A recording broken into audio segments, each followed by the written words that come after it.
It's an audio check.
Okay, folks. It's Thursday. Who's going to be the first one to hit it? Win it Thursday, am I right? Let's see. We're almost ready here. Captions. Get these smudges off my spectacles.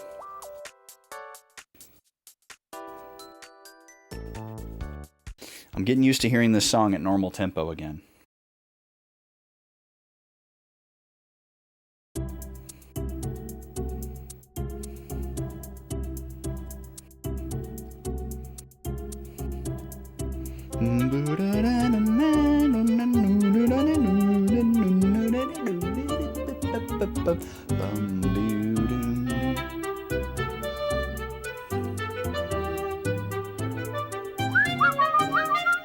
Alright, that'll do. The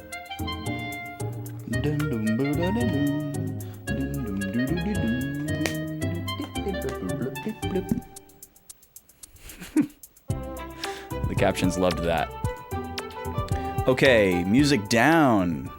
There we go. Uh-huh.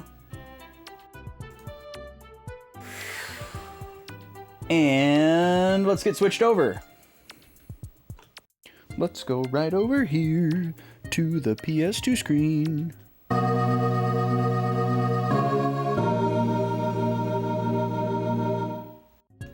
Boom shakalaka. How's it going? What's up? What's new? I'm feeling zippy. I had some early caffeine today, and it's probably showing very plainly. But I'm also just excited about some things. Where do we start? Actually, here's where we start. Is I need to write something on my board. My reminder board. That we're going to talk about in a minute here.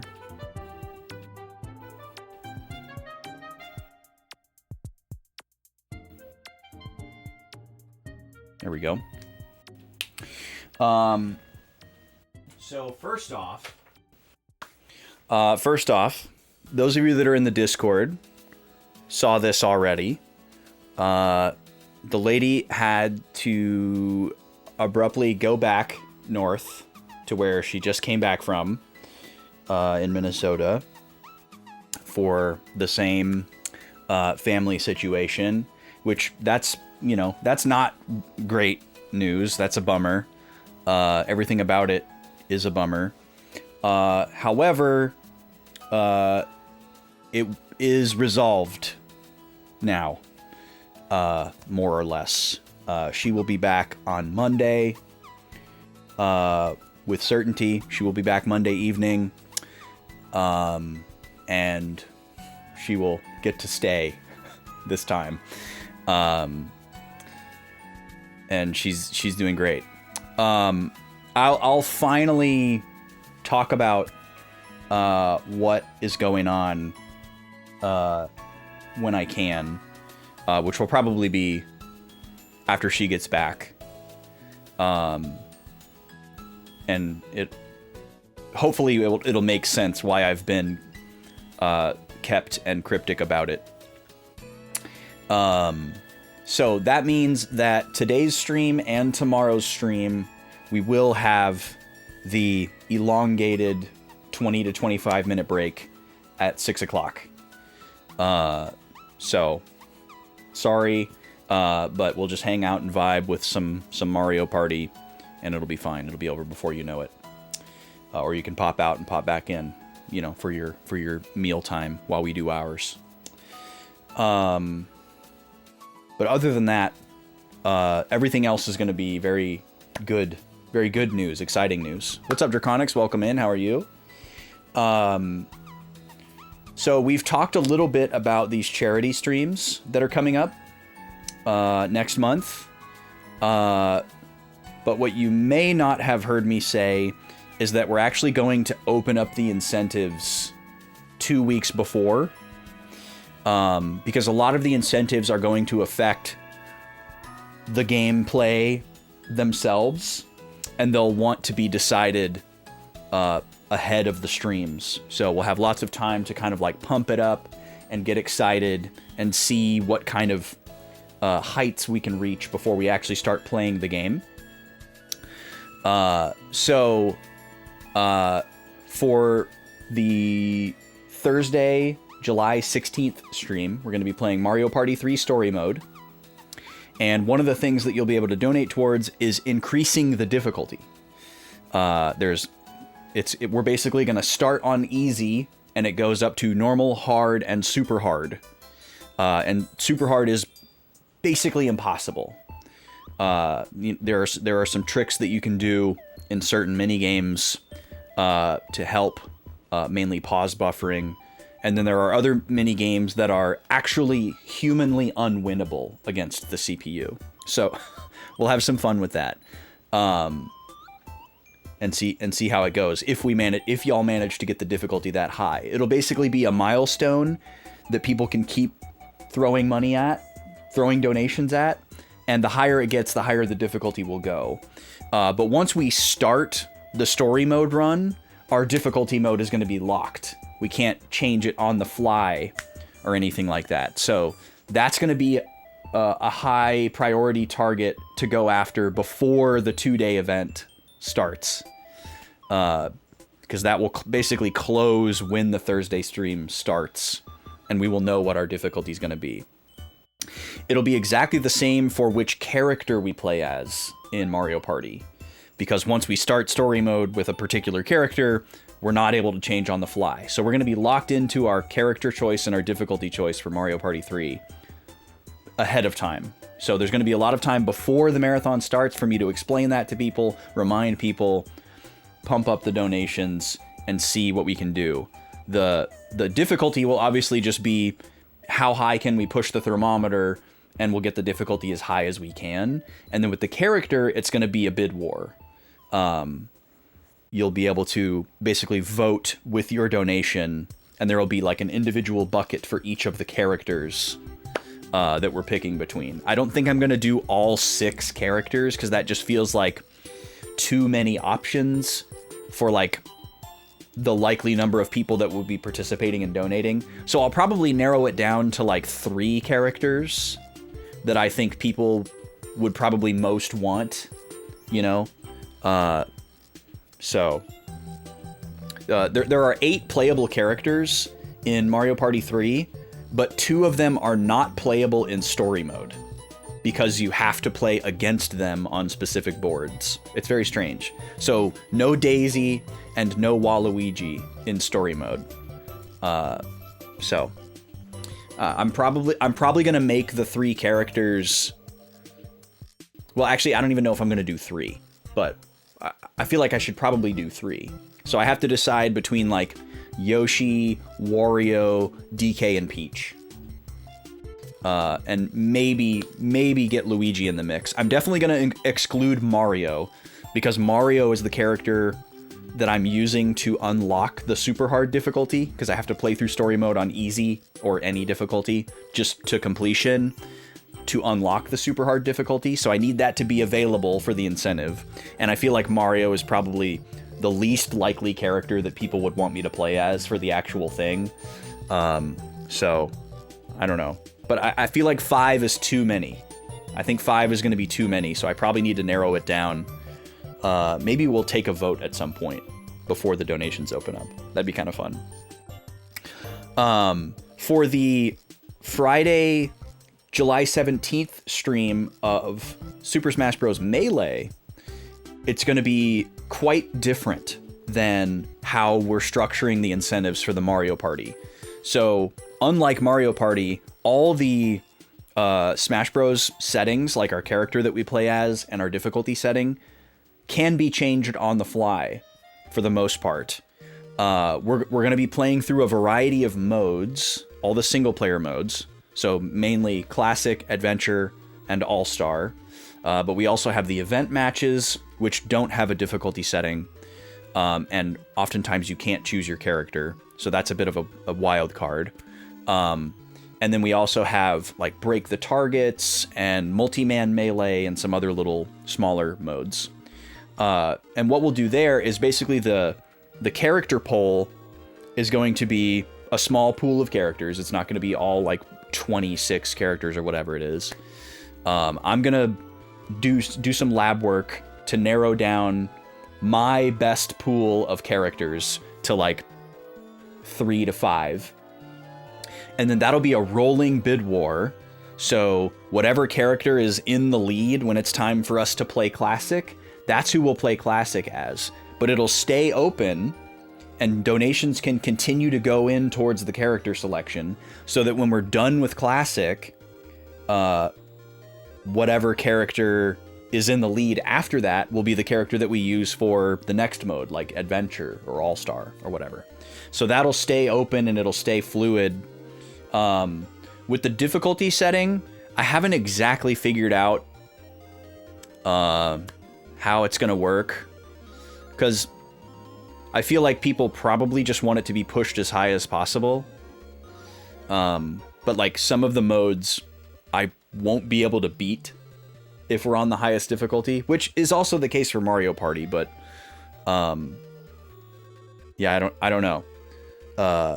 Like I feel like watching me get dominated at a Mario Party by a CPU is a lot more entertaining than me getting dominated by a CPU in like the same All-Star fight over and over.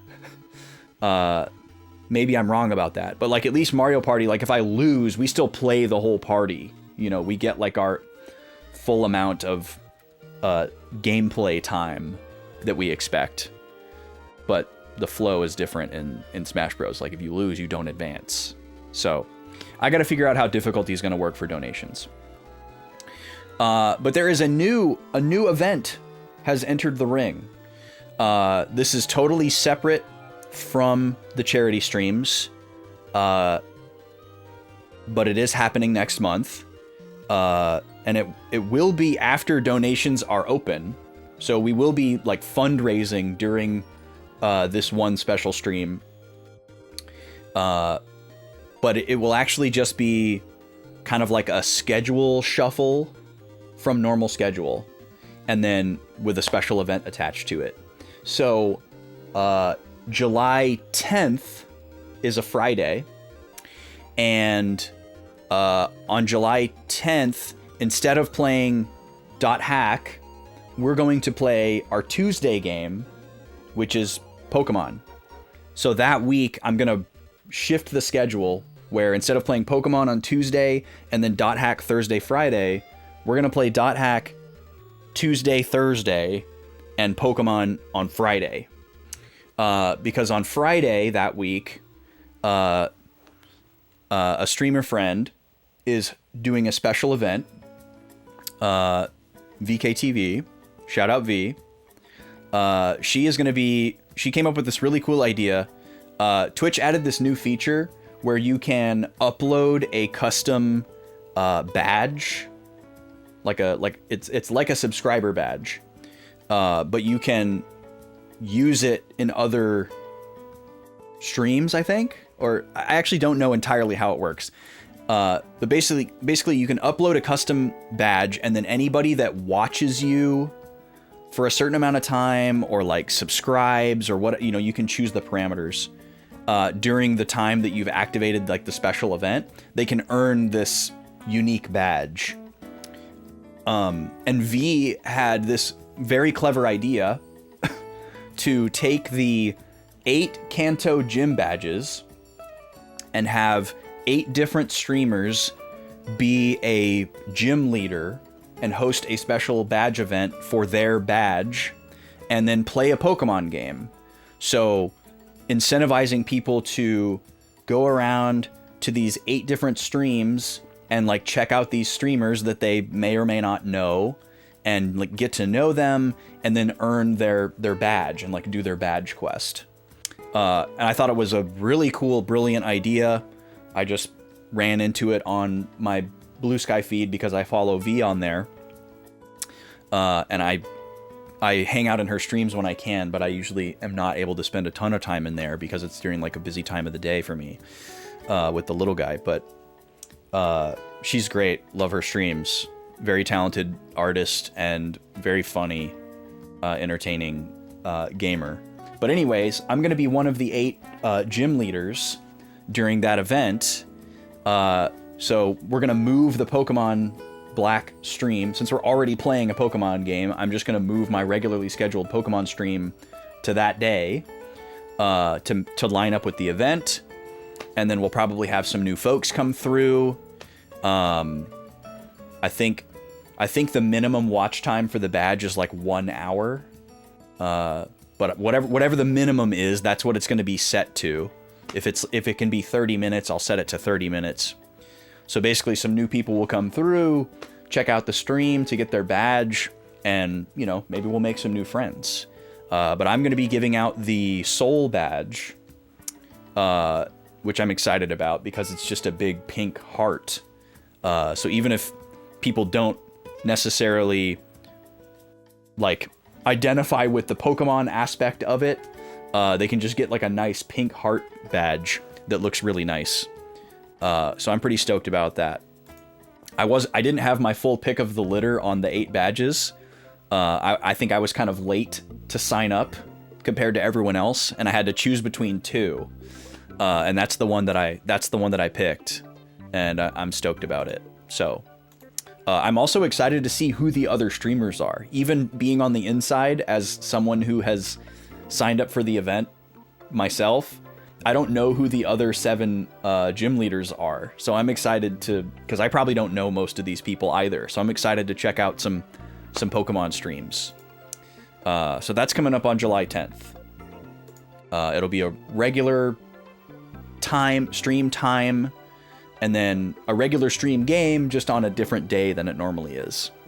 So we got some cool stuff happening next month. Still a few more weeks to go.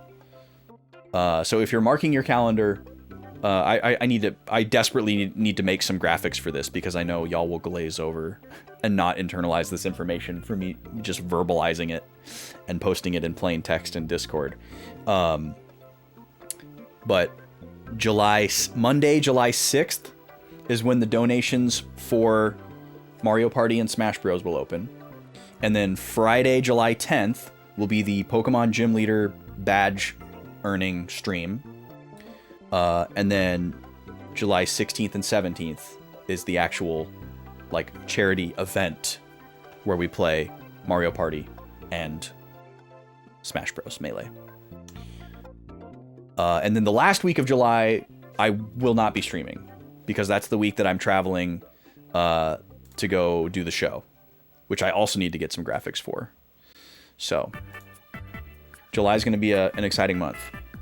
But the week after the charity event, we'll go back to normal schedule. That's the 20th through the 24th. That's going to be all normal.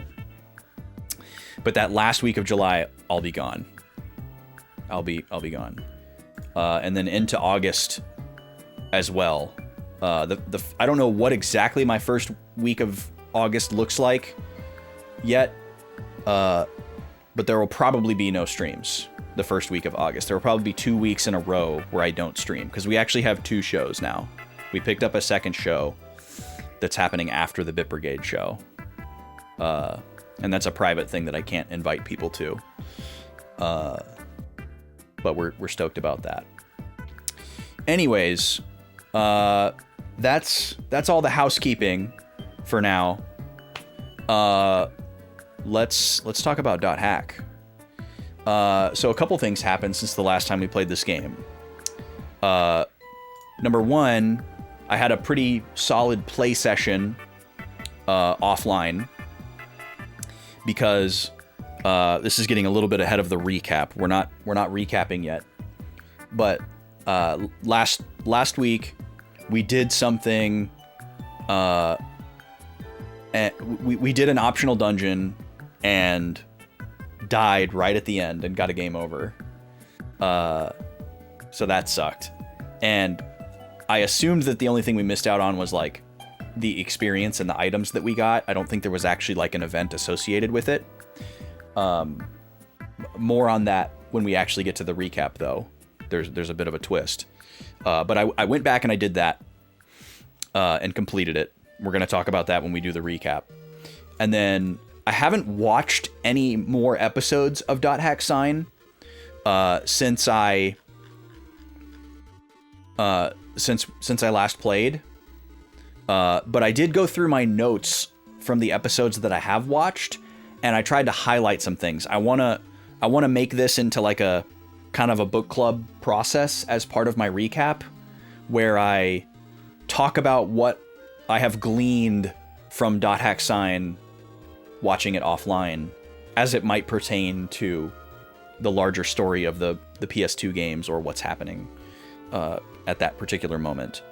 And I haven't gone all the way back through the notes yet, but I do have a couple of things that I can share from like episode 1 of Sign. But I want to get caught up, and we'll do maybe, I don't know, maybe I'll have time tonight to go through the notes and highlight more stuff. And then I'll share that during the recaps at the tops of these stream. And I'm hoping I can completely finish the rewatch of Sign before we finish quarantine. That should be pretty reasonable. We'll see. So, anyways, that's what's on the docket for today. But I guess now we can actually pause the music and fire up the game. I need to get this tea open. Any new keywords last time? I don't think no.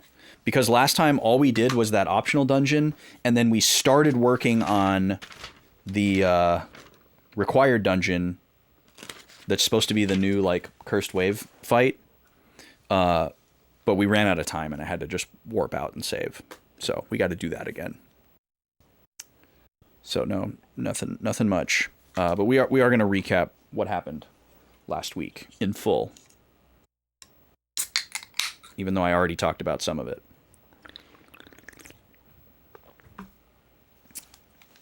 All right. Let's get loaded in.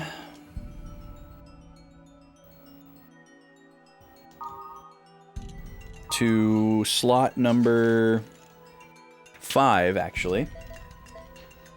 We're almost at 100 hours. We're going to cross 100 hours of gameplay today. Hoo boy. Well, 100 hours of game clock, I should say. Definitely not 100 hours of gameplay. There's a lot of idle time. Okay, so let's talk about what happened last week in this game.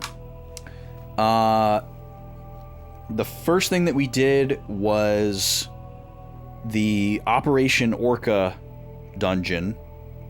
Cruel Vindictive Scars. And we, it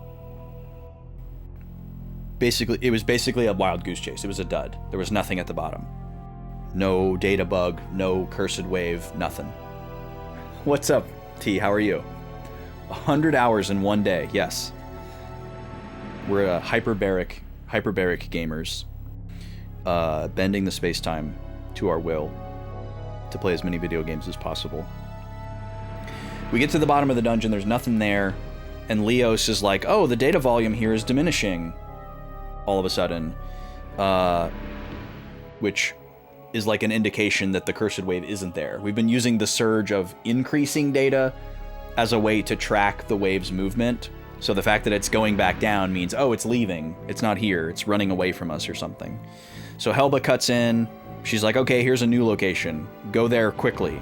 The wave's going there now. So we're on this like cat and mouse kind of thing. We don't really know if the wave was able to sense that we were coming and ran away, or if it's just moving and we had bad luck.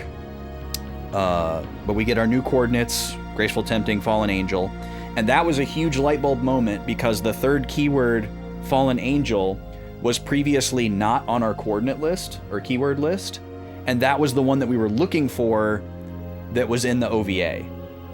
When we watched the 4th OVA anime standalone before starting this game, there was a set of keywords that Sieg sent in a distress message to Orca and Balmung, and I wrote it down, and we tried to go to it, but we didn't have the third keyword in our keyword list, and I was like, okay, maybe it's just like it's supposed to sound like a keyword, but it's not real.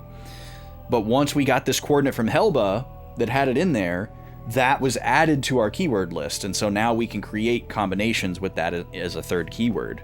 So we immediately went to the keyword combination from the OVA and every server, and there was nothing interesting in the first 4. They were all the identical layout and, very unremarkable. But when we went to the Omega server and went there, we had a different dungeon layout. And so I was like, okay, maybe there's something here. Maybe, what could it be? Special item, an event, some little piece of lore, Easter egg, something. Well, we worked our way all the way down that dungeon, and this Databug was a very prominent enemy. The Databugs are the enemies that have the like little holographic looking scales all over them, and you basically can't damage them, or you can do very, very little damage to them until you use the skill Data Drain. And then they become like regular enemies and you can fight them. And usually they're bosses, but sometimes we go to dungeons where there's a regular enemy spawn that's a Databug, and they take a really long time to fight. They're super annoying. This particular one was incredibly strong, so strong in fact that it could just one-shot Kite with this particular skill that it had.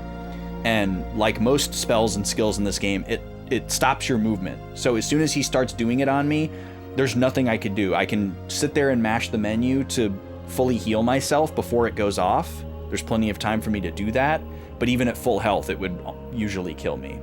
And after fighting like dozens of these guys to get to the bottom of the dungeon, we were in the very last room, the very last encounter, just trying to clear out the dungeon. We had already gotten all the treasure to see if maybe there was like a cutscene that would happen when we cleared the dungeon or something. And Kite died to that same attack, and then we found out that our 2 party members had run out of revives and they weren't able to bring us back. And so we just had to watch our other 2 party members slowly die and lose the fight, and we got a game over, and we lost all that experience, all those items, all that time. And that sucked. So we moved on. We didn't redo it right away.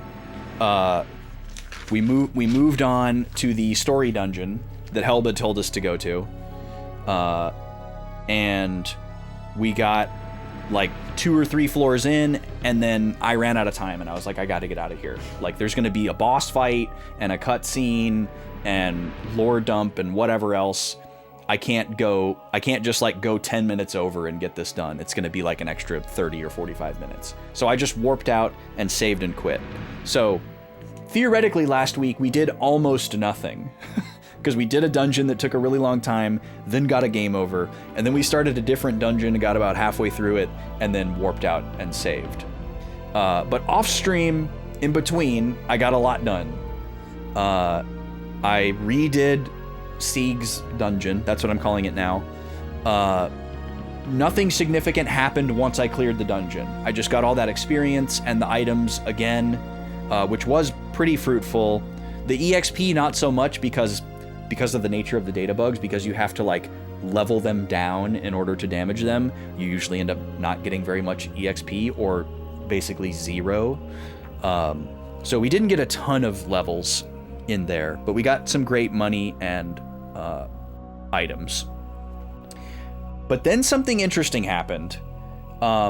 There's a spring at Sieg's field, and the springs, you can throw in an item and try to get it upgraded, or sometimes you get bad luck and it gets downgraded.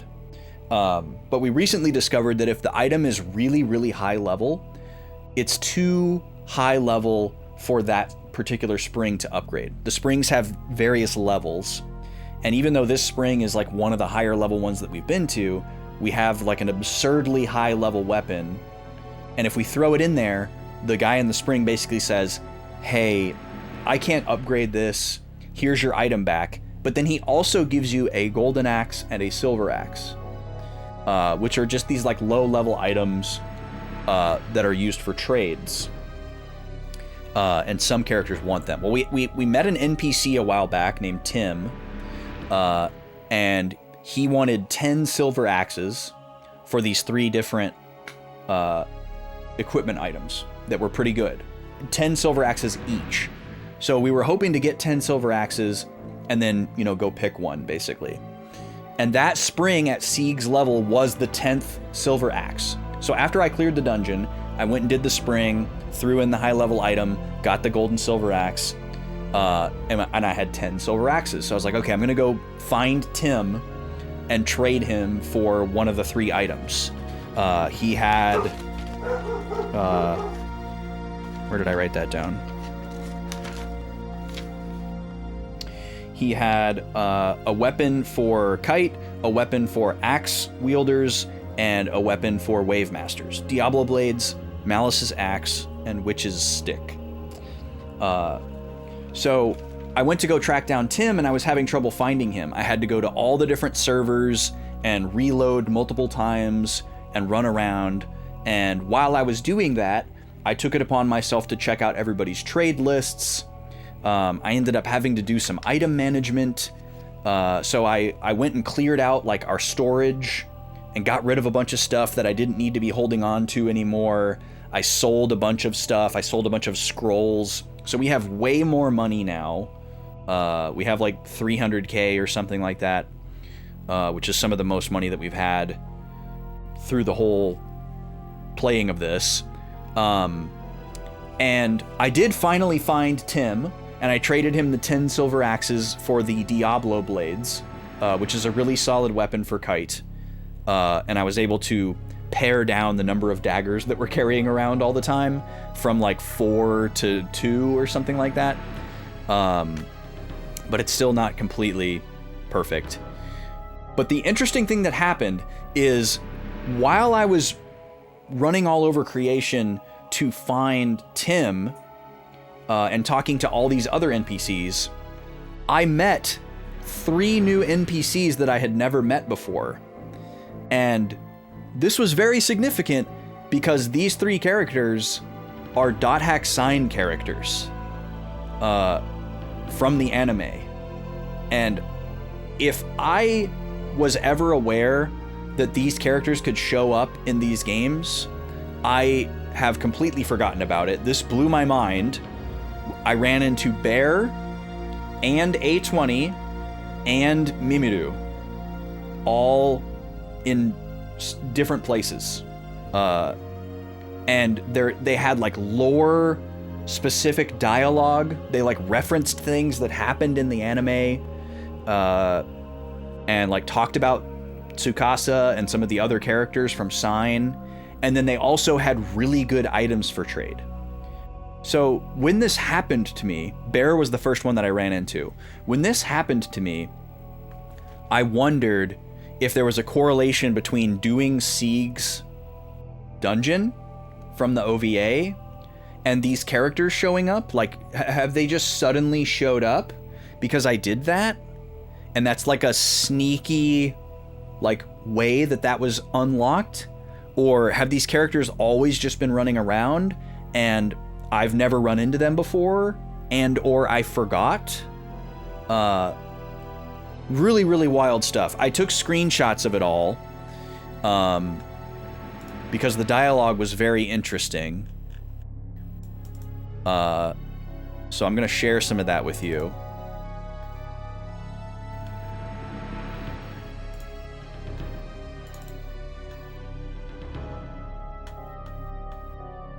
There's not like a super convenient way for me to... Or actually, hold on here. I can do this. And then I think if I just do like a window capture.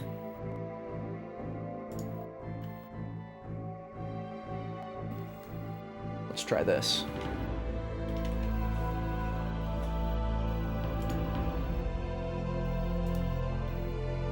Yeah, that's good enough.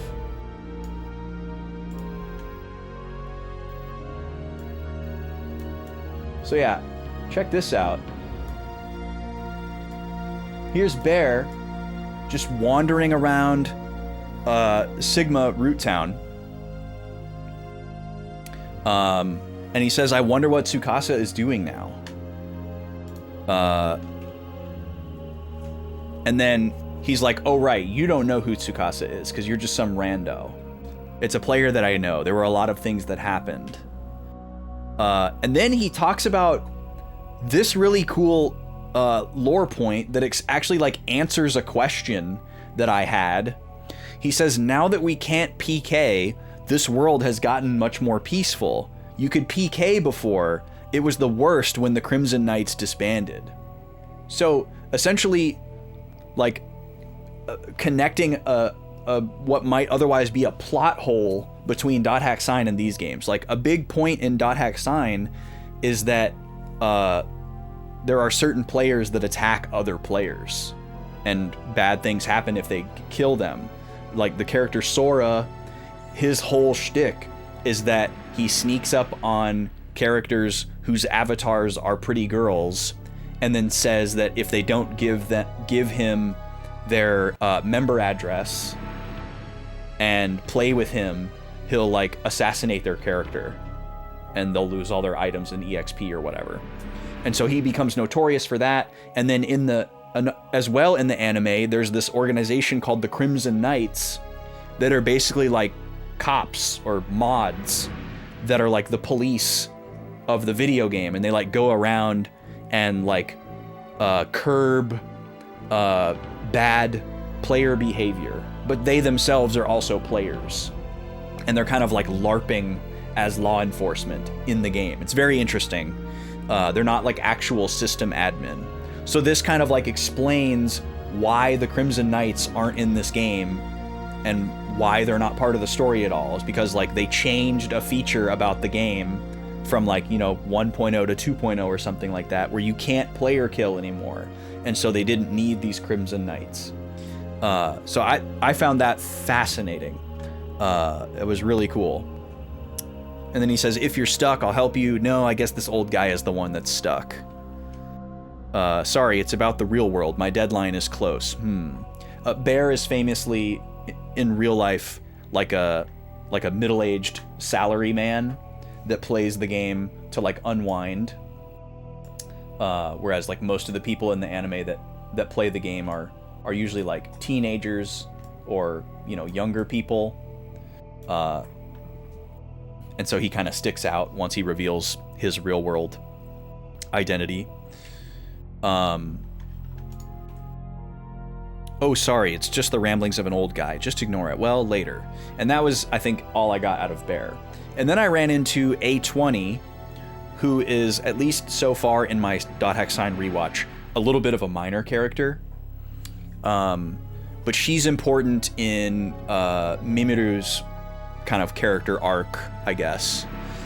She's like a low-level new player who finds the game kind of boring, and she's not much of a gamer. So her big interest in the game is like trying to go to a really, really high level that's way above her recommended level, and seeing if she can get through it, and putting herself in these like terrible outmatched situations. She didn't say anything super lore significant, so I think I only have the one screenshot of her. And then this guy M78, one of the other NPCs was talking about this guy, saying that he's like a liar and making up rumors, and I took a screenshot of him telling me like a cheat to get a secret spell that obviously doesn't work. I thought that was really funny. And here's Mimiru wandering around Delta Town.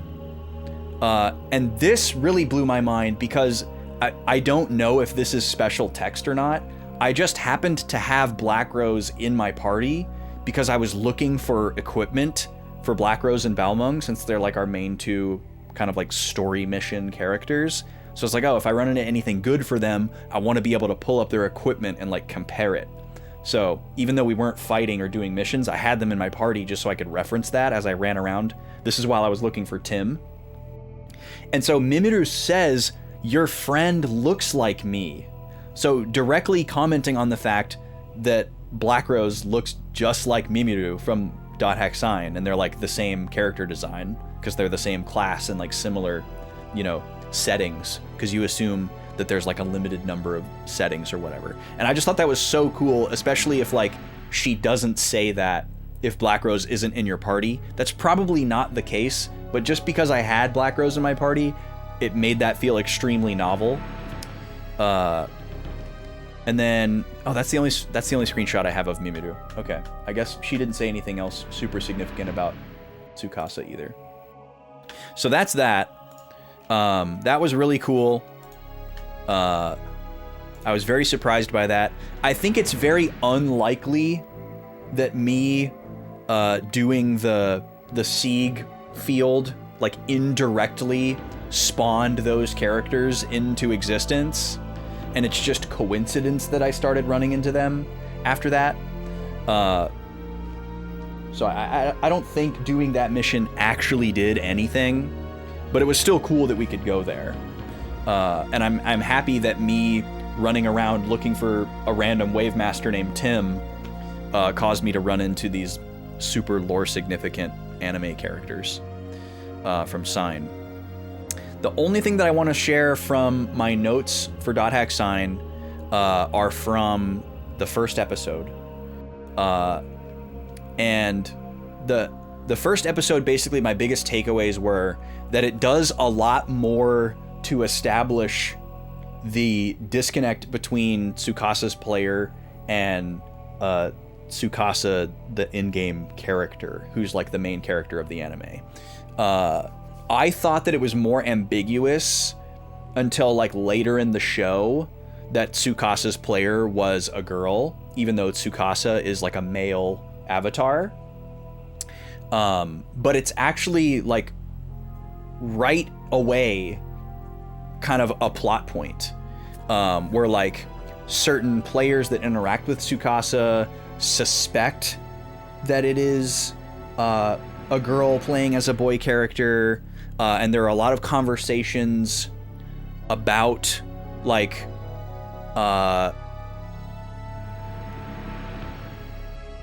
it's hard to describe, but there's like conversations about Tsukasa versus Tsukasa's player by other people who are in the game and only know the in-game player. And some of it's probably lost in translation because like a lot of things in Japanese are like gendered, like words, like specific words can be gendered in a way that they wouldn't be in English beyond like pronouns. So I think some of that is happening there, and they're trying to like localize it. But at the very beginning of every episode, when you see the opening, there's like a beautiful woman that has all this like cyber data and like speckles and sparkles all around her at the beginning of the opening. And I didn't know, and I guess I never would have figured this out, but that's supposed to be Tsukasa's player. And if you look at the very beginning, there's like this thing over the woman's hair that's kind of like disappearing. And if you pay really close attention, you'll see that the thing that's disappearing is like the hat that Tsukasa wears, like Tsukasa's character model. So they're trying to like kind of artistically depict like the veil of Tsukasa being lifted to reveal the player. And there's another time where Tsukasa is in a dungeon. This is still in the first episode. Tsukasa's in a dungeon, and they're kind of like coming to terms with the fact that it's so difficult to refer to Tsukasa like in the context of the show. Tsukasa is a he, and like a lot of characters in the show interact with him as if he's a boy, but like we know that Tsukasa's player is a girl, so you feel like you should say she, and like there's like no way to like not, or do you just like say they to be ambiguous even though it's not really ambiguous? Anyways,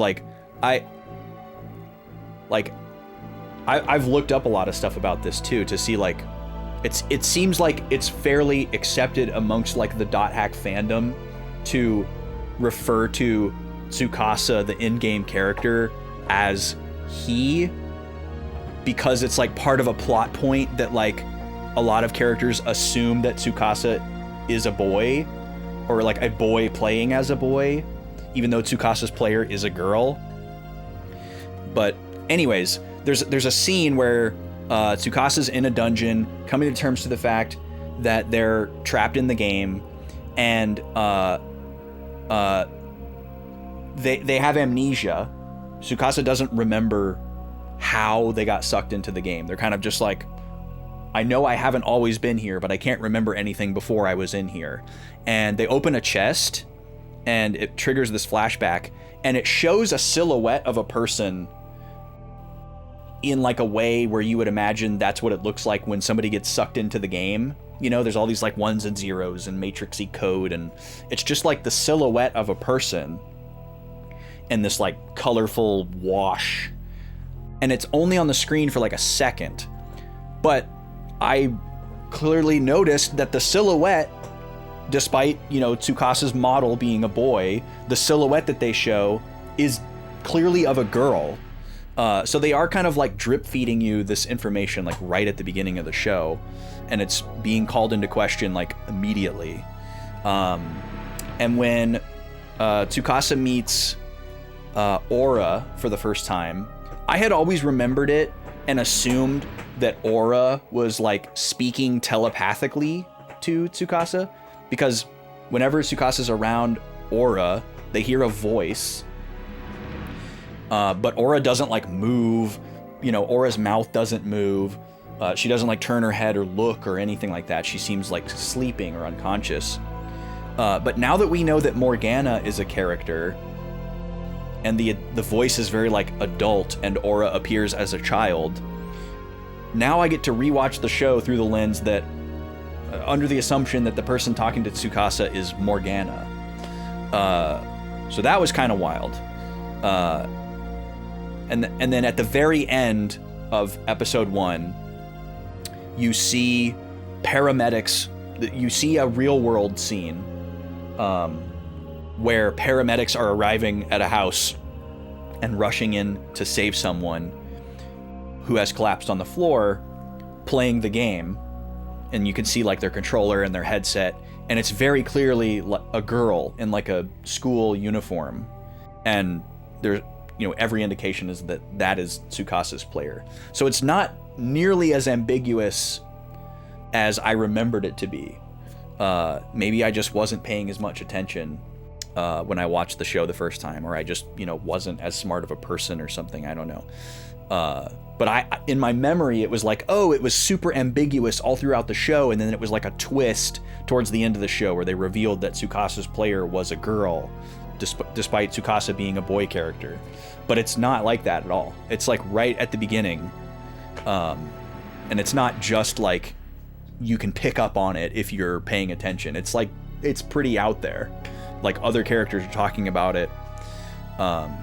Anyways, I'm gonna get caught up on my dot hack notes, my dot hack sign notes, and have more like little takeaways to share during these recaps. I have some catching up to do, but I'm not gonna just like most of my notes about dot hack sign are just a summary of what happened in the episode, not like analysis. So I got to go back through them and like write down kind of like some one sentence thoughts that I can share. And I'll get caught up with that to the point where I'm just sharing the thoughts from like one episode as I go. But I'm going to try to finish the show before I finish the game. It's time for the first ad break, so I'm going to go ahead and run that, get these puppies fed and grab a snack, and you know, can feel free to do the same. We'll switch over to Mario Party for a few minutes, and we'll finally get into the game once I get back. Thanks for being here, folks. See you in a few.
All right, I'm back. Also, T, thank you for mi casa su casa. Amazing. Perfect. I haven't finished my snack yet, so I'm gonna let this minigame play out.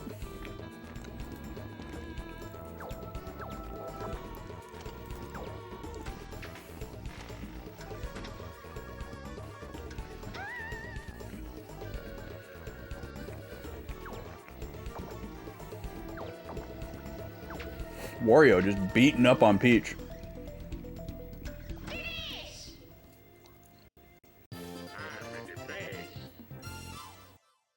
I'm the beast at the punching the women.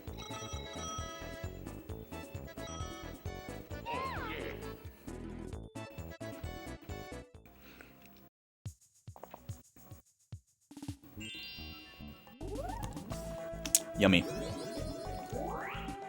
Okay.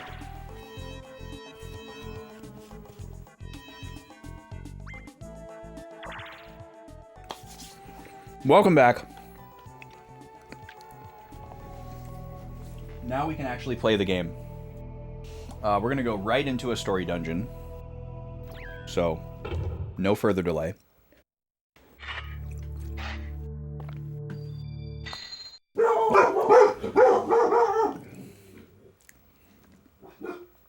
Puppy's barking at nothing.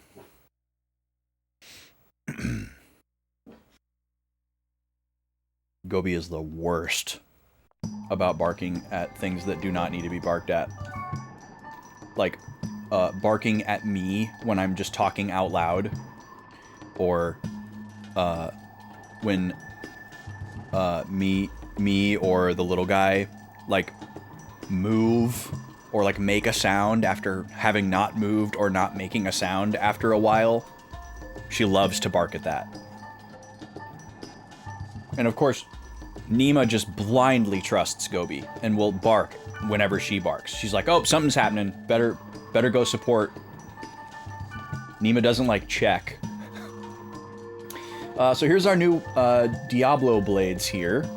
You'll notice that Sora's blades are packed away, and that other one that I was carrying around are also packed away. Dragon and Tiger has Aptorv, which is really nice, and then also gives me better magic.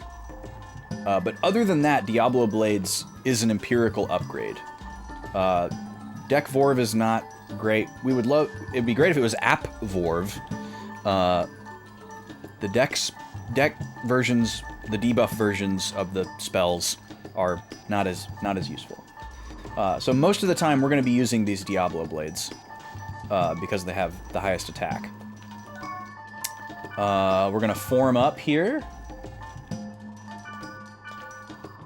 I might have some new armor pieces and stuff as well that I got throughout the off-stream time, but I'm not gonna bore you with it. If it comes up, I'll talk about it. But yeah, after all that bluster, we're only at level 77. So, we didn't get a lot of,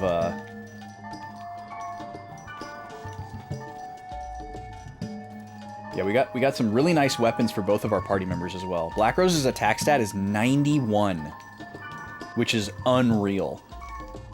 So high. She is hitting like a freight train. Compared to me and Balmung, 76 and 68. Oh yeah, this is a new hat. I got a new hat for myself. It has a full party heal spell, which is pretty sick.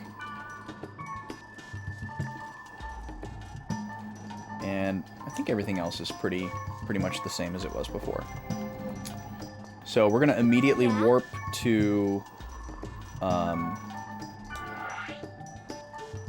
the Graceful Tempting Fallen Angel. We still have this Moonstone quest to do, Breezing Sage's Walkway, but it's a level 85 zone, so I'm gonna wait a little bit longer till we're maybe like level 82 or something like that to go after that one, because I think we'll just get bodied if we go there now. Now Gobi's doing zoomies.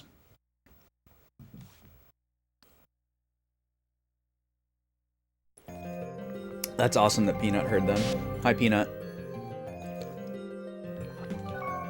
Okay. Fairy's Orb here. Look how much better my items are. Instead of being at 33 out of 40, we're at 18 out of 40. And in storage, I got us down to 75. Alright, so, typical approach here. We're gonna see... Well, actually, let's do, buffs. Since nobody's haranguing me right out of the gate. So the full party heal is 60 MP. It's not that bad. We're gonna do our typical approach here where we try to clear the entire field. But if the encounters are annoying, we will just beeline straight to the dungeon. So we'll just see what we get here. But it doesn't look like we have a spring. Which is fine.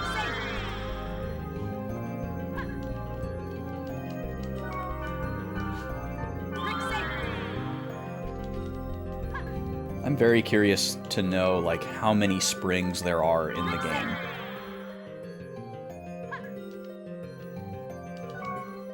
Because it's got to be a finite number, you know.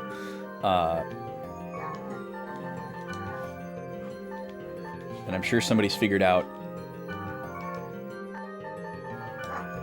where they all are.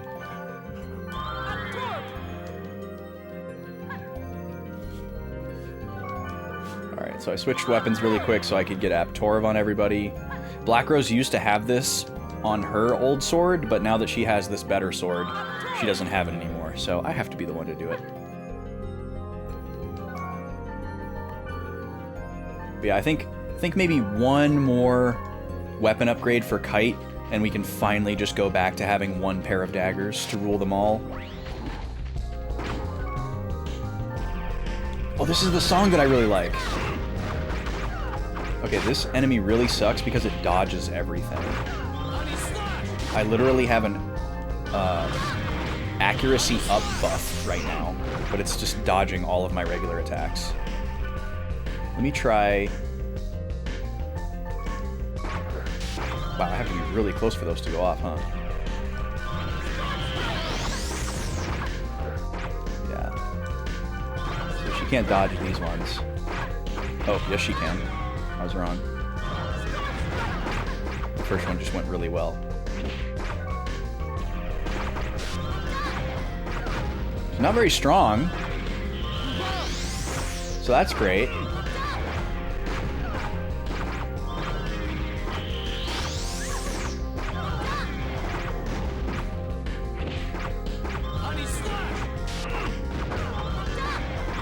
Is his attack called Omni Slash? I think it's called Ani ANI /. Yo, what's up, Kiki? How are you? You love how you have a Steam library of 70 games and you choose to play one with nearly 50 hours on it already. I feel like that's like a microscopic scale assessment of a lot of people's Steam libraries. I feel like it's very common for people to have a Steam library of like 1,500 games, and then they play the one that they have like 1,000 hours in. You know, the like Total War crew, the Path of Exile crew. So I think you're doing okay. I think you're doing just fine. I don't know if I have 50 hours on any game in Steam. Well, I guess I would for like Mass Effect. I should have healed. I was like, oh, I can use my new party heal.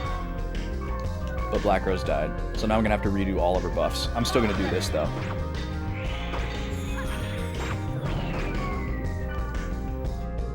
Oh, I have to be really close to them for that to hit, huh? Okay. Good to know. That's still such a good deal, though. The single target full heal spell was 50 SP. And so having the AoE added for only 10 more SP is an incredible bargain. Alright, let me get these buffs back on Black Rose here. Darn it. Well, so far this field looks manageable.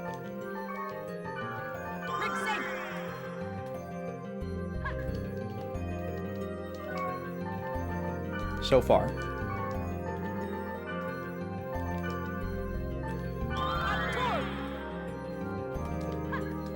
I've been cruising through my my book each night. I'm reading the second Warlord trilogy book. It's a King Arthur story. Wrong one. And it is very good. I love it. Which is why I'm flying through it. It's a lot different than the first book, like tonally. Oh, there is a spring here, but it's dead. Interesting. We've never been here before, so I don't think we did it already, but maybe we did. This guy's really strong. I gotta stay out of his way. But yeah, I'm kind of like cruising through this second book here. And I think I'm gonna follow the pattern I did after the first book. Instead of going right from the first book into the second, I decided to start a totally different series. And I read the first Expanse book after reading the first Warlord Arthur book. So I think after I finish Arthur book number 2, I'm gonna read Expanse book number 2. And then I'll probably read Arthur book number 3. And just kind of go back and forth. Normally it would take me so long to read a book that it would not be a good idea for me to do that because I would forget everything that happened 2 books ago. Because at my old pattern and pace, it would take me like several months to get through a book because I just would not make a lot of time for it.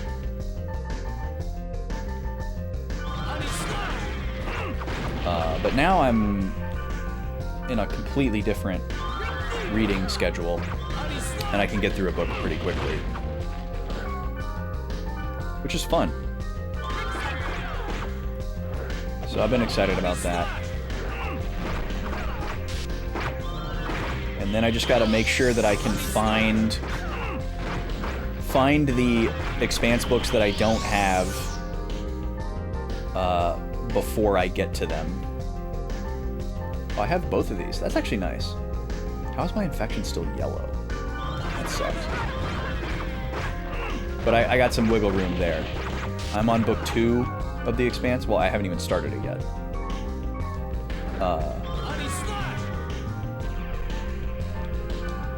And I bought I bought up through book 5. So, as long as I can find book 6 before I get there, I'll be fine. Because I think once I'm done with Arthur, I'll probably just read straight through the whole Expanse thing concurrently. Because I feel like there's probably a lot of benefit to reading them all back to back. Obviously, if I get bored with it or burnt out, you know, I can pivot to something else or just stop reading for a little bit. But I think I'll probably read them all in a row.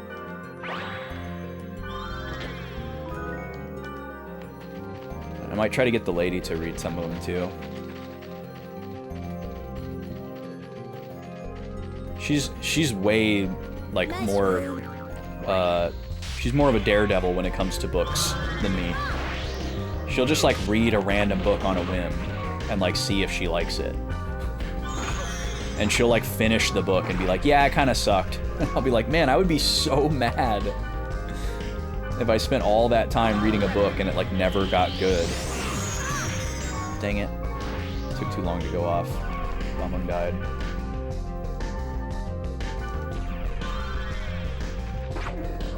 Yeah, it's pretty powerful, huh? It's kind of a power move. It's fun for me, because she'll read like a whole book, and like all the way through it, she'll just be complaining to me like how much it sucks. Like it's some like assigned school reading book that she has to read. And I'm like, you can just stop reading, you know? And she's like, nah, I'll finish it.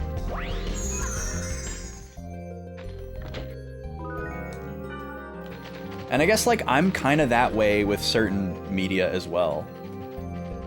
It's weird where we overlap and where we don't.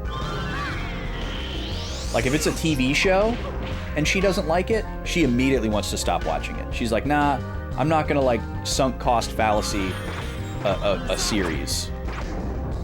Whereas I might. Like, if I'm, like, 3 seasons into a show that has 5 seasons, and I'm, like, not... Oh, dang it. These guys suck. They hit way too hard. Oh my god. At least we have the most banger song in the whole soundtrack happening right now. You watched Walking Dead, you were checked out when you were checked out seasons ago? Yeah, but you just kept watching it for some reason? Yeah, that sounds like sunk cost fallacy for sure. Because once you've like committed to like multiple seasons of a show, you either feel obligated to finish it because you've invested so much, or you're like, well, maybe it'll turn around. You know, maybe this is just like a weird lull that will undo itself and it'll get good again. But it might not. You know, and there you are.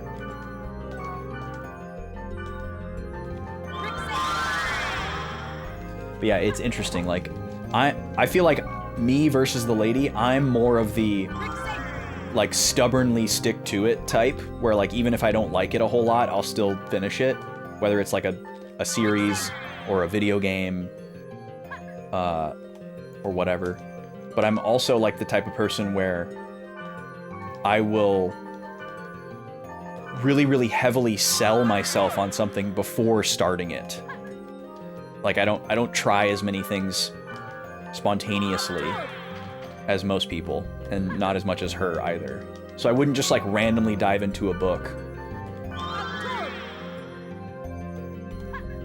You know, I'm gonna start reading a book because I think I'm gonna like it. And I'm usually pretty good at like knowing what I'm gonna like and what I'm not, whether it's a book or a series or a game or whatever.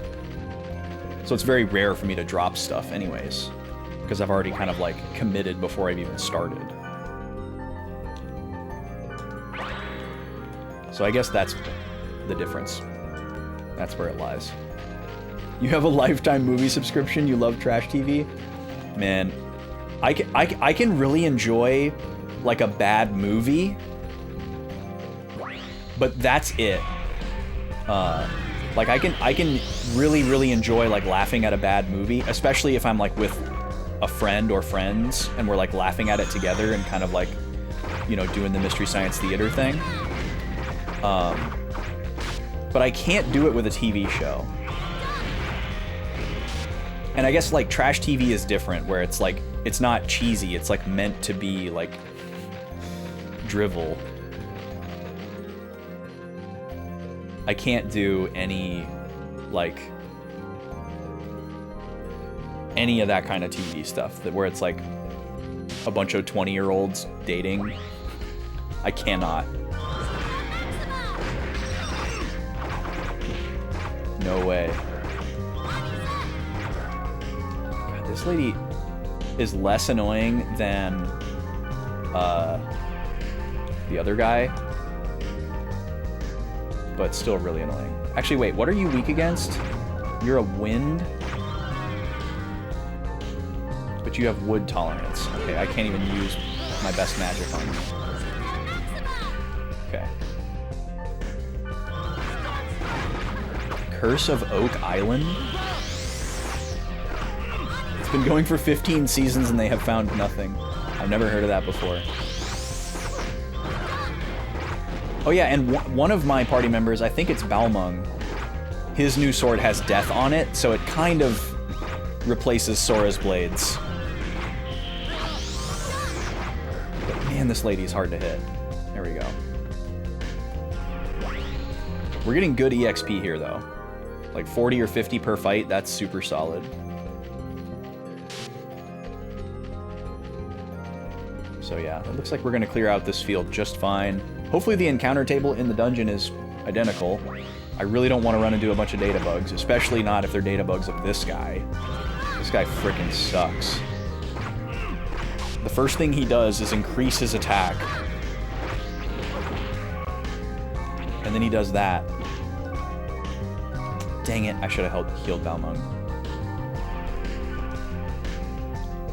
Having this full party heal is almost working against me because I'm like trying to find opportunities to use it instead of just making sure people don't die. But he's not fully revived yet. I guess it doesn't matter, he's already got full health. There we go. Okay.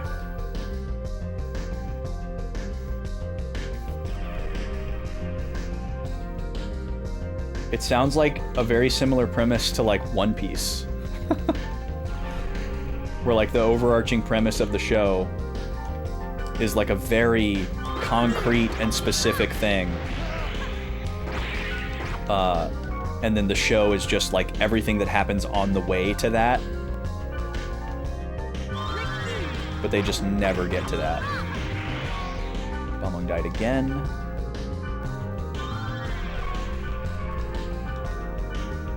Kill this thing, please. There we go.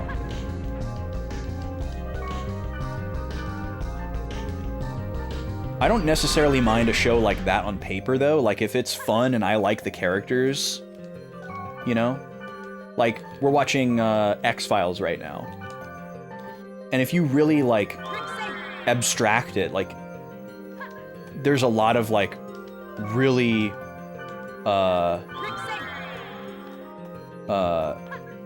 heavily repeated concepts and, like, kind of the same beats and, like, gambits every single episode. And it's, you know, it's a very, like, non-serial kind of thing. But it's still, like, a really fun show to watch.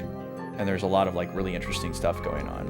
And I don't care that, like, they're never gonna find the answer, or that they always, like, get warded off at the end, you know, or like Scooby-Doo, you know. Like, I know how that's gonna go, but it's still fun. I guess that does make it different if it's a real-life thing. Where people are, like,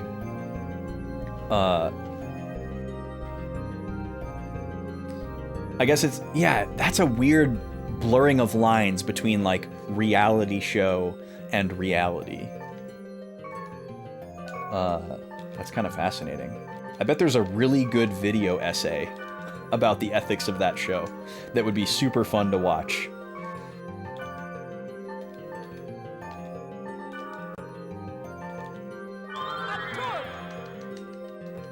That would be fun to do a deep dive on.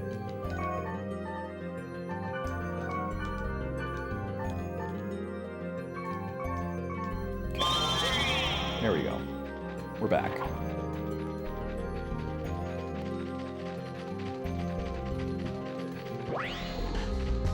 Yeah, I can't do trash TV. I could, like, listen to somebody explain to me, like, the spicy thing that happened in their trash TV and, like, maybe be interested in it if I like the person. But I cannot watch it. Like, the first time something remotely scripted happens, I'm out.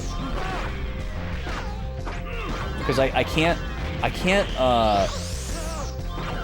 like, a lot of people watch the show because they're like, oh, it's so trashy, they're such losers or whatever. But, like, all I can think about when I watch those shows is, like, the people who think that it's real. And the people who, like, follow it like a sports fan, where it's like their whole personality and it's like all they can think about is like what's going to happen to these people next. And it just feels so dystopian to me that, like, someone could care. Even ironically, we haven't seen these guys in a while.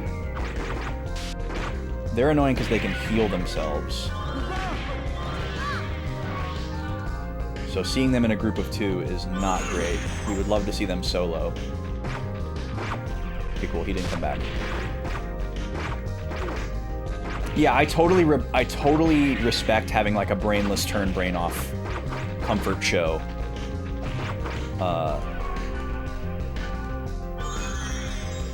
That just will never be it for me. The closest I can get to watching one of the, like, trash TV shows is, like, competitive cooking shows. I used to watch every season of Hell's Kitchen, which was very, like, reality show adjacent, where there was just as much of that kind of, like, you know, not in, like, a dating sense, but just, like, will they, won't they kind of thing, like, all outside of the cooking, you know? But there's been at least 3 or 4 seasons of Hell's Kitchen that we haven't watched. We just kind of got sick of it.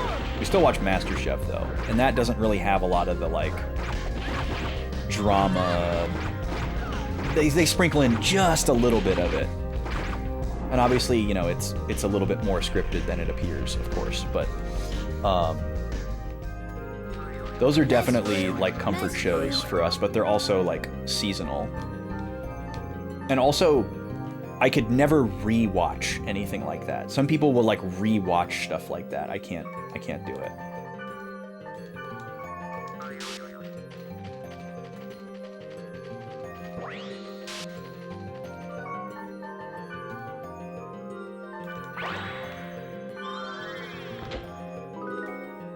Caring, but in a people-watching way. Not the same as super caring. An Anthony Bourdain weekly watch with friends? I'd be down. I'd be down for any weekly watch with friends. As long as it's not frickin', you know, The Bachelorette or whatever. I've never seen that show, no. I know who Anthony Bourdain is, but I've never watched anything that he was involved in.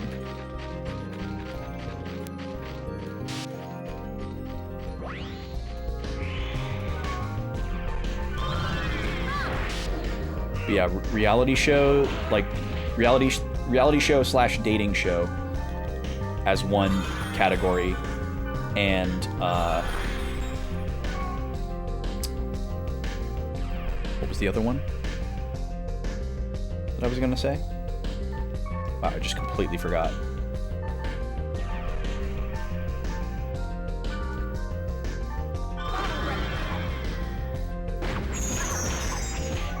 Jesus.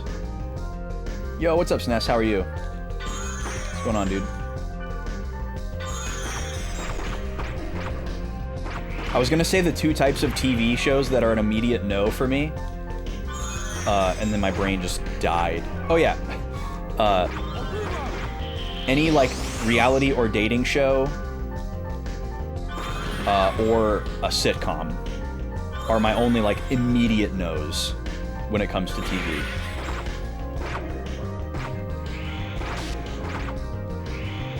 The only exception with a sitcom would be like a sitcom that I have seen before and am nostalgic for.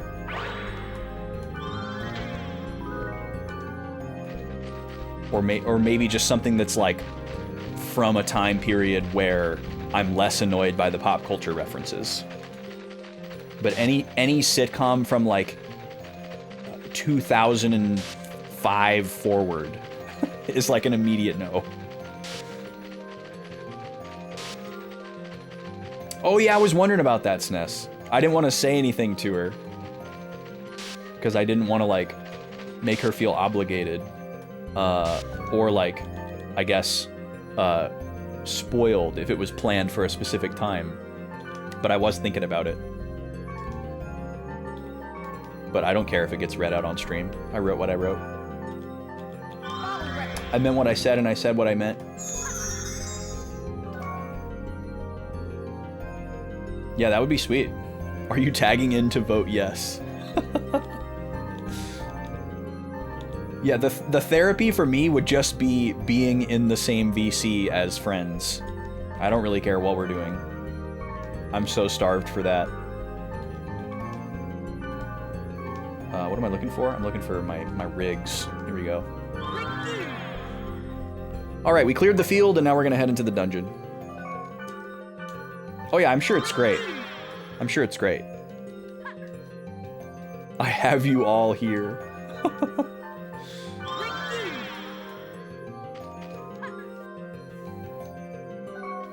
Well, if we're looking at like a nighttime, theoretically, in general, any night works. I would just need to let the lady know that her and I would not have our TV time that night. Otherwise, if it's during the day, if it was like during the day, which is probably not what you're suggesting, that kind of limits me to Monday and Wednesday.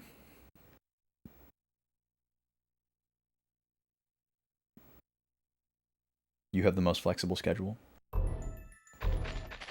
Brag about it, why don't you? My schedule's pretty flexible. Oh. Hold.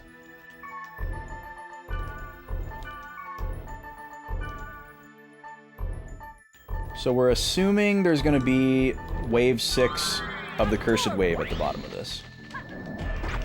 Oh, we got the little dragonfly guys. These guys have really high evasion as well. Oh, there's 2 Alucards. Okay, that's annoying. Can y'all use skills? Should probably have them hit a skill right when he's about to die.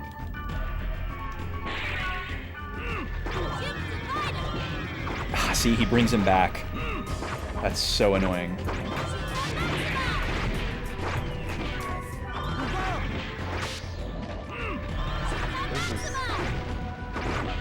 Okay, we got one. What's up, Smashy? Welcome in. How you doing? Welcome, welcome, welcome. Thank you for the 1-2. I almost died there. Ooh, that was close.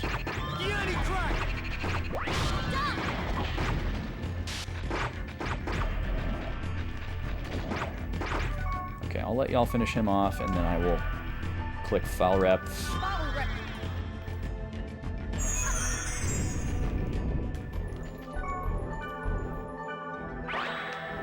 A risky treasure.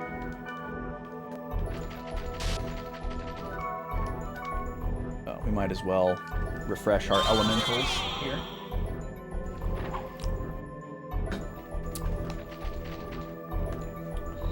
Now that there are some more folks here, I want to repeat some of the things that I plugged at the top of the stream. I'm going to be doing a special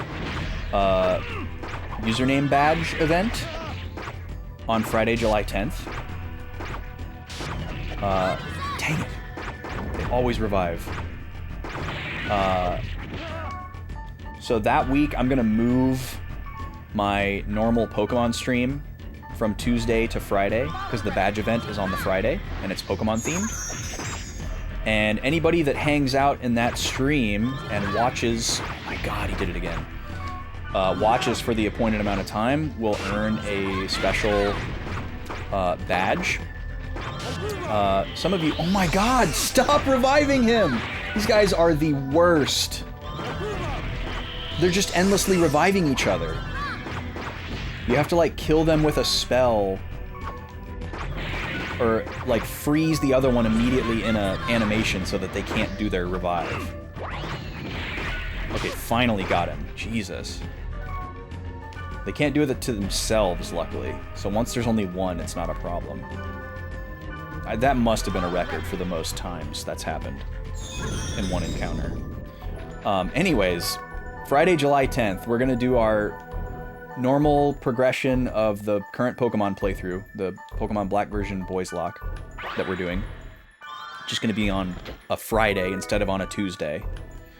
So the schedule's going to shuffle around that week. But you'll be able to earn the Soul Badge while watching me that day. And friend of the stream, VKTV, is behind all this. She had the amazing idea to appoint 8 gym leader streamers to stream a Pokemon game, each with a different Kanto badge event. So the idea is for everybody to kind of go around and get to know the 8 streamers and check them out to try to collect all 8 badges. So we'll probably have some new folks pop in and say hello, hopefully make some new friends. I'm excited to see who the 8 streamers are, because I don't even know, even though I'm one of them. So that'll be cool. I'm excited for that. Friday, July 10th. And then the week after that is the charity streams on the 16th and the 17th. Thursday, July 16th, I'm going to be playing Mario Party 3 Story Mode. And you will all get to donate towards how high the difficulty and which character we play as, and some other things that I'm cooking up. And then on Friday, July 17th, I'll be playing Super Smash Bros. Melee, and you'll be able to donate towards which character I play as in the various modes, and which difficulty for the various modes, and maybe some other things that I'm cooking up. So mark your calendars. Very excited about that. We're going to be raising money for NCA, National Children's Alliance. So different charity than the February event that I've done 2 years in a row. Not American Heart Association, NCA. Got invited to do that by Megan Hertz, another cool streamer friend who I think is very cool. And she's part of an org group called 16-Bit. And so the theme of the whole thing is to revisit games from your childhood that have positive memories while we raise funds for kids who need resources and protection. The donations are going to open on July 6th, though. There's going to be a bunch of stuff to unlock before the actual games. Yes, that VK, Smashy. The one and only. Egghead Cheese Lovin' V. V's great. So yeah, if you want to get a big, shiny, gay, pink heart badge next to your name, be here on Friday, July 10th. Because that's what the soul badge looks like. You're welcome for picking the big pink heart.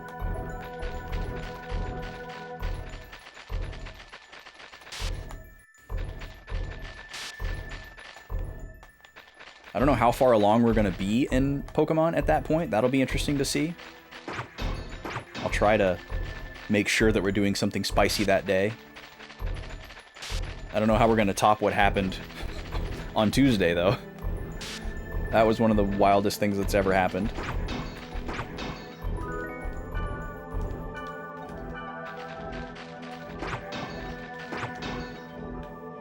Immediately put that clip on YouTube. It was too good. I don't even ever put clips on YouTube. But that one had to go up.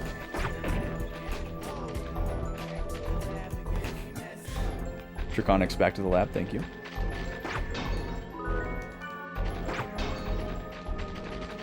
I am determined not to lose this playthrough. We're kind of past the point where it's the most threatening. Like, once you get past the early game, it's a lot harder to lose an entire run just because you'll have more Pokemon in the PC, and we're in a really good spot right now, but, you know, I probably just jinxed us, we'll see.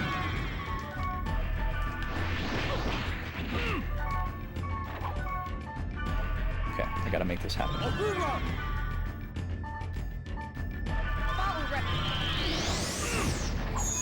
Yes! Success. Oh, but immediately threatened again.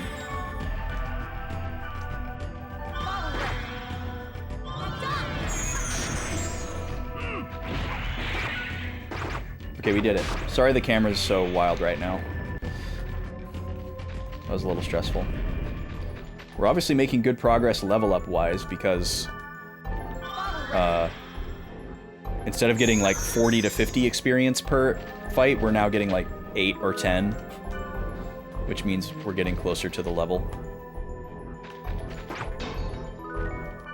We're only on the first floor though. Oh yeah, I forgot to do a speed charm. I need to do a speed charm. Once I get everybody's buffs back on.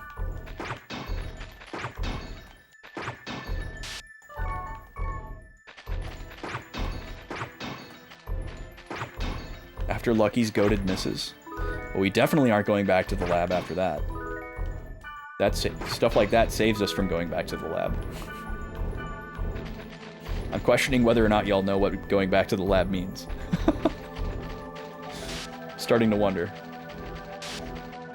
Okay, we should be completely naked by the time we get to the downstairs, and then I can get everything all set up at the same time.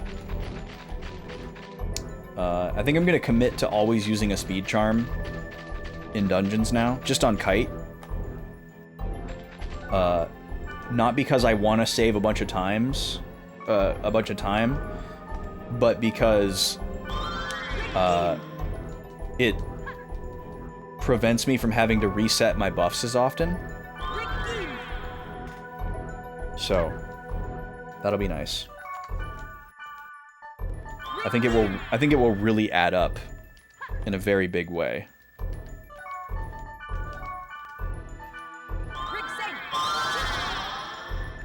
It can be used for lots of things. Yeah. I'm glad y'all like it.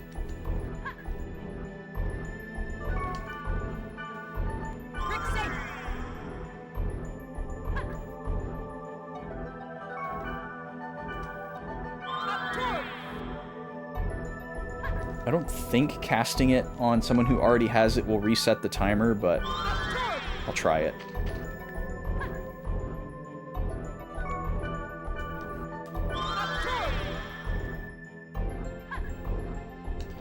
And a speed charm.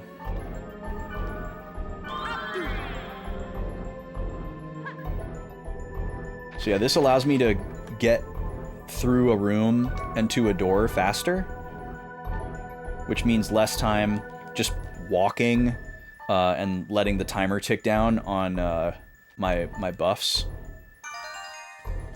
And my other characters don't need the speed charm because as soon as I hit the door, they just pop to the door with me.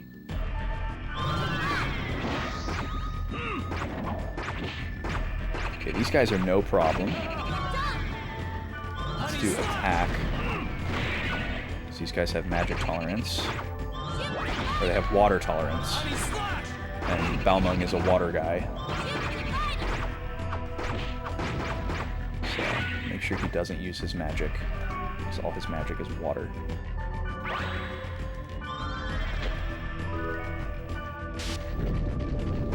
Alright, and now we can run around all these chests quicker and whatnot, which normally wastes a lot of time.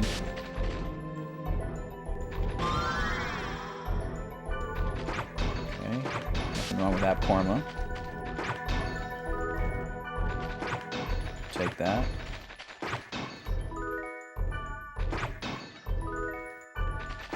The buff timers don't tick down when you're in like a text box like this or when you have the menu up, but just all the little steps in between and to and from really adds up. And the speed charm lasts a long time. It lasts way longer than the other buffs. So there will probably be some scenarios where we only have to use one speed charm for the whole dungeon. And if that means that we cast our buffs like, you know, 30% less often, like that's huge. That's totally worth it for me. Oh, another thing I forgot to tell y'all is between streams, I went through the Book of 1000. And we maxed out several of the categories. So on some of the Book of 1000s, we've taken it as far as it can go. It's not a majority. I think it's probably like 3 or 4 out of the like 9 or whatever that there are, something like that. And I did also notice when I went to there's one of the Book of 1000 that tracks the NPCs or other player characters. It's confusing to describe.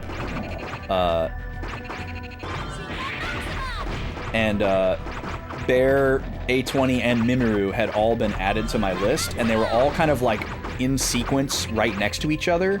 So I don't think I had met them before. I think that is the evidence that I had not run into them before. I gotta get closer so it hits all of us.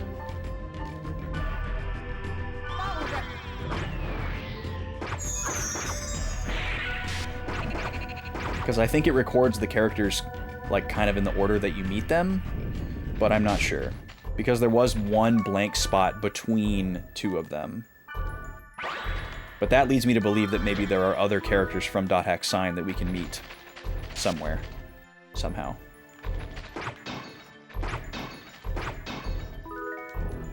And I got a bunch more like songs and cutscenes for the cutscene viewer, and wallpaper images and stuff like that from the Book of 1000. But it doesn't mark which ones are new when you look at it, so I had a hard time being able to tell actually which ones I had unlocked because I didn't like write them down as I got them. But that was another thing that happened in between streams.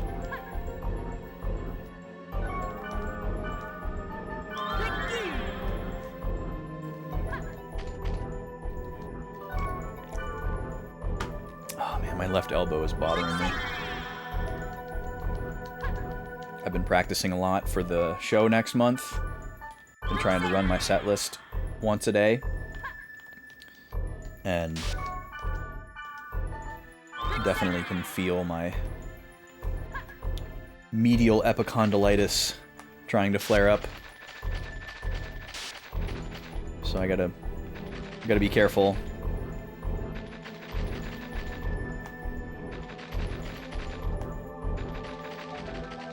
Do my stretches and drink water and not overplay.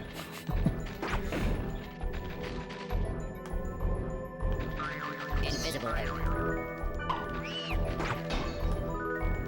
Because it's really easy to just like rest. Invisible egg. So, you know, the easiest way to not overplay is to not play at all. But obviously I want to, and from my perspective, need to keep playing.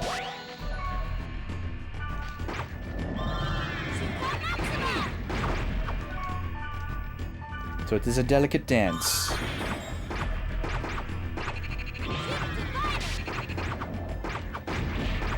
but I've been a bit flippant and negligent with my stretches and exercises. Not like my full body exercises, but my wrist and elbow exercises that I should be doing before and after each play session, but don't always.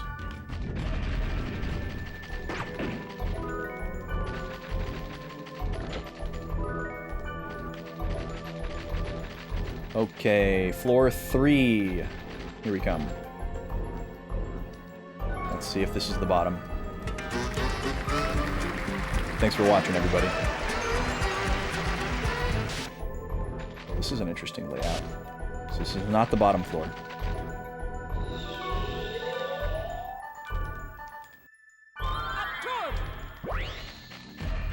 Oh, this guy's here now. These guys are annoying. Been looking at squares. Oh, I've been seeing a lot of people call it a Zelda game, which is really interesting. It does not seem like a Zelda game at all to me. And it feels like a weird assessment. But I haven't played it yet, so I guess I can't really speak to it.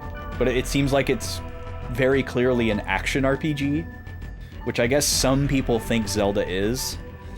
So there's kind of an interesting conversation there. But I'm kind of confused at all the people calling it a Zelda game. God, these guys are annoying. They just run away and cast status. I do want to play Elliot, though. I thought it was really interesting when they announced it, and obviously I want to play anything that Asano is involved in.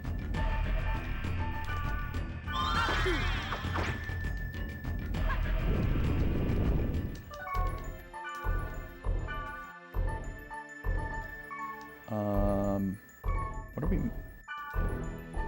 Oh, we're missing Torv.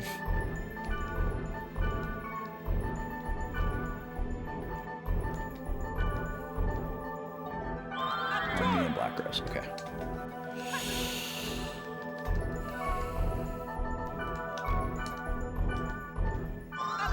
And we'll always take those elemental bonuses just for the heck of it. But yeah, I guess I'll ask you, Draconics, what makes you call it a Zelda game?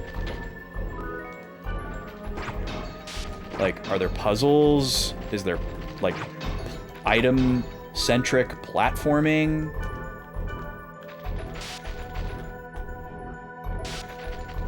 Is it how the dungeons are structured?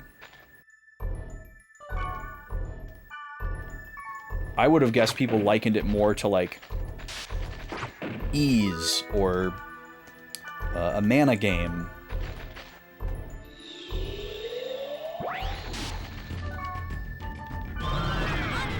Yes to all of those dungeons. Are you able to elaborate? I don't really know what you mean by that.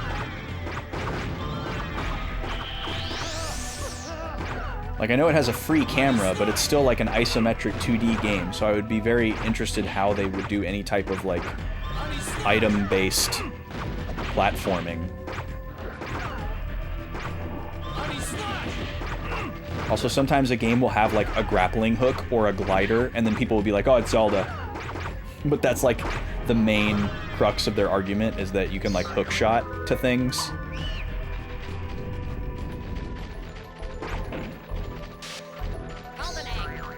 You know, and then suddenly, like, Sekiro is a Zelda game.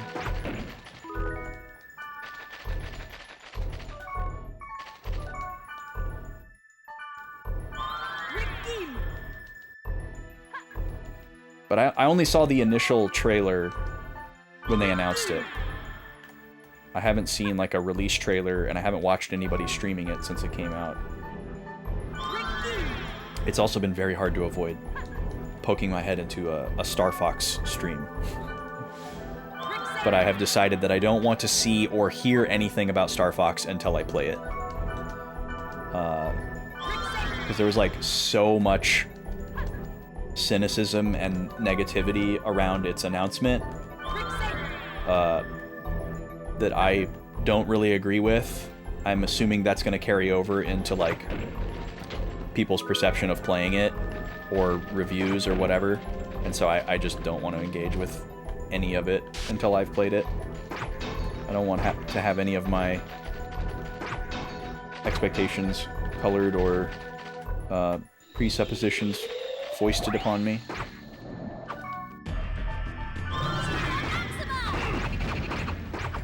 Items and puzzles really reminds you of Link to the Past, the layout of the dungeons. Okay, so when you say items, they're like items that do things in the field? Like, what kind of items are we talking about? Like a lantern and a hookshot?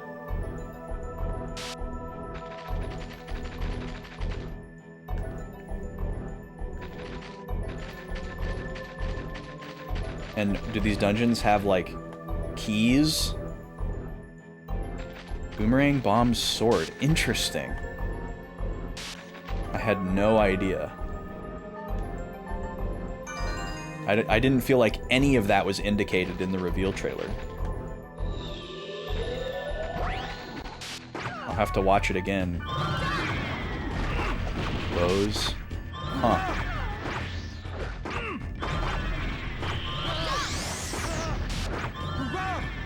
Well, that's interesting. Yeah, it definitely felt to me like it was being advertised as like a de facto action RPG.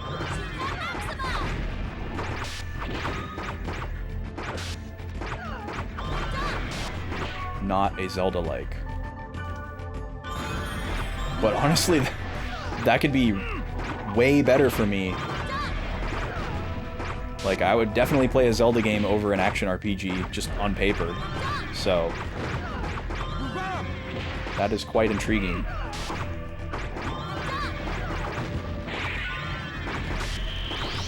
Yeah, I don't want to know everything about it, so thank you for that.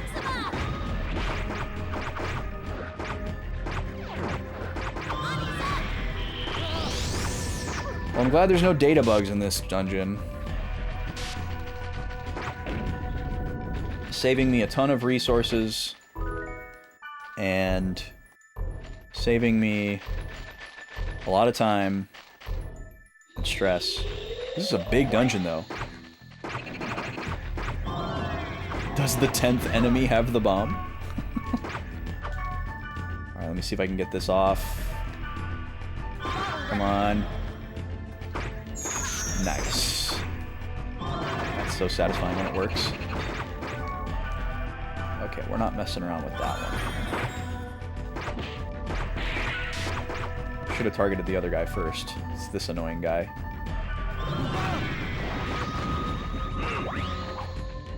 Will there be grumble grumble? Oh, he's got that summon. That spooky summon that does a ton of damage. Alright, we got him.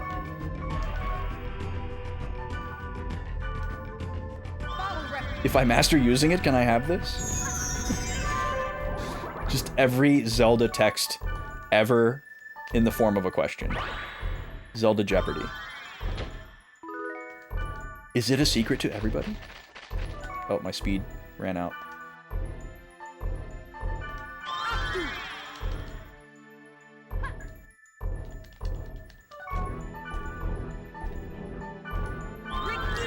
Alright, let's get these back on.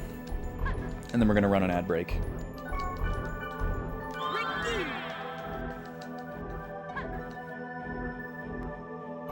Draconics has given you permission. Well, I was already interested in playing Elliot, but now I'm really gonna have to take a second look. There are like 5 Switch 2 games that I wish I could buy right now, and I can't buy any of them. I'm still kind of paying off Yoshi. I'll probably be able to buy one more game next month. But I don't know. With the expenses that I'm going to incur from the trip to Minneapolis, I probably shouldn't buy a game in July. which probably means I'll probably have to wait until August to buy another game, and that's probably going to be Star Fox. Because I think if I have to pick one of the Switch games that I want right now, I think Star Fox is the one that I would pick. My Switch is suddenly feeling very queued and backed up.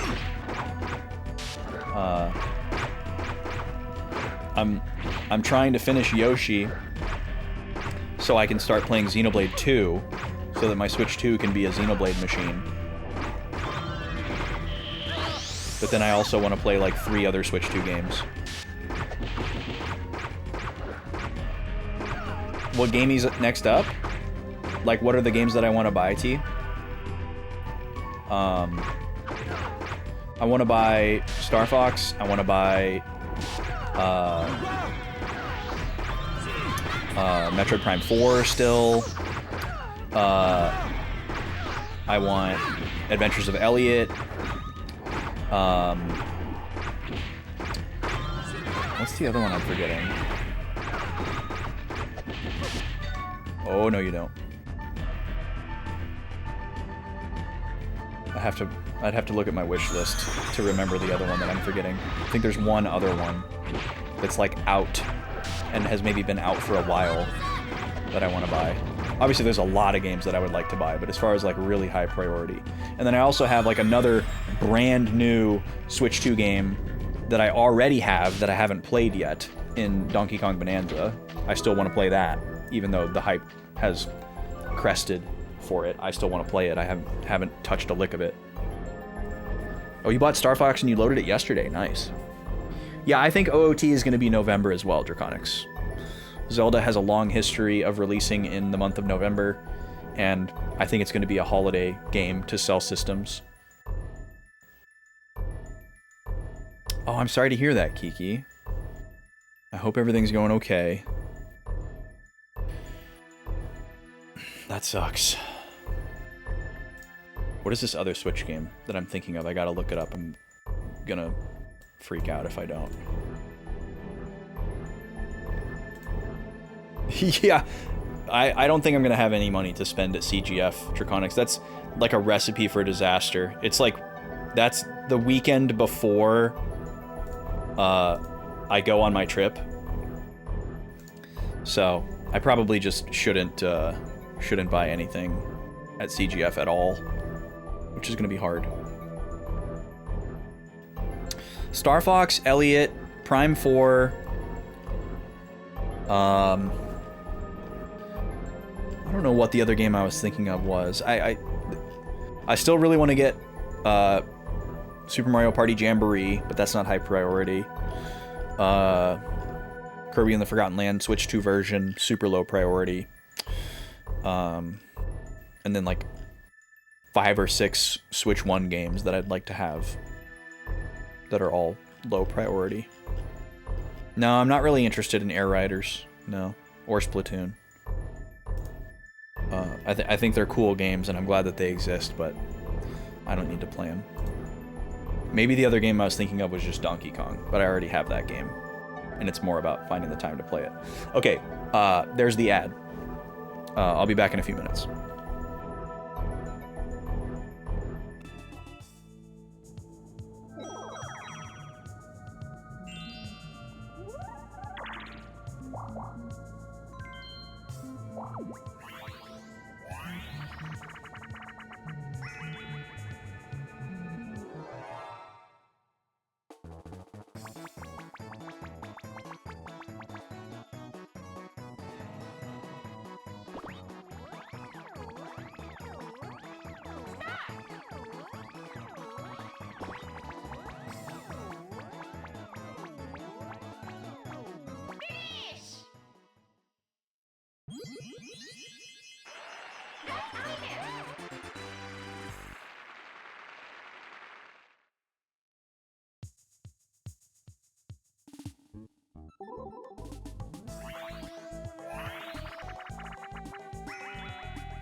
Okay, I'm back.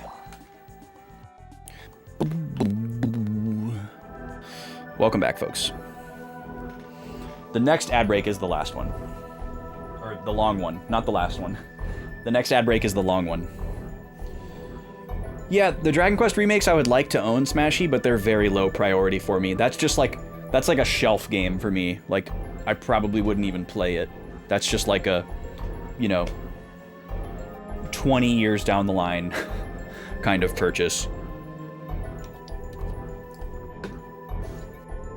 But I would like to have them. And I'm assuming more are coming. And I'd like to have those too. Will I make it through the DS trilogy of 4, 5, and 6 before they get re-released? Likely no. What's up, Manu? Welcome in. How you doing?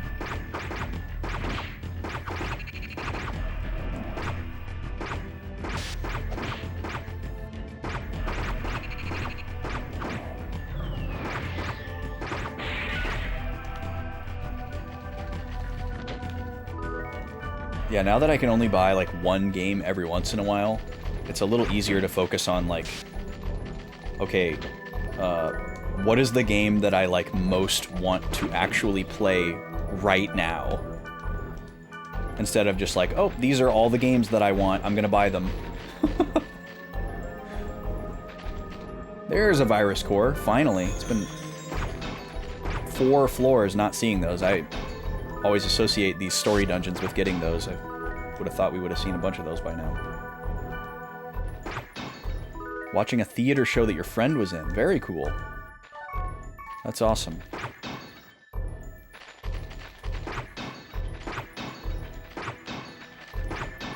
I can really enjoy classic theater if I am in the right mood. But I have to be in the right mood. Okay, all the buffs are running out.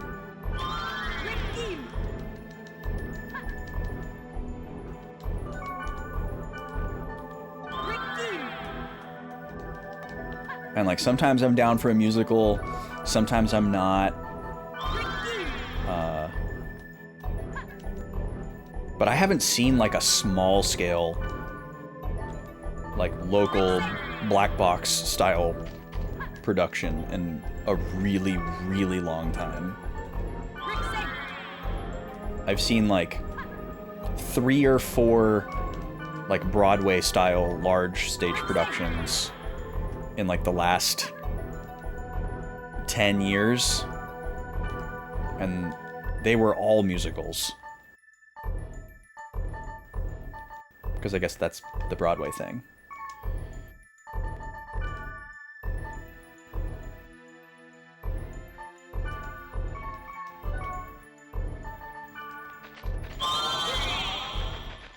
Alright, speed scroll, we're counting on you here. Where did we leave off in FF4 last time?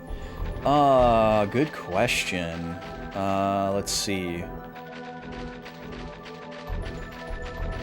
Didn't play FF4 last weekend because that was the day the lady came home and we had not seen each other in a while, so we wanted to hang out and watch TV and vegetate and eat ice cream and stuff, so we did.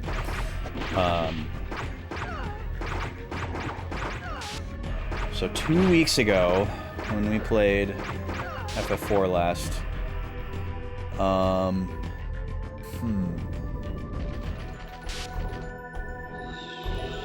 we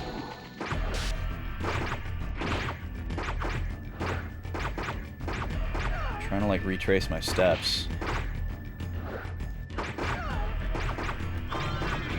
We got, oh, we went to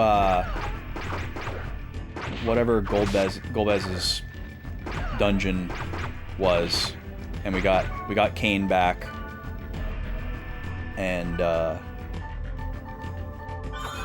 Tella cast Meteor on Golbez and died, and then we snuck into Baron and got an airship.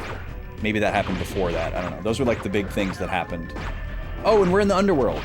That's right, we're in the underworld going after the Dark Crystals now. Shout out Dark Crystal.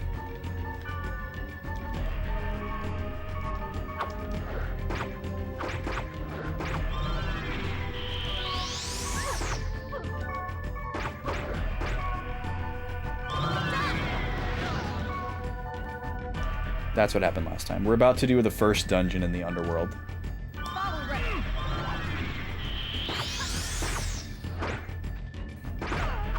Yeah, Tower... Is it Tower of Zot? Is that the one where Golbez is? There's a lot of towers in FF4.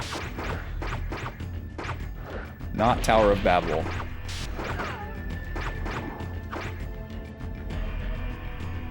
But yeah, we gotta... We're helping the dwarves in the underworld.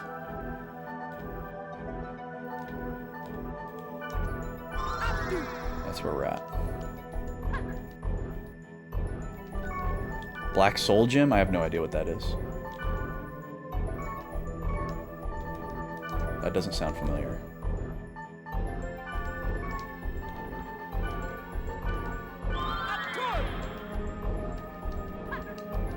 Five floors, man, that's like the max. I don't think we've ever seen anything more than a B5. I don't think it's possible.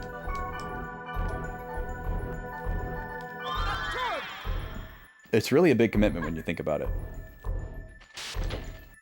Because I forget, like, because my playstyle is to clear the dungeon and get everything, like open every chest and break all the breakable objects and do all the fights and whatnot, I forget that most of it is required anyways. You know? Like, unless an entire room is skippable, no fights are skippable. Like, once you enter a room, there's no way to get out of the room until you clear the portal. So, most of the fights are required. And even if they're easy, they just take time. Oh, I'm about to die too. Jesus. These guys are so annoying. They're so fast. And they just run around and cast confusion on everybody. Kite is immune to it, luckily.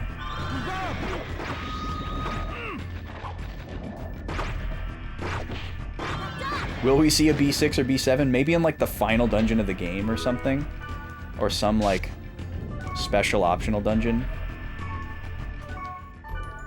Otherwise, I think no. Starting up Dark Crystal? Like, actually, Smashy? You're just gonna, like, watch it right now? Second screening Dark Crystal. Okay.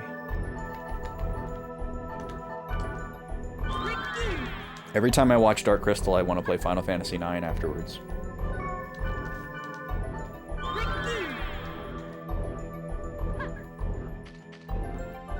Well, yeah, if you teleport out of the dungeon, Manu, all the portals reset. Like, so you 100% of the time have to do the whole dungeon in one go. There's no way around that. Dark Crystal is a late 80s dark fantasy movie that is like a collaboration between Lucasfilm and oh, it's not late 80s, it's early 80s. My mistake. It's a collaboration between Lucasfilm and Jim Henson. I mean, yeah, technically before my time as well. I didn't grow up with this movie. I didn't see Dark Crystal until I was like 21 years old.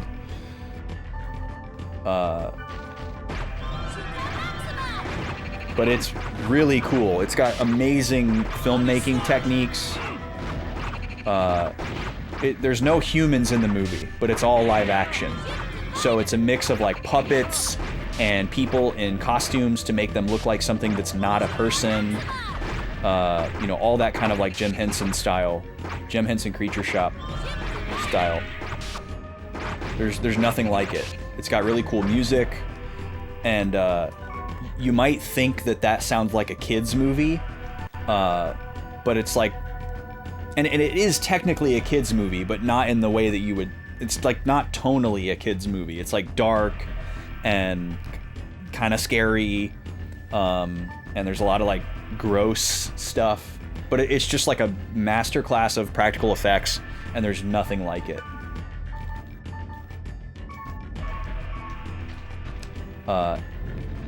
And it heavily inspired some certain elements of Final Fantasy IX.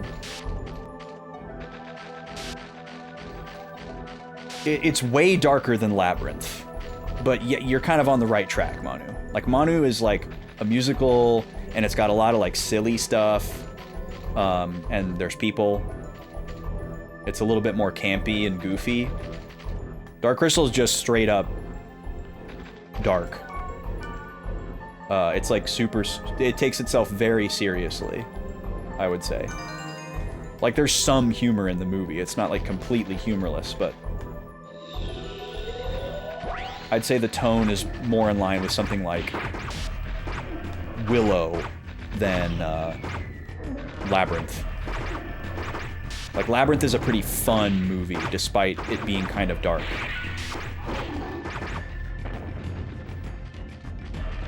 And Dark Crystal is like an adventure movie, so I guess you might say that it's fun in that sense, but it's not like lighthearted.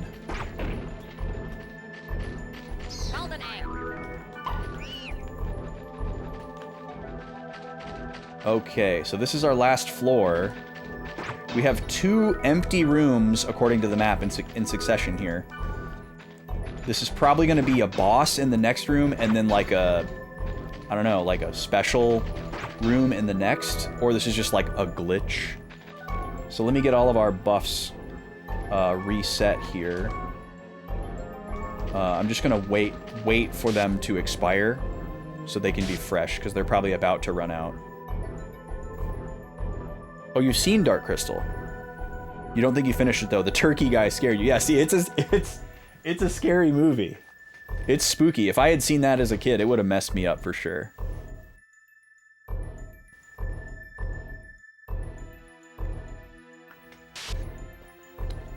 Many turkey guys, yeah.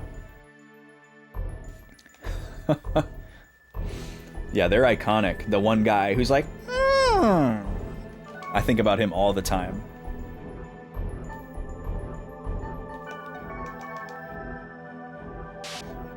One of the few characters in the movie that's not Frank Oz. Although it's not as Frank Oz loaded as like Muppets or anything. But yeah, man, Jim Henson, what a genius. We really lost one when he went.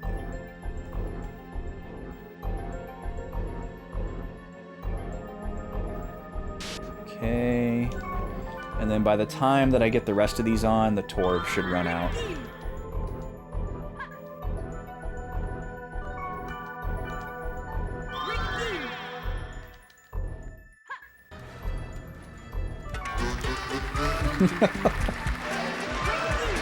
Thanks for watching, everybody. Yeah. Perfect alert for, like, dead air, nothing happening in the game.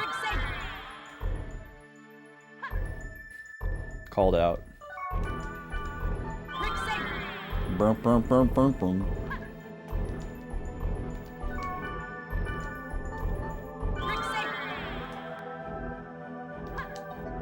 That's like one of the most obscure alerts that we have. It's really up there.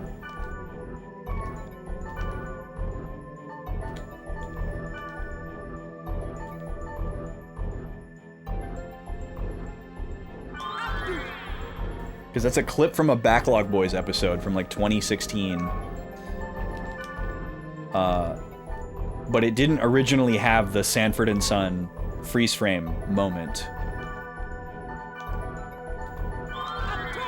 I used to do this thing back when I was working, and going to a job 5 days a week, where on Thursday I would do a morning stream, where I would like set up the stream at home like super early in the morning before I left for work, and then remote desktop on my phone from work.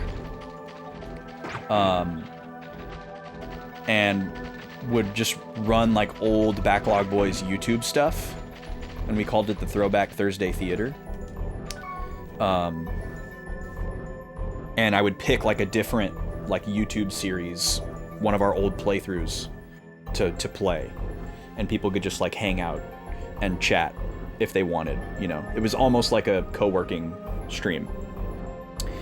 And one of the days we watched The Last Story, And I remembered there was just this weird freeze frame moment of Zale where he like turns to the camera and like in the context of the original cutscene, it's a very like creepy kind of weird moment. And when Vaughn and I experienced it, we were like, oh, what that was weird. Whoa, why did Zale make that face? That was so silly. And we were kind of laughing about it. And when we rewatched that moment on that random, you know, Throwback Thursday stream, however many years ago that was, that just like popped into my head. I was like, oh, what if he like turned to the camera and freeze framed and it was Sanford and Sons? Sanford and Son. It's very, very weird. My brain is a strange place. All right, let's see what's going on in here. Oh, Elk and Mia. Who am I? Finally. You're Mia, of course. I have no memory. Huh? It's true. I only exist in the world. Oh. The only memory I have is when I am in the world. No! Stop it! Mia! I want to stay as me! Stay back! Don't look at me! Whoa. Wait. Whoa. I'm sorry.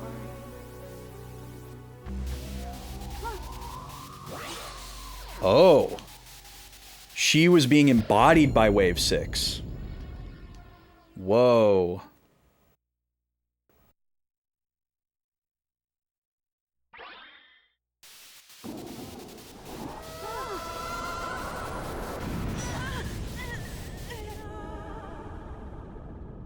This design is wild.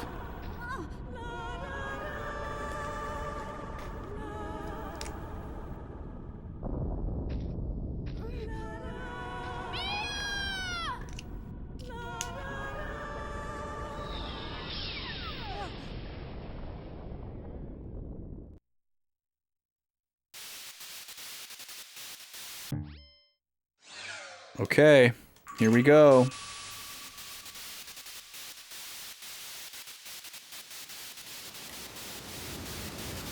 Yeah, this game is a little bit spooky.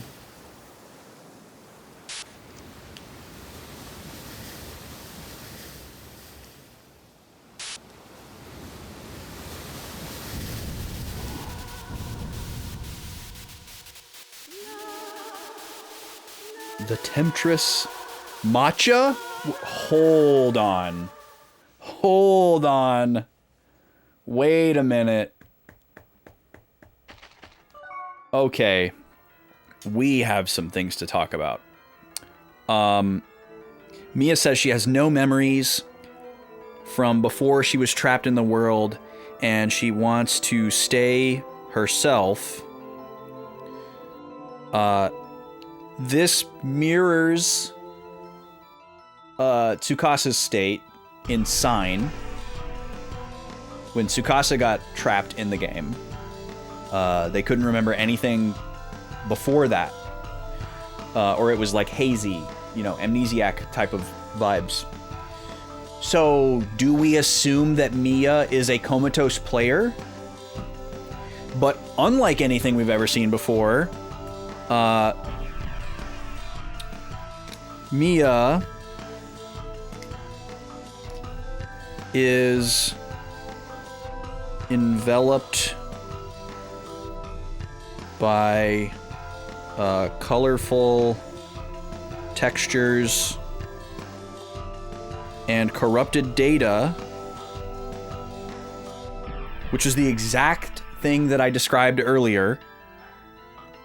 Remember earlier when I was talking about my notes from the first episode of Sign, and there was a scene where Tsukasa had a flashback, and it showed this flash on the screen of a silhouette of a girl in this like colorful wash with ones and zeros. It was exactly like that. So like an intentional one-to-one correlation, I think. But this raises a very large question. Let's see. Let me get back to writing here, and then we'll get to that question. All right. Similar to Tsukasa in Sign. And then she transforms into Wave 6,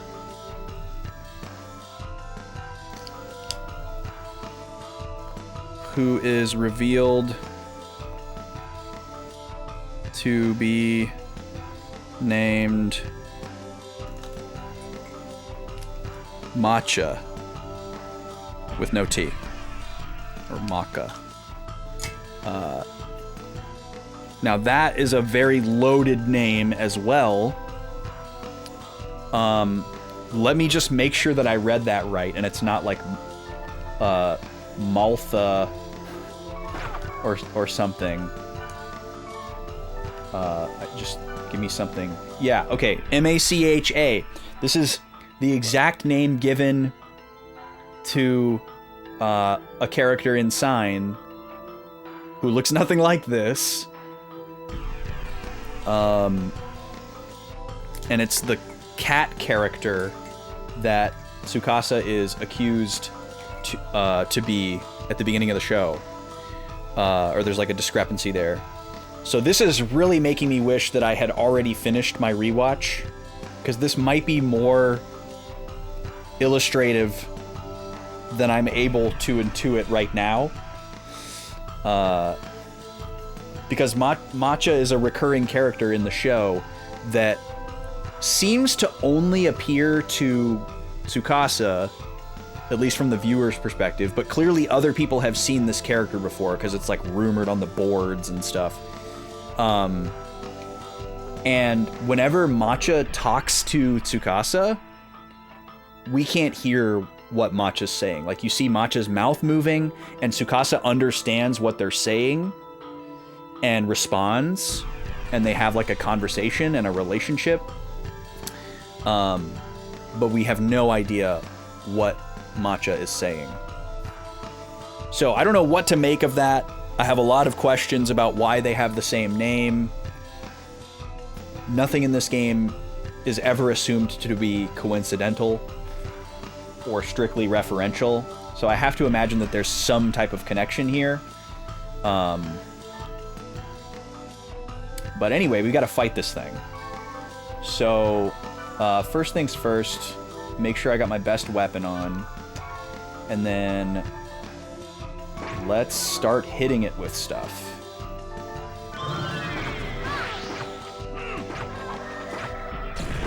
Just like all the other waves.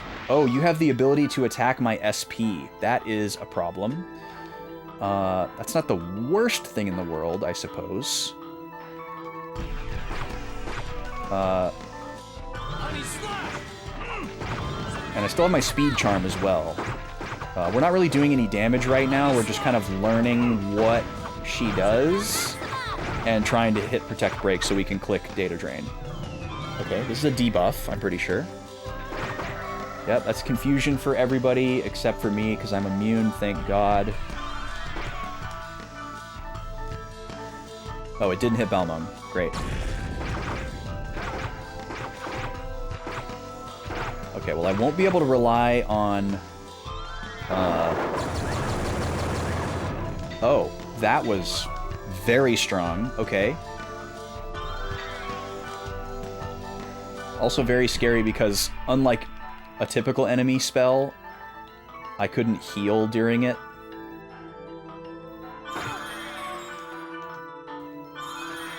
Alright, so Balmung has lost his buffs. I'm not going to bother regenerating them. Sprite of Love. That doesn't sound like an attack. Oh, but it is. Okay.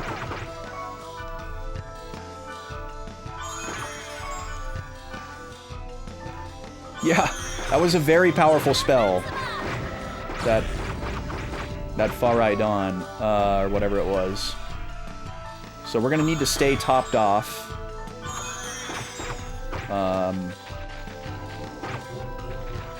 It's gonna be hard to press the attack.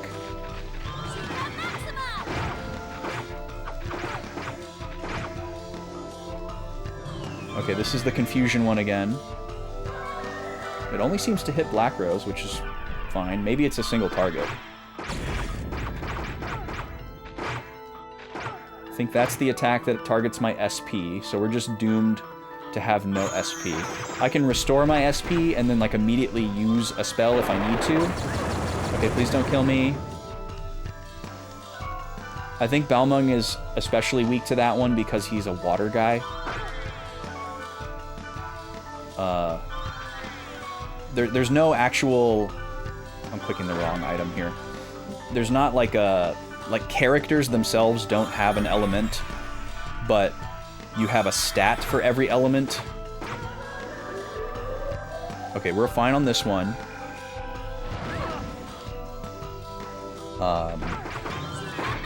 So, like... Okay, we gotta go to status. So yeah, like these, all these. So this is how much defense we have against that spell. And Balmung's is low, and mine is okay.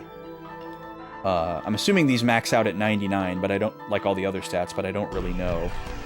But Balmung's is way worse than mine, so, you know. Welcome in, thanks for the follow. We are kind of like slowly regaining SP though, although I think she just killed it again. Yeah.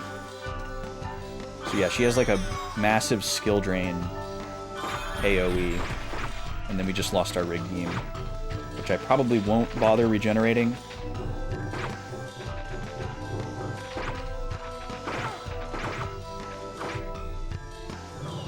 Okay.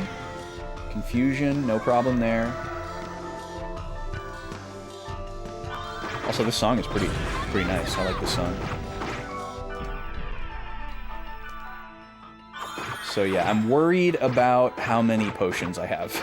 That's really the only thing I'm worried about here. If I get to a point where I need to, like, restore SP to use healing spells instead of healing items, that's not good. They always seem to target Black Rose when they do this, too. Okay, she's got all the status effects.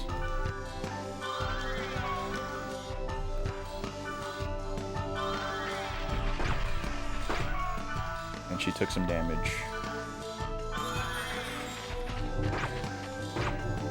It hasn't been that long since I bought a full stack of those recovery drinks, so I didn't realize I was this low.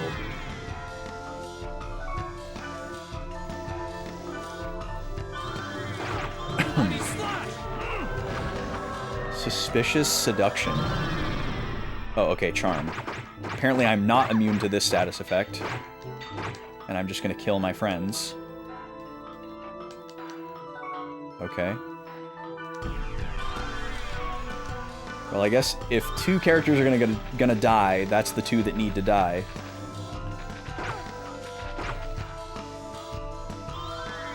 Here's the lightning again.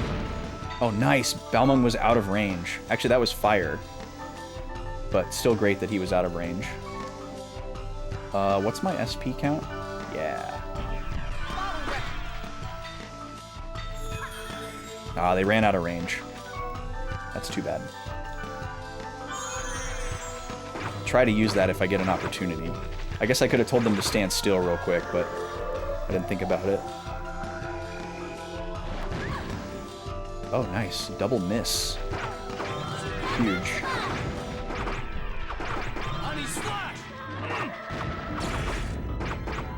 There's the SP drain. We've got to be getting close here to being able to data drain.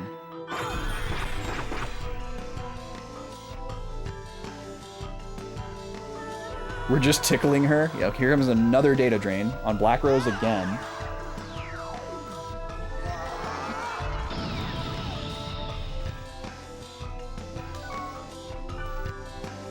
So I wonder, One of the things I'm thinking about now, after what we saw happen to Mia, is, are we gonna end up finding out that each one of the cursed waves had to, like, steal a player in order to exist?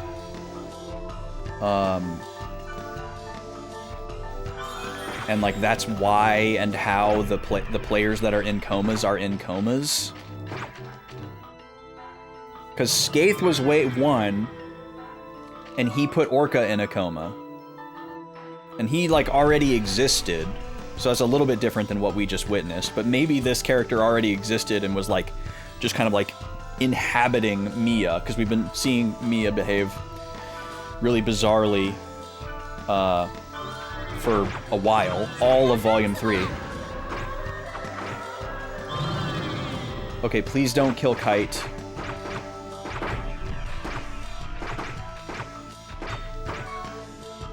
Oh no.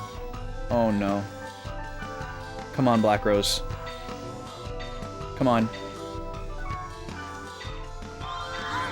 Whew. That's super scary. Okay, that's fine. She was the only one in range there.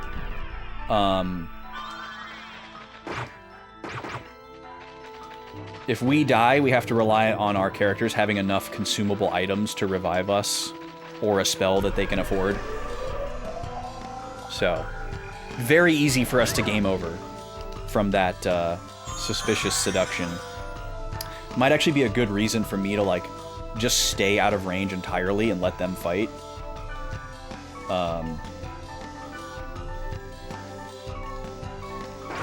Because she's not going to be able to hit the whole battlefield. So here's the skill drain. Oh, they're still on first aid. Shoot. They're wasting items. Let me back up a little bit here. Data drain. Yep.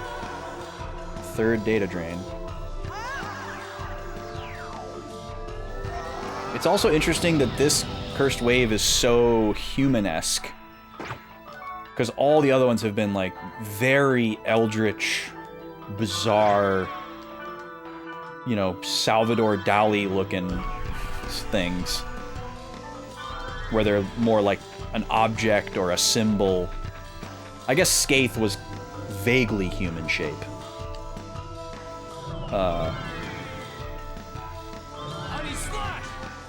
But that's kind of the only other one.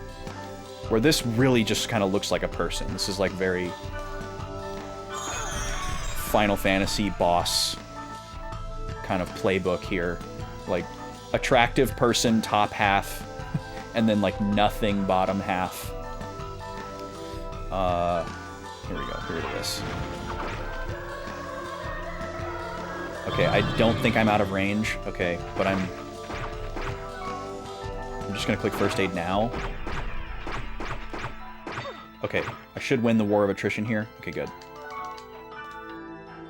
That's so scary. First, make sure I don't get one shot by something.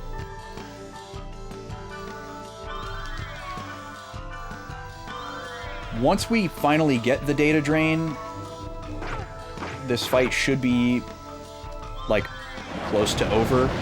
That's usually about how it goes. Oh, that's unfortunate that she only targeted me with that. Almost died. But we're okay. Yeah, we're getting dangerously low on potions here, though. Stop her moving around. Whoa. It's like a frame-perfect menu command there. Okay, let's try this really quick. I'll try to get this back on. Let them duke it out for a second.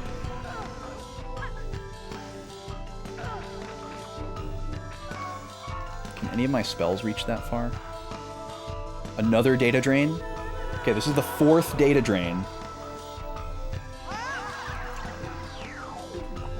And she always picks Black Rose. Sorry, Black Rose.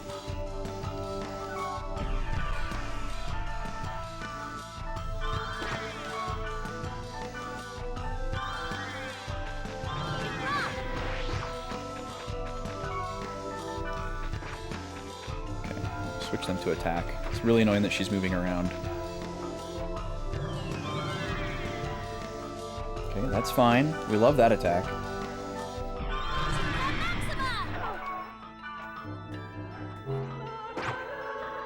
Okay, I should be out of range of this. Oh, nope, it has like infinite range. Okay. Well, I guess at least just being really far away should... Oh my god, just barely survived. Come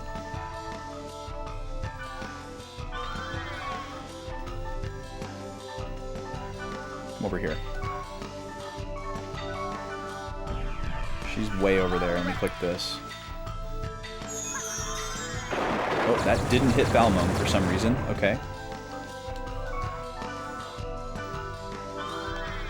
Okay, now you can start fighting again. Do you have any SP? Just enough. Alright, well now that I know that I can't get out of range of that,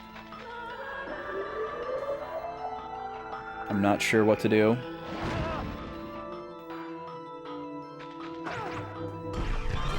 But I think theoretically standing back will still keep me from...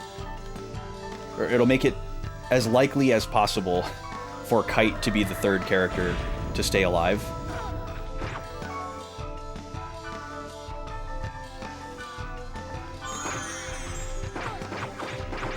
Gotta be getting close here.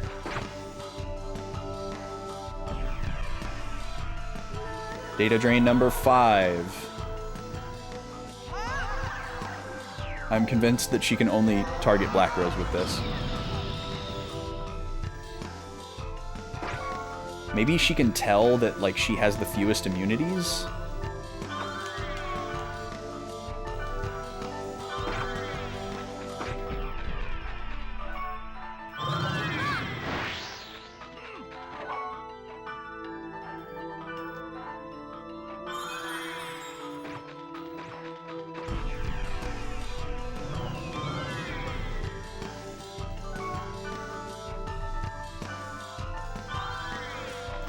We've got to be getting close here.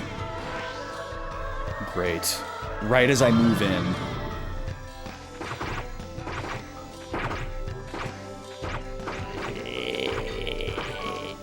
Oh, she got me. Come on, Black Rose. Please don't be out of Resurrects. Okay.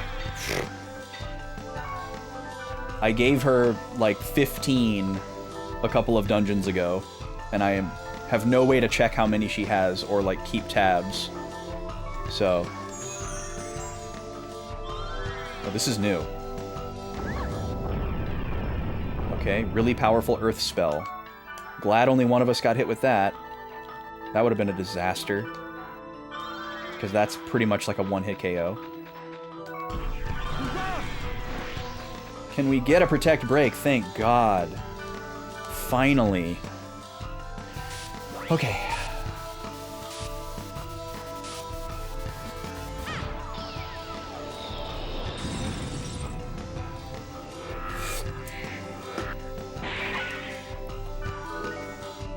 Segment 3. We got an aura segment. Now this is typically what they look like after you data drain them, so this is normal. We're not, like, completely safe. But we're... Actually, let me... Hold on. Oh, my SP's gone. Let me just soul.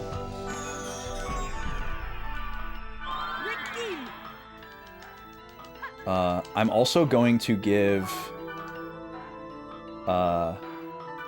myself a speed charm.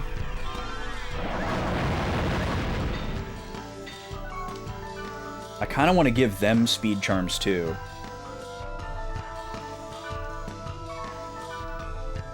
I'm so glad items have infinite range.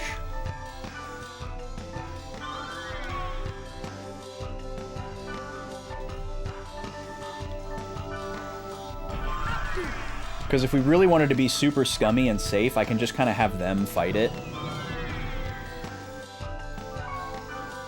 Just to make sure that I don't die and don't get a game over.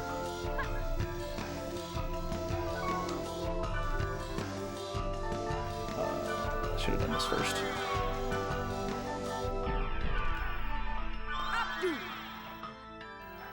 Okay, now we've all got speed.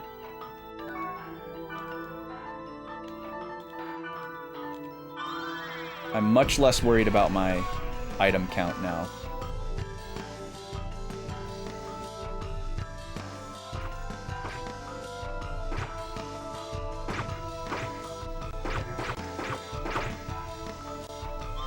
Oh god, this is the earth spell. Oh no, it's ice. Okay, that's fine. We're okay. Excuse me? Please? Okay.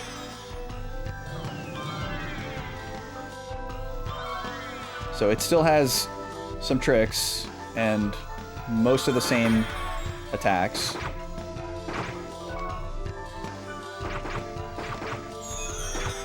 Oh, it's healing too. Great.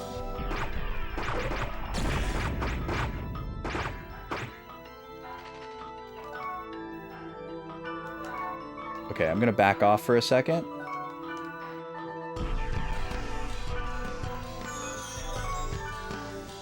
Even though it's healing, I think it's okay to take our time here.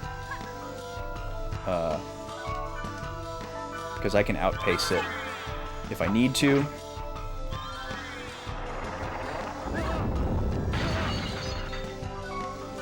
And we can avoid stuff like that. It's not really realistic for me to try to, like, raise specific elemental resistances. Because there's just too many elements. There are items that can do it temporarily, but I'm not carrying any of them. What's up, Vashi? Welcome in. We're getting there. We are getting there. Actually, you know what I'm going to do? I'm going to hit them with some Mage's Souls. And we'll try to just really lay on the damage here. To outpace her healing. Because I'm happy to burn these up and buy more. And just keep clicking the skill button. Because that will impede her movement as well. But I'm just trying to keep us a little bit separate. Offspring. So that whenever these super powerful magics happen, we don't all die. That's pretty much the strategy right now. But we're doing okay. We're almost done with this thing. I don't think it's going to have a secondary phase or anything. It's not Kubia. Oh, she's not, like, fully revived yet. Okay. One for you. And one for you. And click the skill button.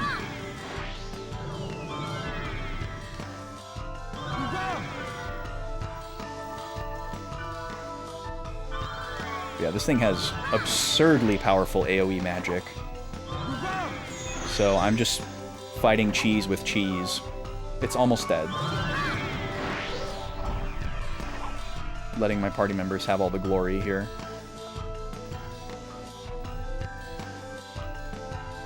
I'll let it do one more spell before I move in.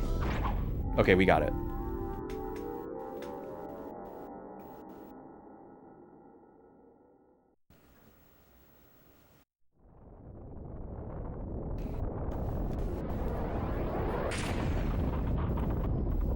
Shout out Red Screen. That's very Wild Arms.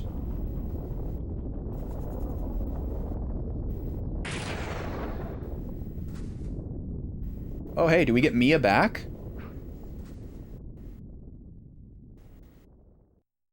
Is she okay? Is she a lifeless husk?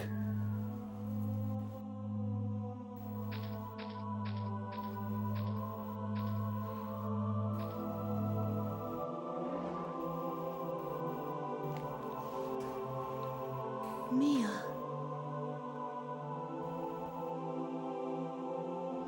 Cool sky.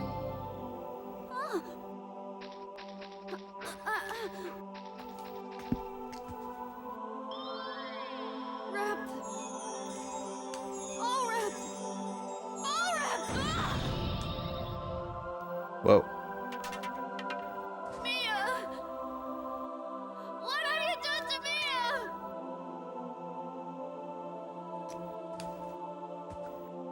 Oh, Elk. Thank you.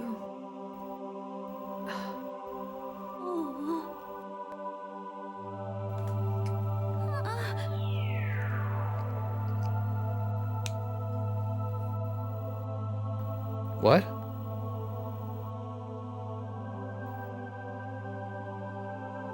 So that looks very similar to when Sora disappeared.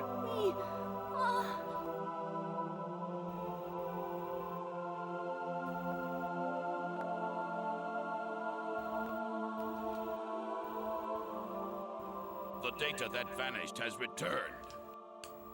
We're resuming the operation. Go back to Omega. Cruel, vindictive scars. What? Elk. Mia is... Just leave me alone!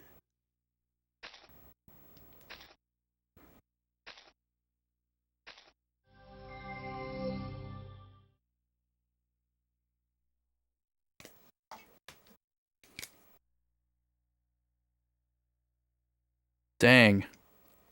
Okay. I'm writing. There's more to write. Are we done with cutscenes? Okay. Let's talk.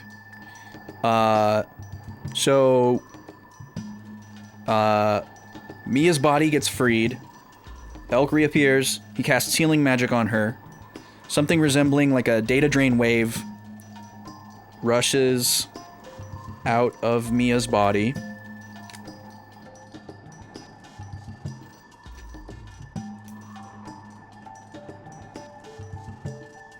She thanks Elk.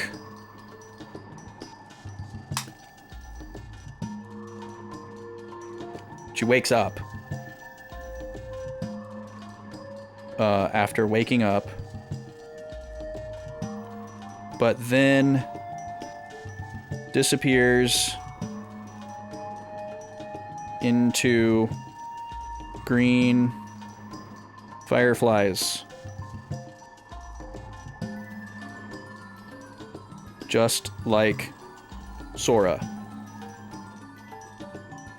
Okay, so this kind of supports my theory that the waves are using players as vessels. Skaith might have used Sora as a vessel, not Orca. And maybe Orca is the vessel for Kubia. That's possible. We don't know what waves 2 through 5 might have been up to. But if Mia was overtaken by wave 6 and Sora was overtaken by wave 1, interesting implications there. A lot to think about. So I'm just going to write down my question of, does each wave... Oh, should have written that in orange. Whoops.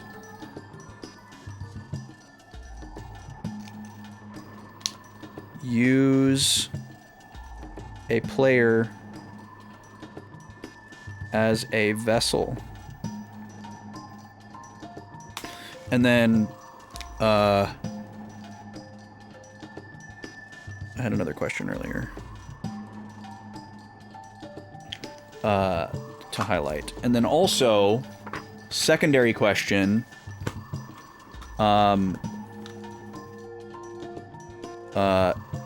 if so, can we assume these vessel players are all coma victims.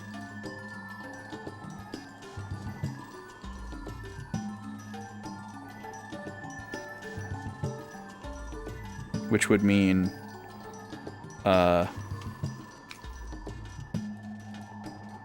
Skaith to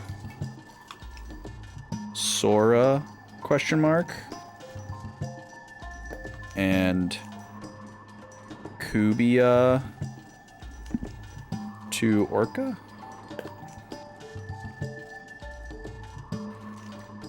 And again, I'm not writing this down because I think I'm like so confident in being right. It's more about recording my thoughts in the moment. So when I find out that I'm wrong later, I can go back and reread this. Or if I do happen to be right, you know, I'll be able to remember when I figured it out or whatever.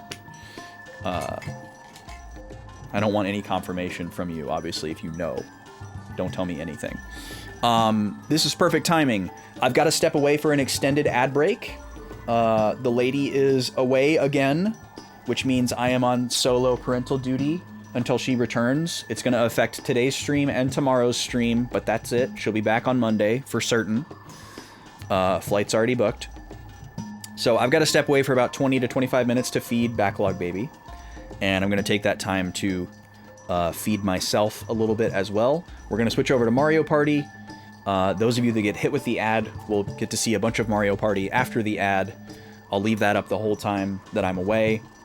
So you can just cozy up and watch the CPUs duke it out, or you can step away and come back, whatever you want to do. I'll be back in about 20 or 25 minutes. I'll be in chat as BB Austin. So I'll see y'all in a little bit. Thanks for being here. More stream to come after this.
Oh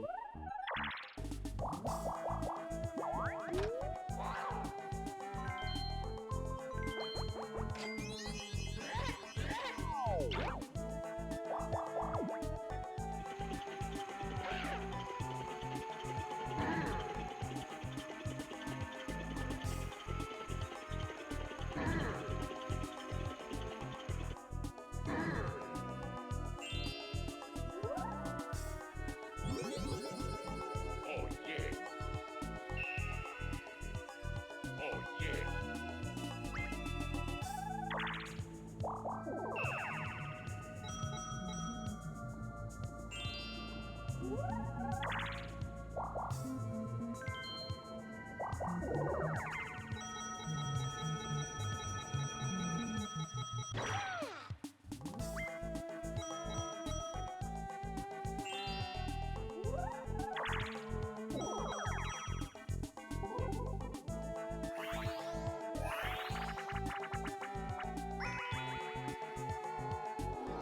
Oh yeah.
All right, I'm back. Thanks for waiting, everybody. That was pretty quick. Little guy did a good job. He's been enjoying this dinner meal that he's on for the next couple of days, a lot more than the one that he was stuck on last week. Welcome back, everybody. It's reminding you of dinosaurs. Interesting. I guess there is a connection there between, like, you know, puppets and animatronics and practical effects. But I feel like it kind of begins and ends there. I guess it's also like a very, like, organic setting, like rocks and dirt and plants. Maybe there's that as well. But fantastical in a totally different way. Tonally so different, because it's like dinosaurs is like it's a sitcom, but it's also like it's very like tongue-in-cheek and like referential, and like the joke that's always in play is like, oh, this is like a situation now. But Dark Crystal doesn't have any of that. That's such an interesting mental connection. I would never have really thought about it until you like force me to think about them in the same breath. Okay, so we just fought Wave 6 of the Cursed Wave, and it was quite meaningful. Is that Tim? No, that's not Tim. That's the Cossack leader. Let's drop a save, just because we haven't saved it all today. This will be slot number 1. One other thing that I want to write before we write down that save is something that I forgot from the whole exchange. Leos instructed us to return to the previous wave location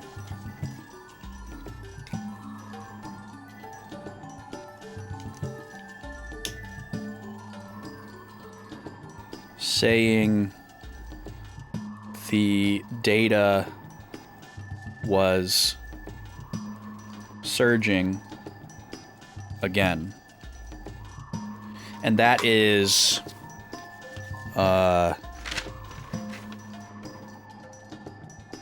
cruel, vindictive scars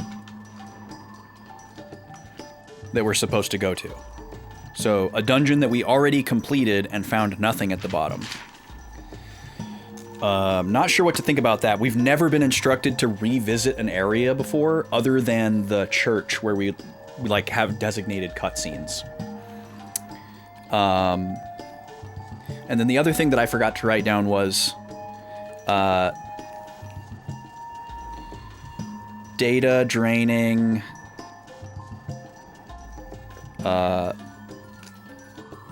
matcha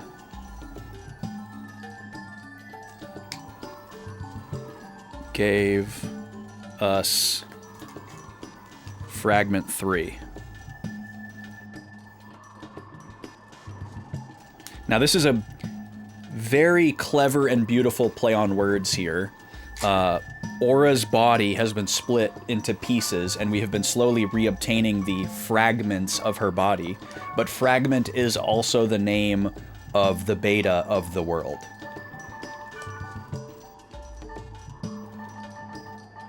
And was the original game that Harold based off of, or sorry, they're called segments in here, so I'm giving them too much credit here.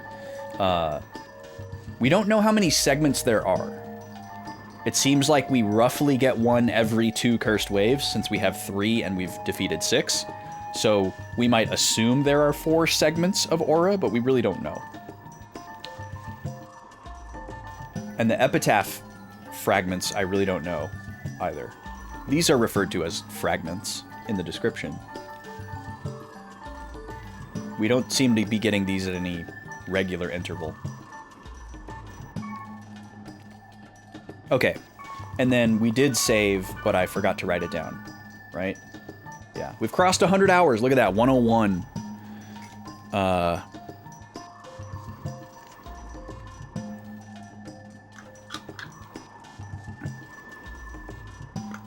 So let me fix this in my notes, actually.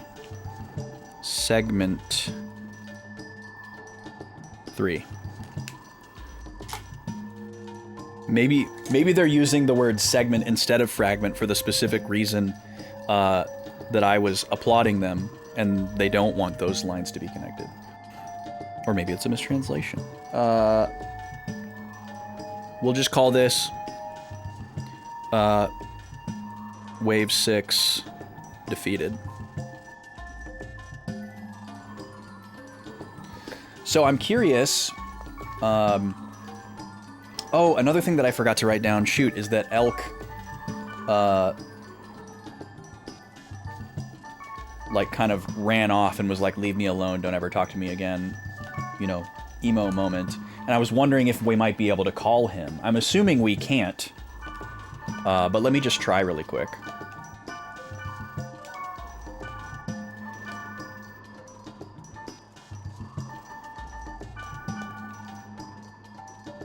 Yeah.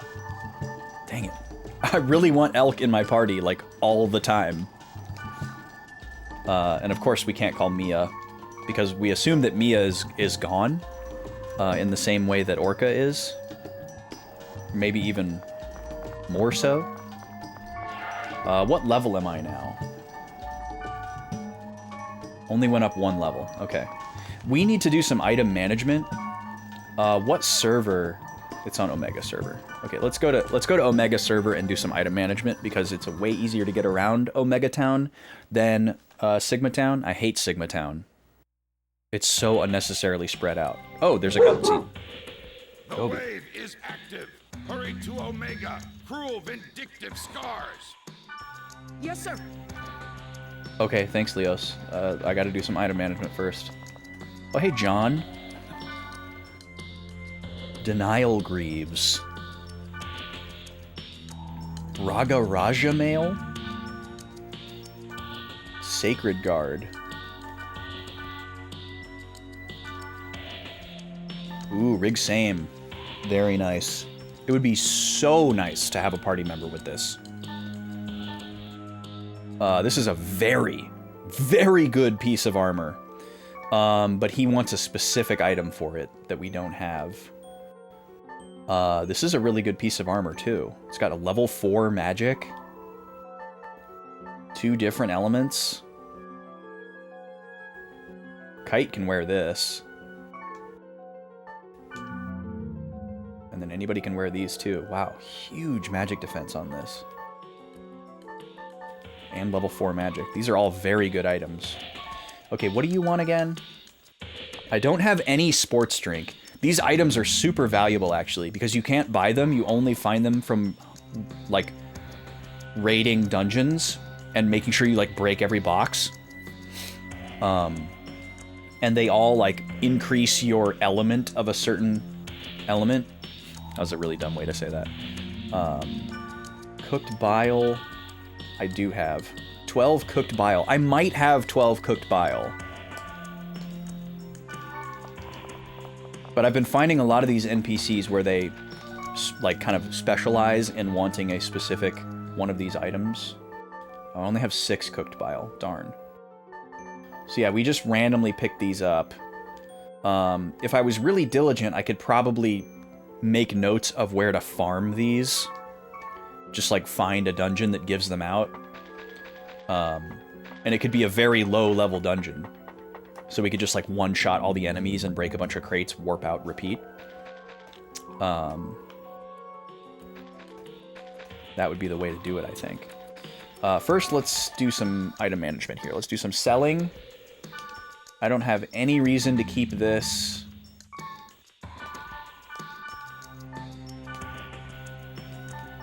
Pretty sure these are junk. These are pretty good. Okay, I'll have to check those against my other stuff. Sea Greaves.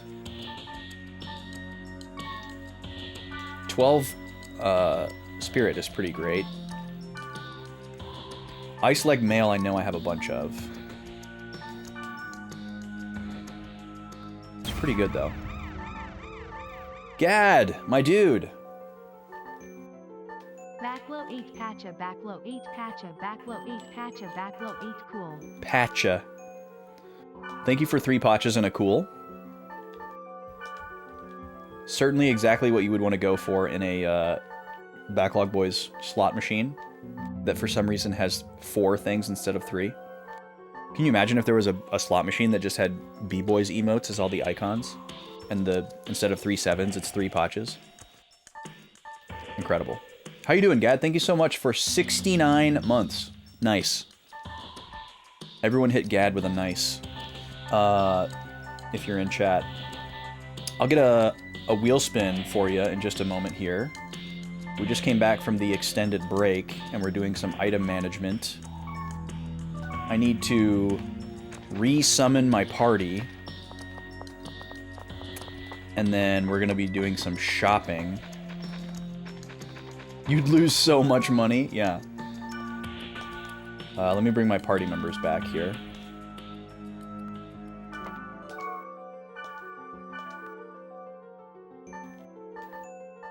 We're pretty much fully committed to Black Rose and Balmung as our, like, story party. I would bring Elk if they would let me. I would do Black Rose and Elk if they would let me, but Elk literally joined us for 1 mission and then never again. And I don't like Wise Man. Elk is so much better. Okay.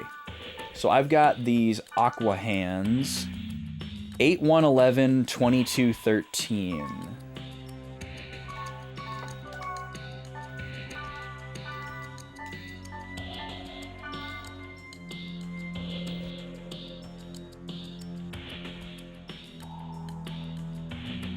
Okay. I think it's totally worth it to swap these. I need to recheck the status resistance. This is a more magic-oriented piece.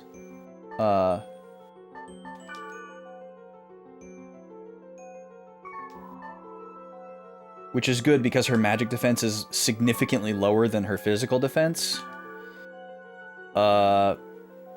She would lose 4 points there. And a lot of magic evade.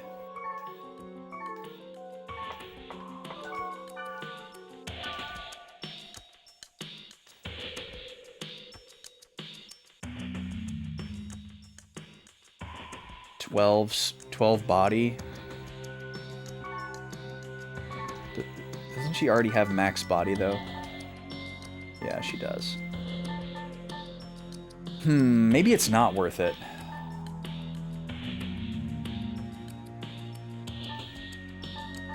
Yeah, I think it's actually not. Okay, let's check Balmung.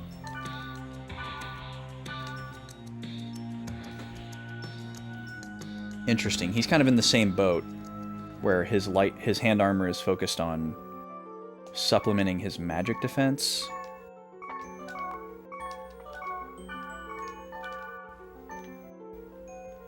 Which is also pretty low. Like, my magical defense is massive. It's almost double theirs. And my physical defense is way worse than theirs. It's kind of interesting how that happened.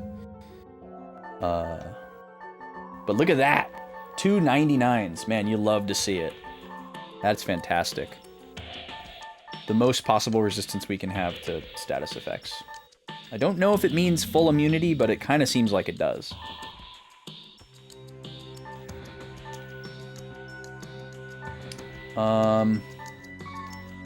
Okay, so maybe we skip the Aqua Hands.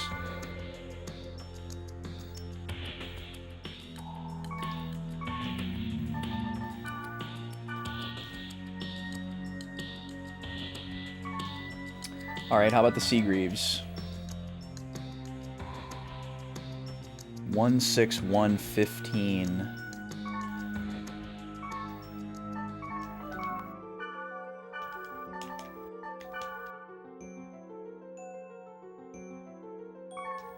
No.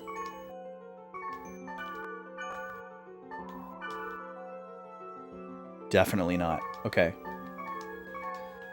So yeah, in that case, I will just sell these.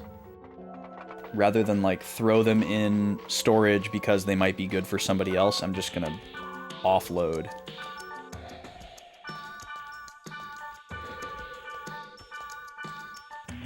Okay, and then I actually need to go back to Sigma Town to buy more potions.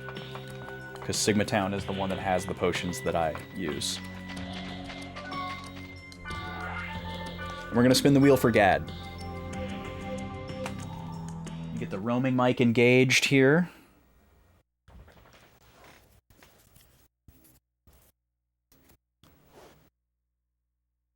And we'll swap over. We'll go over here, turn the music on for a sec. And let's see what we can cook up for Gad the Lad. This is the first spin of the day. So snack tasting up for grabs if we land on an orange wedge. Soda tasting up for grabs if we land on a pink one. And I should do some makeup pull-ups if we don't land on pull-ups. I love that emote combo. All right, that's an orange wedge. So no daily game for you. But we unlock a snack tasting. And now orange wedges are unlocked for the rest of the stream. So if you want a room tour or music time, two of our new segments here, or a daily game, which is a reworked segment, those are unlocked for the rest of the stream. I'm gonna do 5 pull-ups here because I still owe 10 from when I was injured. So I'm gonna take this off so you don't hear clothing and grunting. And we'll do 5 chin-ups over here. Get that away. I owe 10 more, so this will get me down to 5.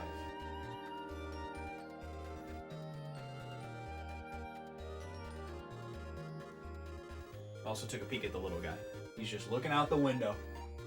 What a good guy. Well, that feels nice.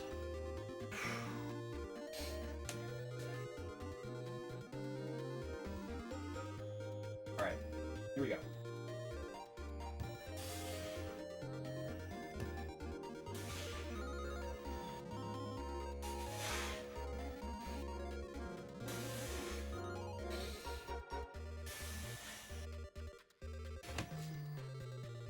All right, that's 5 sorted. 5 more makeup pull-ups to do.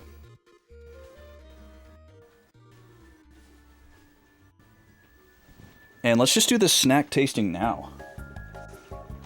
I know exactly what I want.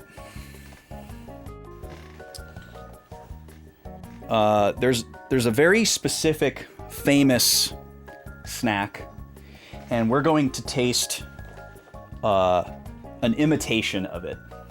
And this might be somewhat of a controversy for people who are familiar with the genuine article,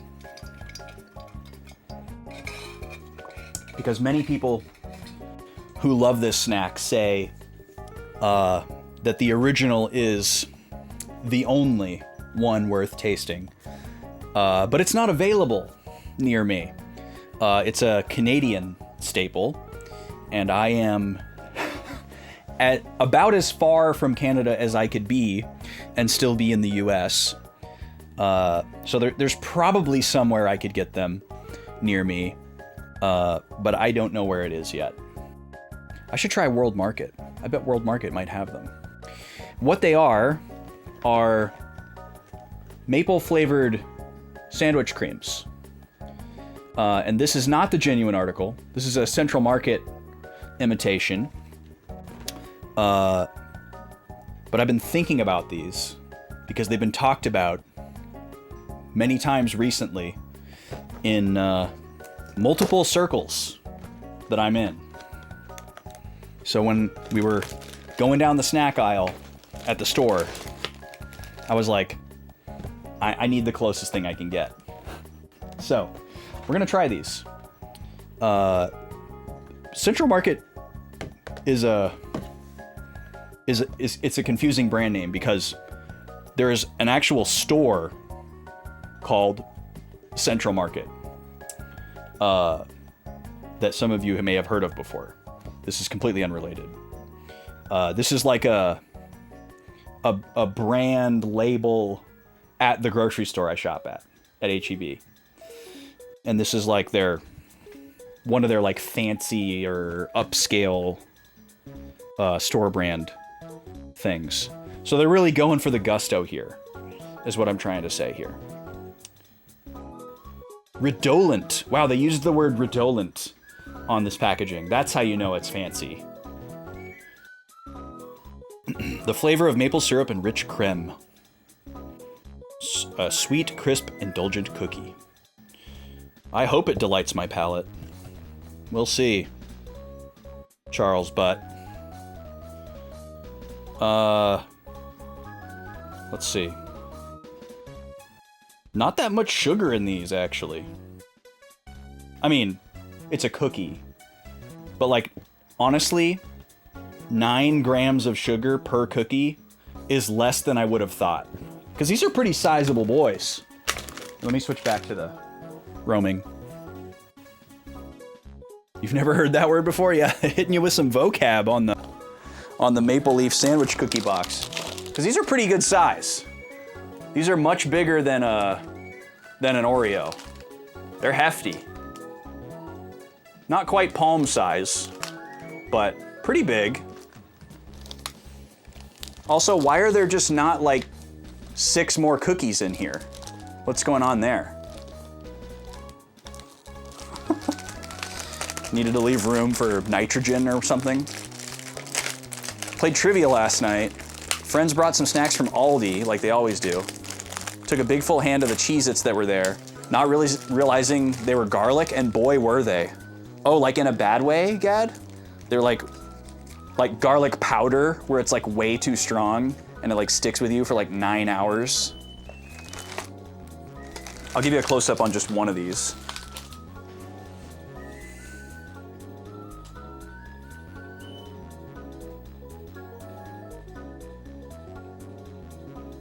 It's got the nice maple leaf pattern on there. Side profile, you can see the cream. The name of the original one is actually escaping me right now. I think they're called like maple leaves or something. This smells nothing like what I would have expected. I was expecting this huge waft of maple. I'm not getting that at all. This kind of smells like wood, which is not a good smell. It smells like polished wood. It smells like a bowling alley. Not like sweaty people and beer, but like the structure. Very unexpected. Not a strong smell, but a very unlikely smell. So hopefully it tastes better than it smells.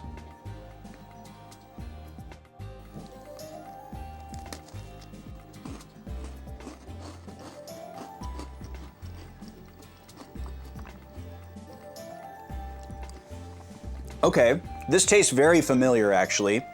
The cookie is a great texture. It's like a nice kind of shortbready situation. The cream is very similar to like an Oreo cream. It's not liquidy. It's very like, you know, powderish, frostingy.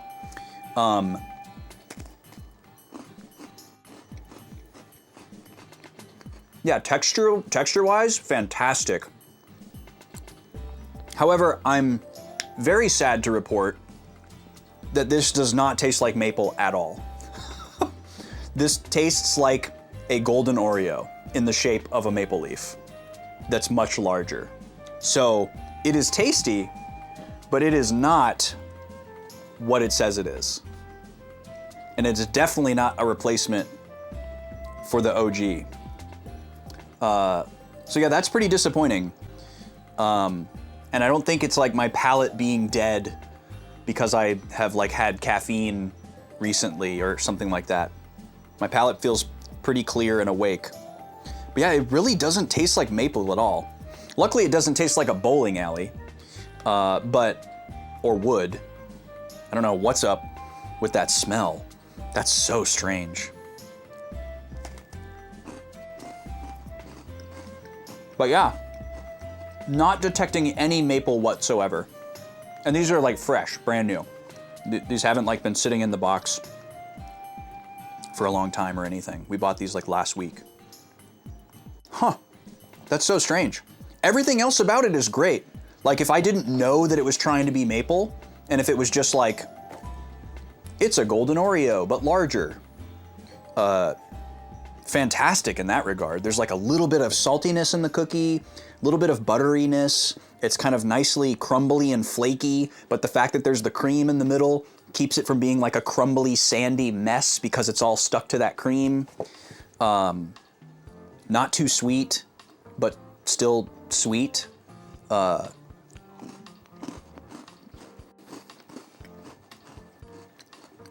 Yeah, as a golden Oreo, it completely smashes the competition. But there is no maple in there whatsoever. And this isn't like a coffee cake situation where like it's meant to be paired with maple and it doesn't actually taste like the thing that's in the name. It's supposed to taste like maple. It says that they're redolent with the flavor of maple syrup, but they're not. They're not. Not even a little bit. Huh. Well, scratch, or itch not scratched. But it's tasty. 90s bowling alleys smell like pizza and Surge. Ugh. I always associated the smell of a bowling alley with like cleaning products, wood, like wood varnish, and then like just a little bit of sweat, you know, that like recycled air kind of vibe. Skating rinks too. The smell of re-sanitized rented shoes. All right. That was our snack tasting. I'm probably going to eat a couple more of those as I keep going, because it's, you know, a tasty cookie and it's right next to me. Despite the disappointment.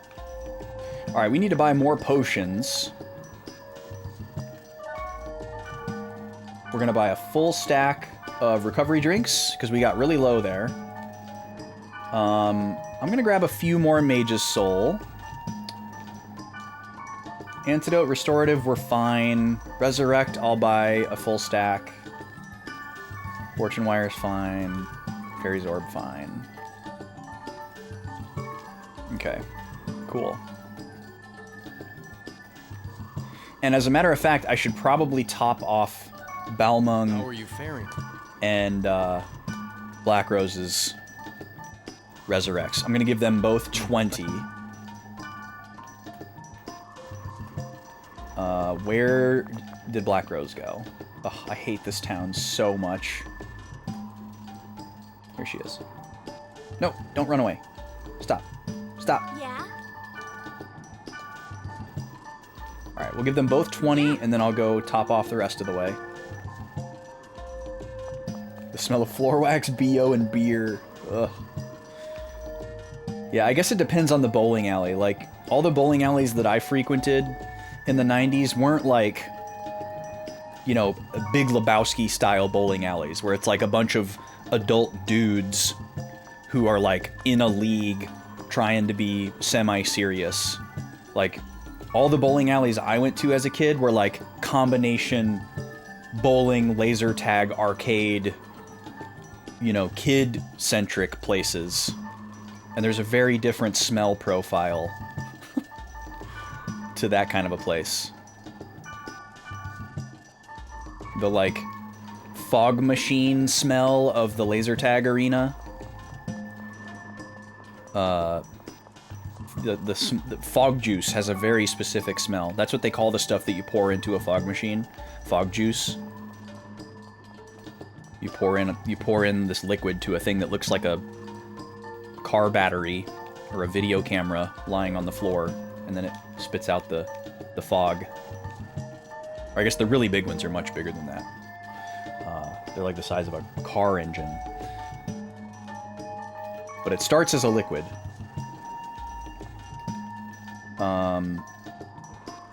Okay, I think we're all set now. Let me save again.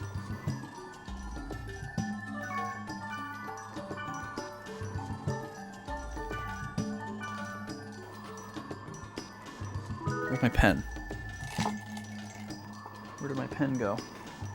Pen? Oh, there you are. From crossing out my pull-ups.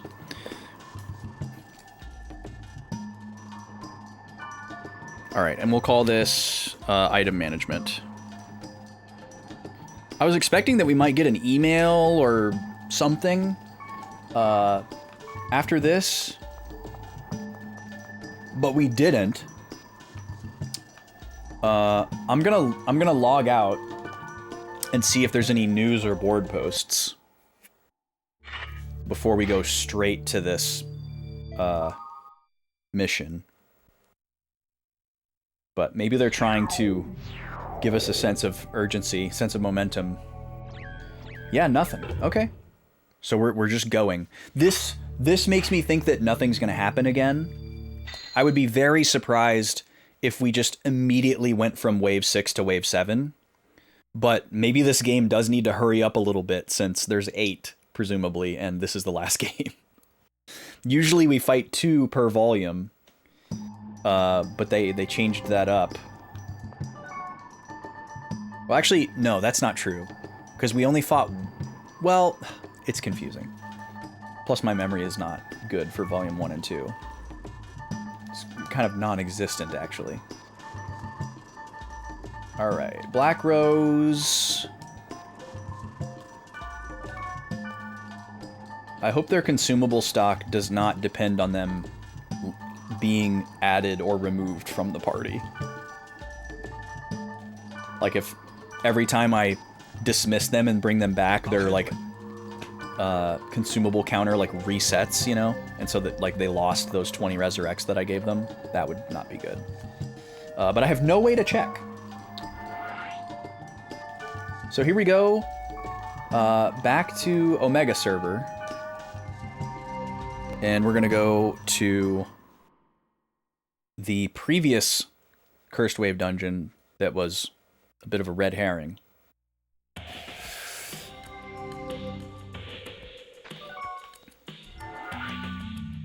Cruel, vindictive scars. What does it say? According to Wiseman's plan, area designated to defeat the wave using the vaccine program. That's old text. That's from the first time we went here.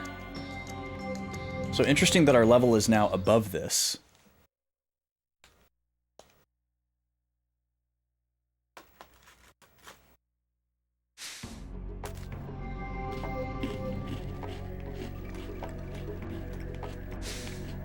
I am going to choose not to clear the field, since we are above the level. We probably wouldn't get very much experience points. So I'm not going to take the time to do that, because that's a lot of time.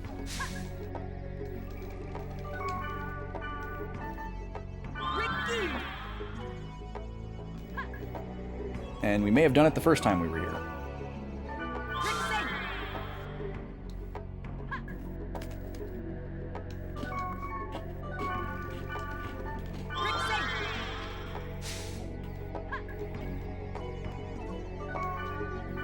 I'm truly shocked that these cookies don't taste like maple at all. Like, I'm not even being hyperbolic. There's just not even like a hint, not even an inkling of maple.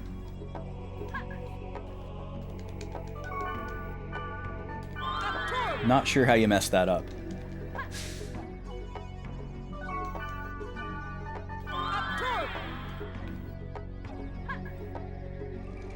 Okay, and then a speed charm for me.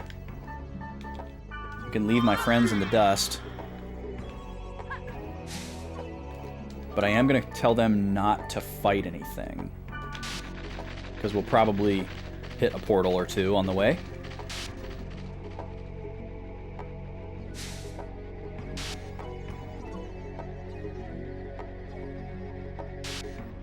Or not? Are there no portals here?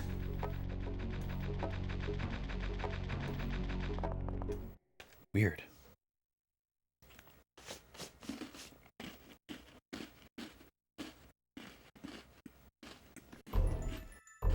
Have you seen Elk? We parted with Elk at Sigma. Graceful, tempting fallen angel. Is something wrong? He left his position with the vaccine. Oh. How did he get it? The final drive won't be... Leos! I can't hear you! Leos! Let's go Weird. down. Okay, it's time for me to run the last ad break of the day, and I gotta check on the little one. So I'll be back in about 3 minutes. Thank you all for being here. See you in a few.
Alright, I have returned.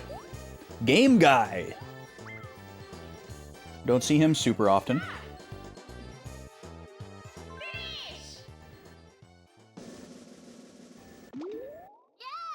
Yo, they got all 3 toads.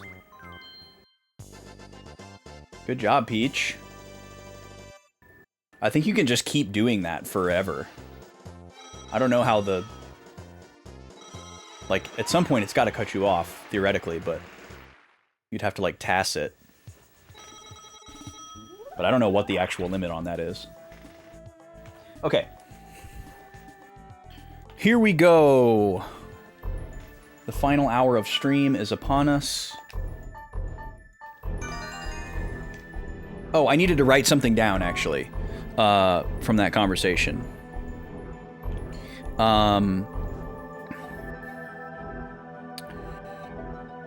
Upon entering, or actually I should say re-entering,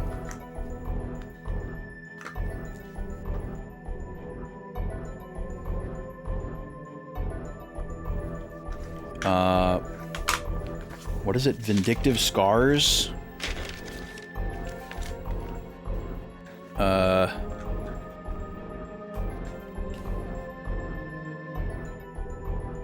Cruel, Vindictive Scars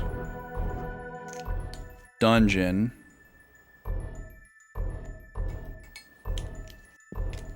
Leos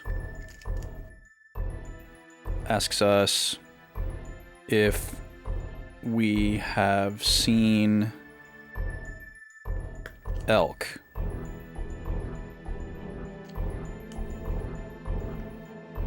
He disappeared.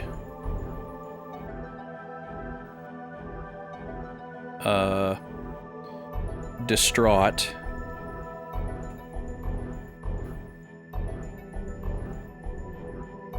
After we saw Mia fade away.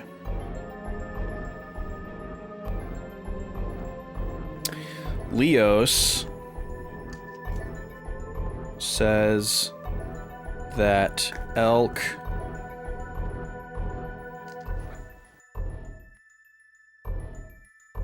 left with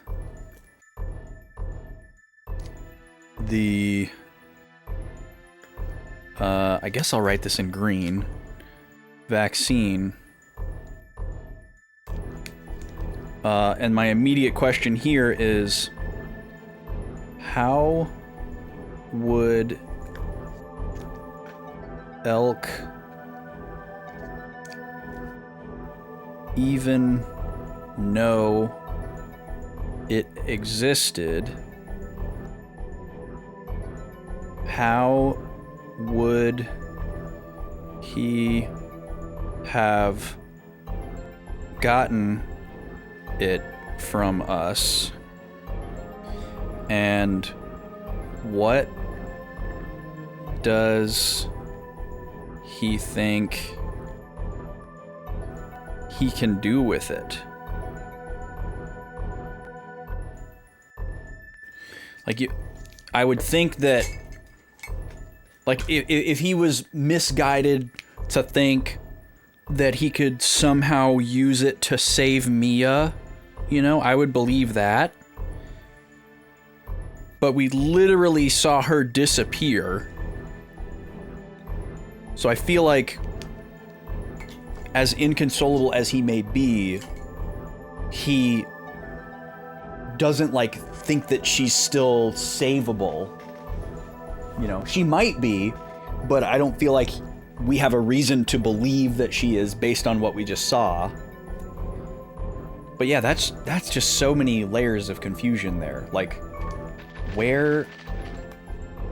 How did he get that from us? And, like, how would he have even known... Oh, no, wait, we're gonna attack this guy. Oh my god. This is a terrible combination of enemies, but we have to go for Alucard first. Unfortunately. Both of these enemies can heal themselves.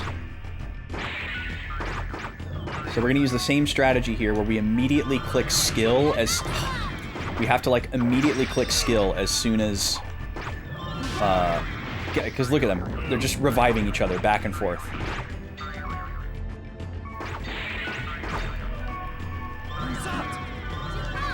Okay, I think we got it. The window for them to revive is unfortunately very, very long. Like, so much longer than you would think visually. So when they're all together, it's a disaster.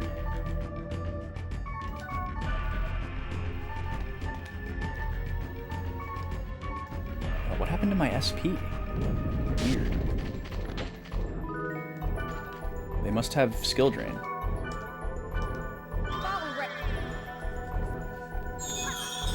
Alright, we're gonna go this way first. Invisible egg. Oh, sorry. Thank you for announcing yourself, Invisible Egg. I'm at a crossroads with the grunties. Part of me kind of wants to look up how to get all the different grunties, because it seems like I have infinite grunties. Like, every time I fully mature one, it seems like I just get a new one in every server. I assumed initially that I was just going to get one per server, so that I would, you know, theoretically only get 5 grunties, or 6, or whatever. Okay, this is a fine mob, because there's just one healer and then 2 normal melee monsters. These guys are very easy to deal with. But that doesn't seem to be the case anymore. And there is like a Pokedex for the grunties. It's one of the Book of 1000. And I don't know, that just feels like something that's like low stakes enough where like I don't have a very strong sense of pride about like keeping a record of like which ones I discovered naturally versus the ones that I looked up. You know, when the converse is getting to see all the different silly little guy designs and dialogue. I don't know how it would handle like the ability to talk to them and trade with them, though. Like, maybe only the first one that you create in each server can do that, and maybe there's some strategy there.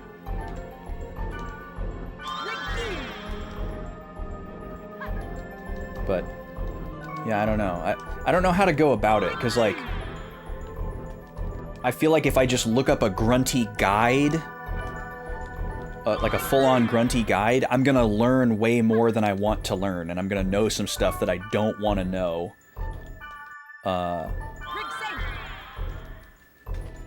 And I would just want, like, the part of the guide that's like, here's what to feed a grunty to make it into this specific one. And then those, like, you know, ingredient lists for each grunty type, and then I could just go through and,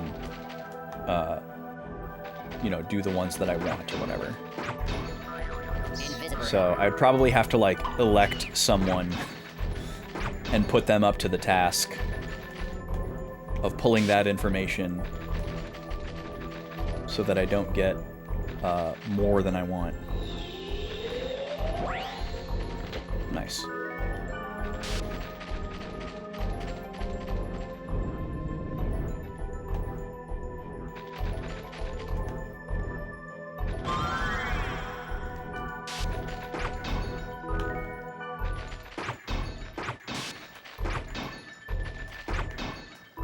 Give me all the battle property items, all the elemental items. Yes, there's one, burning oil.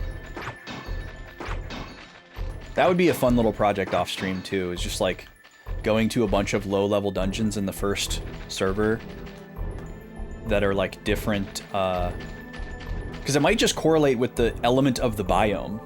Like, this is a fire dungeon, a fire zone, and burning oil increases fire element. So maybe that's all it is. Maybe I would just need to find like a low-level keyword of each elemental type, and then I could just farm that item there. Because it would be nice to have just like a full stack of every single one of those. Because there have been a lot of other players that have really good stuff that only want those for trade. And it's actually like a really reasonable thing to get. It's way better than like, oh god, not this mod. It's way better than 10 silver axes or 10 golden axes. Like, that's incredibly difficult to get. And the items that we got for... the items that we got for 10 silver axes were not much better. Wow, I am completely immobilized here. But I'll just let them finish.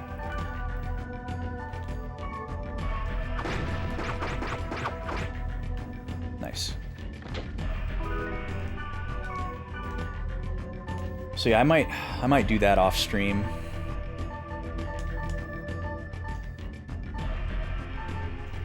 Maybe not necessarily farm up full stacks of them, but just like designate a lowest possible level area where I can get them,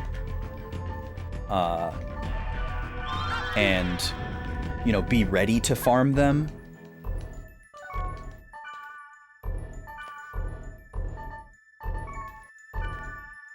Oh, I forgot to switch my weapon back. Oh well.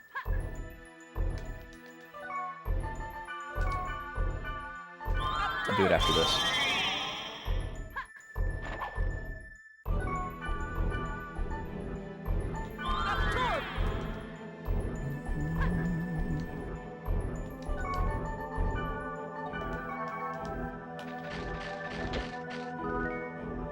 Splatter axe.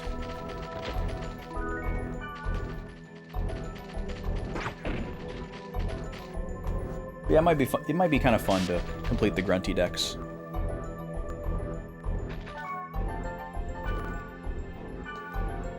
I'm really hoping that this game will give me a super clearly telegraphed point of no return,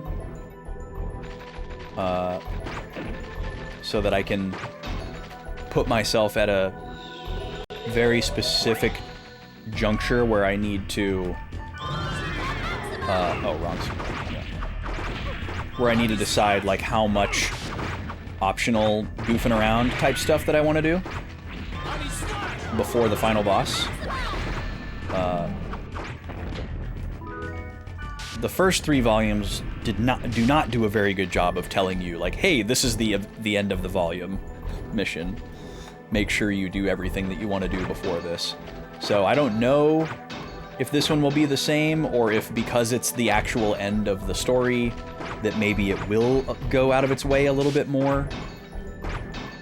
But I guess that's why we cascade our save. Worst case scenario, we have to fight the final boss twice. If there's something else that we want to do. I have no aspirations to 100% this game. I'm sure there's a truckload of missable things that I've already locked myself out of. But I do foresee getting close to the end of this and like maybe being a little bit sad that it's going to be over and wanting to spend a little bit more time in this world before I completely leave it behind. You know, especially if we like think that we're going to finale on a Thursday or something, and I don't have a plan for Friday, kind of thing. Oh, I'm out of rig same. I was like, I'll just wait for my health to recover naturally. That's not happening.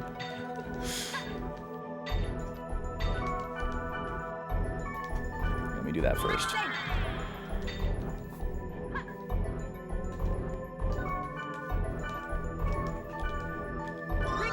But yeah, I do want to do some stuff before the end game. You know, I want to revisit any coordinates that we saw in the OVAs, and maybe try to go for completion on some of the Book of 1000 stuff. Like, it would be cool to complete the list of player characters in case there's any other, like, characters from Sign that I can meet or trade with. The the different grunties, stuff like that.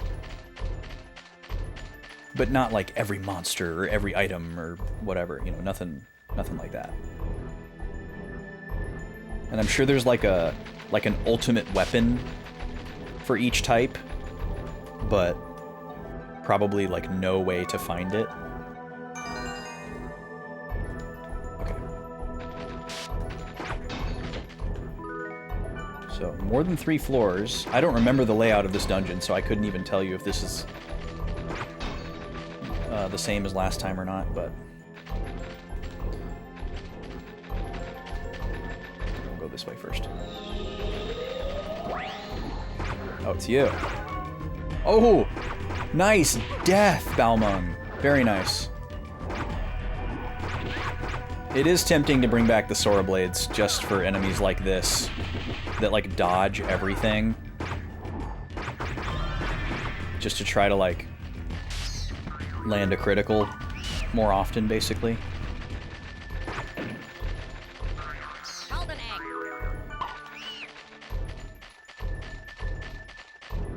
Iris Core?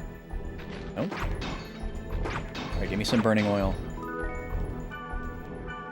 Make it worth my while. There we go. Oh, recovery drink is fantastic. Oh, we're full. Darn. That's rare.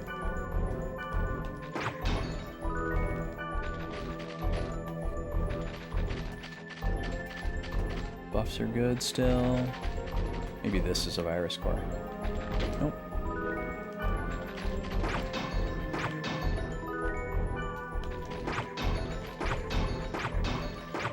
I've got some very clear item management rules that I'm imposing on myself going forward. And I think we'll have a better time because of them. We were kind of like always on the edge of carrying too many items before, and I think that'll be less of a problem. Much less of a problem now.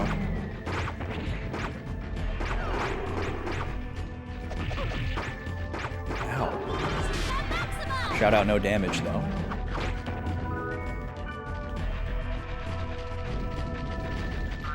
Invisible egg. Alright, let's find out if there's 4 floors or 5.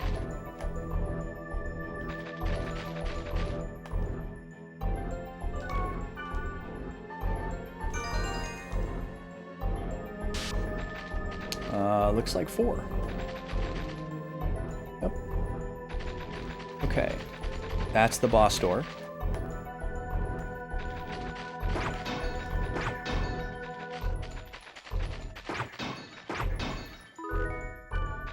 So will this be Wave 7 or something else? Oh man, wouldn't it be wild if the reason why Elk was so preoccupied with Mia was because he knew what was going on with her, and maybe the same thing is happening to him?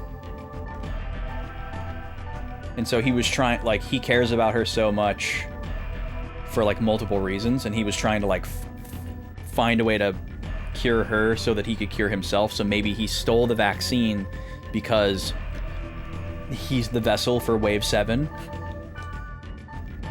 or something. I think that's very unlikely, but just a passing thought that I'll choose to vocalize. But yeah, I don't know what we're gonna find here. Are we gonna find Kubia? Are we gonna find Wave 7 immediately after Wave 6? Are we gonna find Elk? I don't know. I feel like it's not gonna be Wave 7. So I feel like it could be Kubia. Usually we get a mail from Aura before we meet Aura, so I feel like it's not going to be Aura.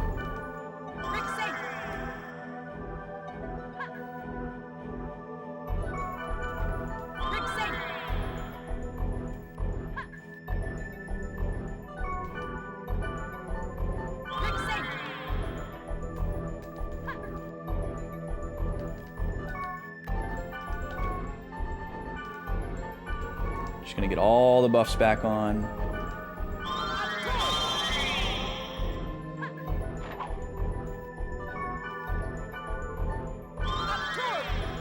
It's nice that the elemental buffs are for the whole party. It would be so not worth it to cast that 3 times.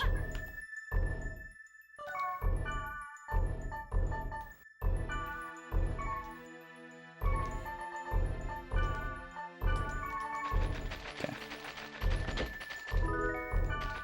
Devil.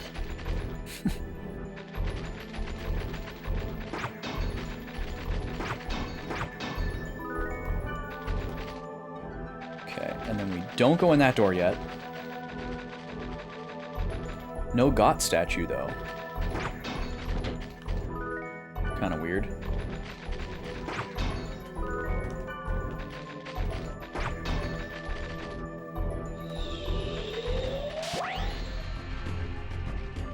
Oh, it's you.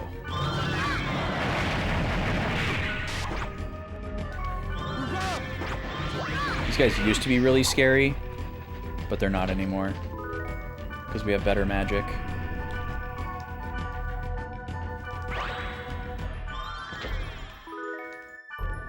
Hachio. That's a really old set of daggers. Weird to see here. I guess it's an enemy drop, that's probably why. Last portal. It's our little gnome boys again. The gnome boys are at it again.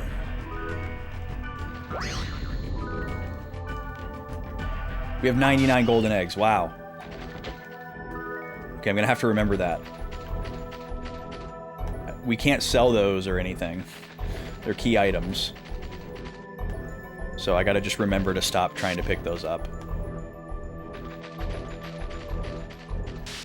Okay, here we go. We're reporting the operation. Why? Abort? It ate the vaccine and created an antibody. My men are wiped out. What? Return to Omega Server Root Town. Wiped out? You mean... Like, CC Corp employees IRL are dead because of this? Oh, it is Aura.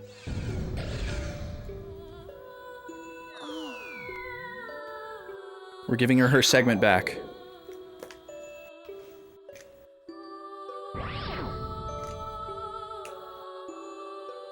She's looking very corporeal. What? What is going on? The momentum of the wave stopped. We can do it.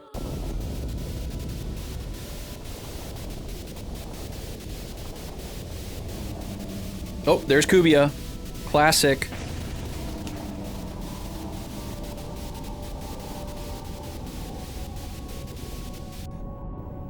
No, you must run. You can't fight Kubia. She speaks! That's the first time Aura's spoken. Her amazing Technicolor Dreamcoat, yeah. Okay, we're writing. Okay, at the bottom, Leo says to abort the mission.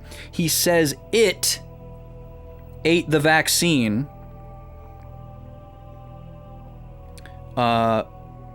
Parentheses, presumably the wave.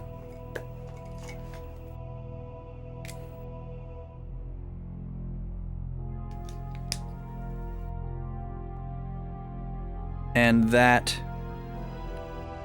his men were taken out. This seems to be an implication that somehow CC Corp employees died or were physically affected IRL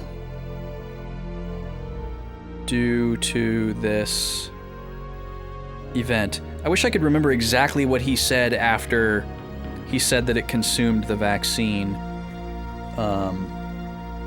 I'll have to watch that back. Just as Leos instructs us to evacuate to Omega Town,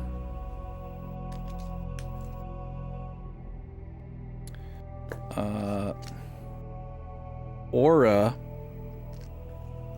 appears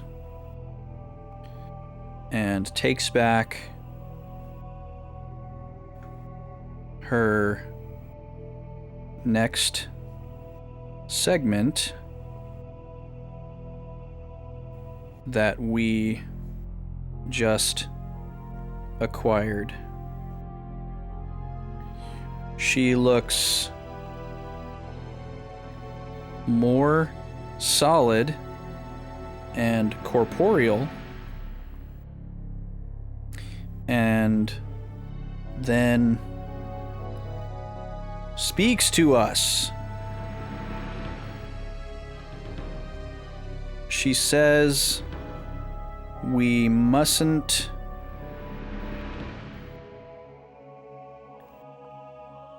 fight Kubia.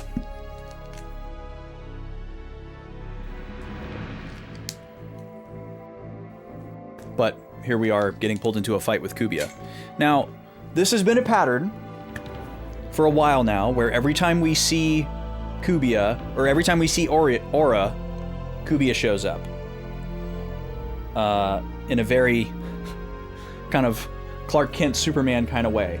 Now, if we are operating under a working theory that the waves are possessing the bodies or players of other people, and that's the result of the comas, we could maybe guess that Kubia is connected with Orca in the same way that Mia was connected with Matcha and Sora was connected with Skaith. Or Kubia could be connected with Morgana, since Kubia is like the master of the 8 waves, and Morgana is also mother to Aura.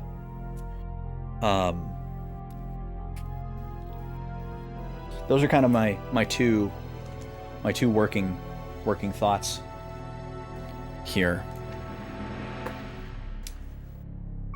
Okay. Well, can I even hit this thing?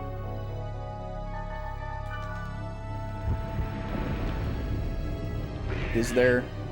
Oh, okay, we've got... Oh, you've got physical tolerance. Okay, fantastic. We haven't seen physical tolerance in a while. Luckily, I'm carrying a bevy of scrolls.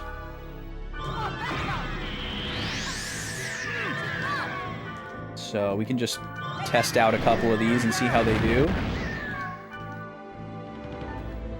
Forest of Fear. Oh, now we're doing damage to Kubia. Oh, wait. Hold on. I see. There's Kubia core and then 3 smaller things.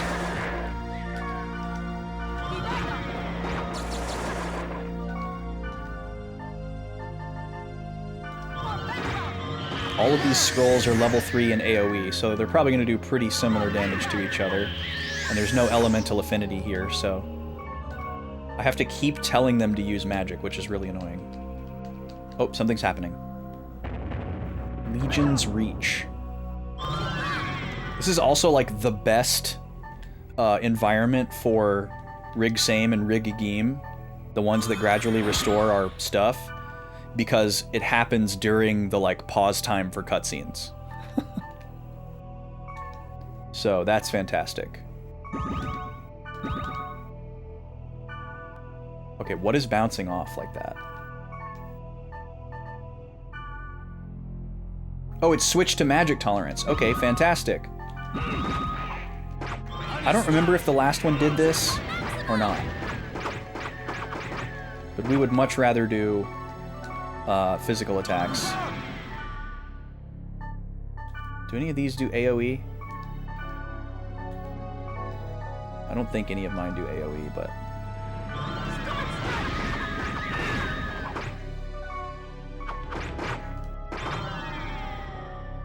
Oh, something's happening again. Okay. Now, is this going to flip again? Yes, now it's physical tolerance. Okay.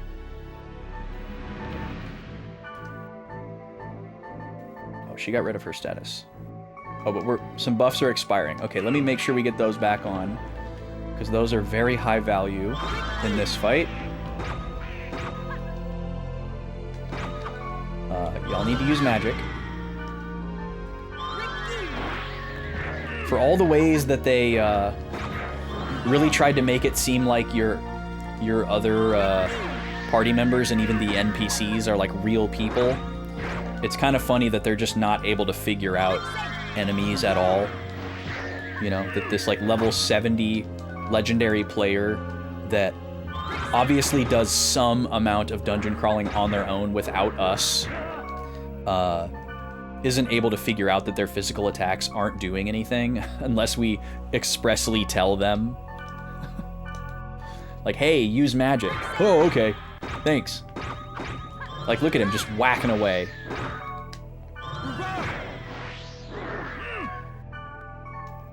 Alright, let's scroll time.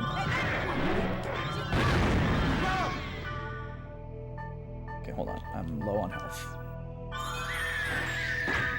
Okay, we need to attack the core. Ignore the little guys.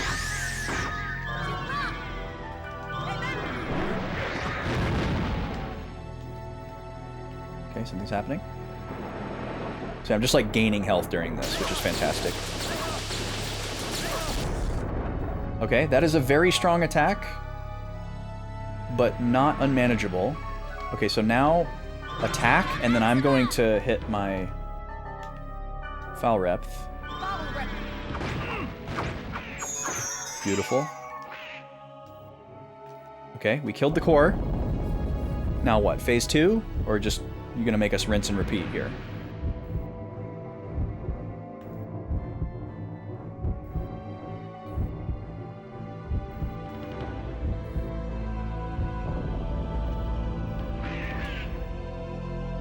Okay, this is probably a new phase. Scrolls. That looks like more damage than it is.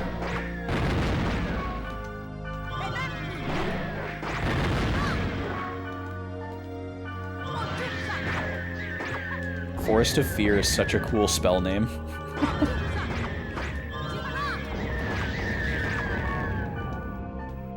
Oh, that thing was called a Rep Gomorrah, so it was like a healer one. And then the Kill Gomorrah, I guess, is like an attack-oriented one.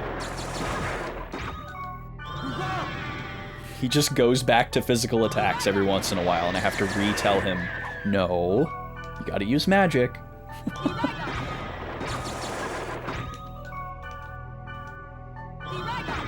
There he goes again. Oh, okay. Alright, now we can attack. Beautiful.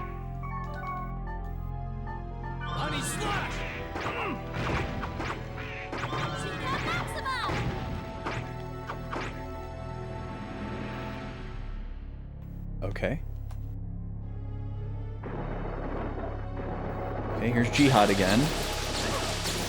Really nice that my HP like got topped off before that happened.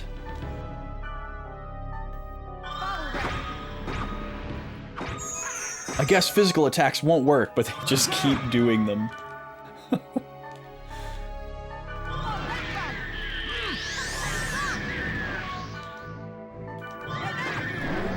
Just lay it on thick with the scrolls here. I'm not going to worry about putting Aptorv back on. I only care about the rigs. This will slow down when I run out of scrolls here.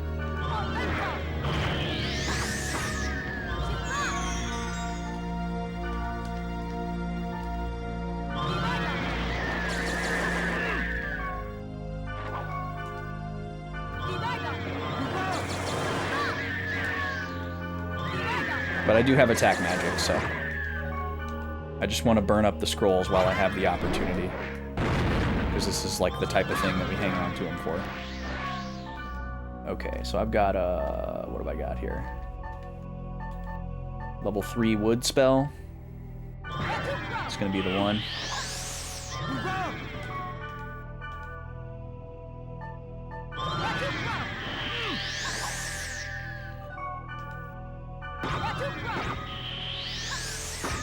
We do have an item that we have used in the past to get rid of these immunities, but I'm gonna assume that it doesn't work on these.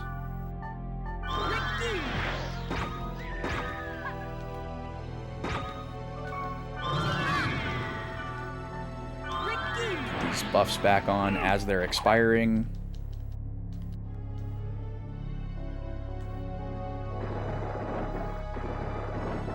Camera angle this time.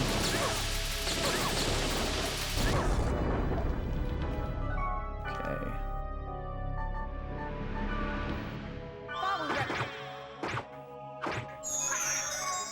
Okay, and then you can use physical attacks this time. I'll let them do that while I get these back on.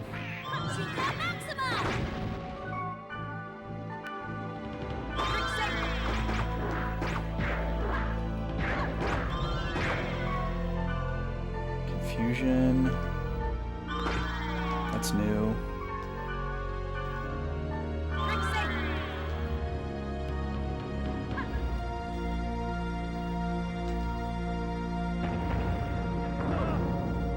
Whoa. Okay, and then this one's gonna be... Oh no, it's the same one. Oh, no, it switched. Okay, magic.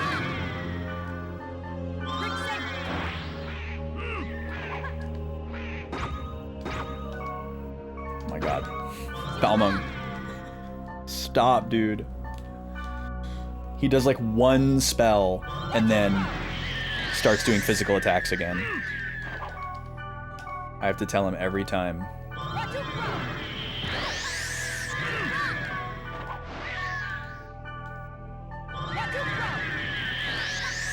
It is also possible to tell them to do a very specific thing.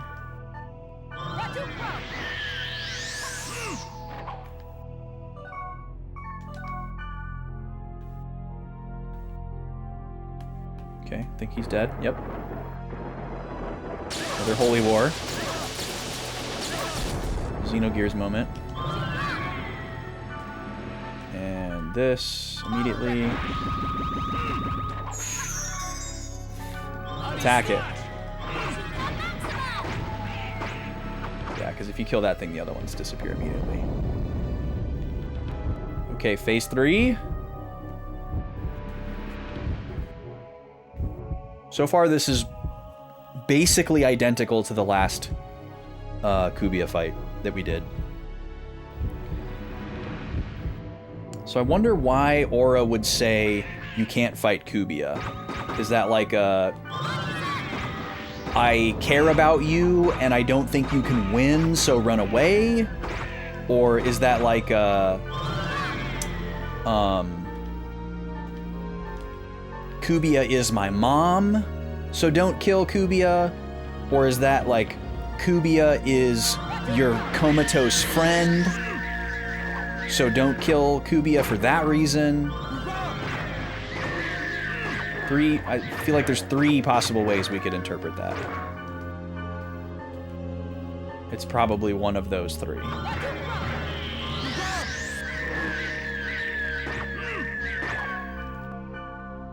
Also, sorry if this shrieking sound is bothering anybody. There's nothing I can do about that. That firework noise.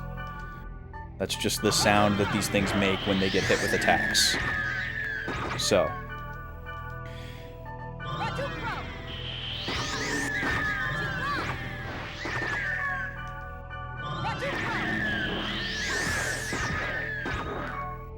Okay, I'm gonna hit a potion right here because I feel like we're about to go into another cutscene attack.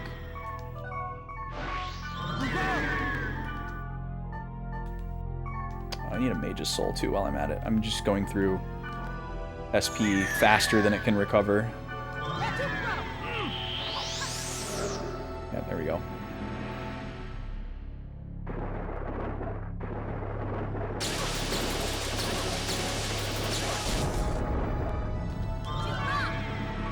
Okay, first of all, attacks. And this.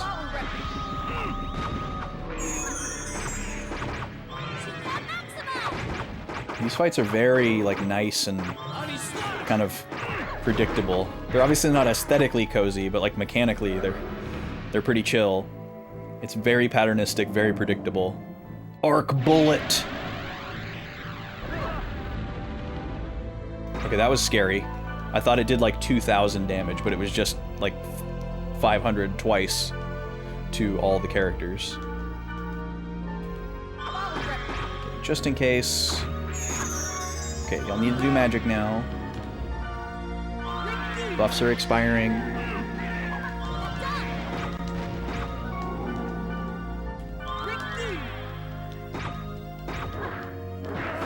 Immediately switches back to physical attacks. Come on now.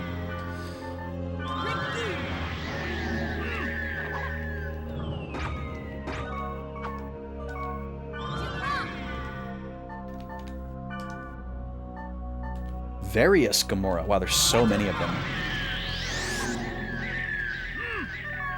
Oh, you're poisoned. Okay. Oh, no, that's not poison. What is that? Curse? Maybe? Just focus on the core. Okay, another Mage's Soul.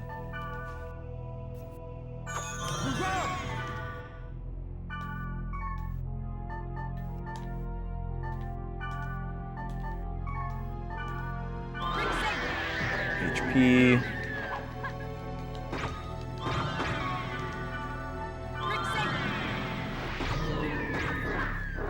Oh, now I'm cursed.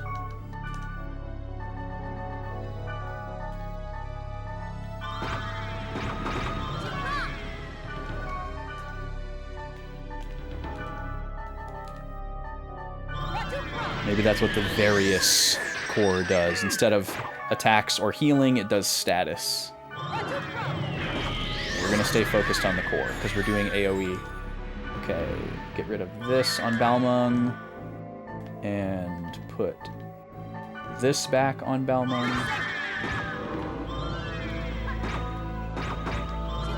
And now I'm poisoned. Mage's Soul. That shrieking. Is that getting to y'all yet? It's getting to me a little bit. Sounds like bottle rockets. There's just one firework that we used to do a lot of that was called Saturn Missile. And it was like a little brick, or like a little cube even, depending on the size. And it kind of looks like a box of crayons. It's just like a square or a rectangle that has a bunch of like crayon-sized shaped little gray things. Like a super long bullet almost. I mean, it's pretty much the exact shape of a crayon, except without the point. And you would light one wick on the corner of it, and then they would all shoot off in like a pattern, or like one at a time. And that's exactly what they sound like. They also sound like the bouncing Bettys from Battle Tanks Global Assault on the N64. Which is a game that I've played way too many times. Magic, please.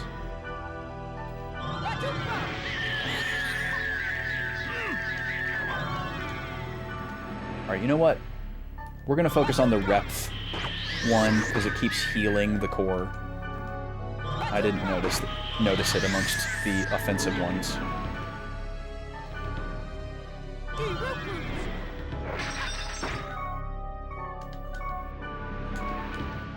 Mage's Soul.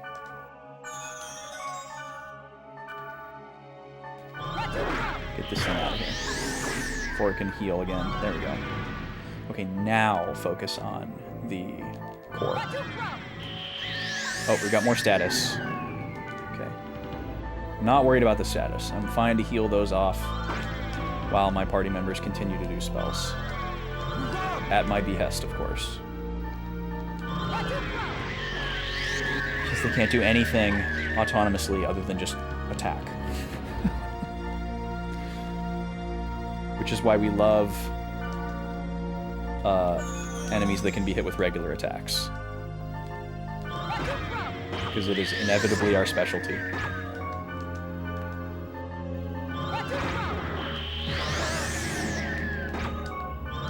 Magic, guys. Magic. Magic. It's like I gotta hit it every time.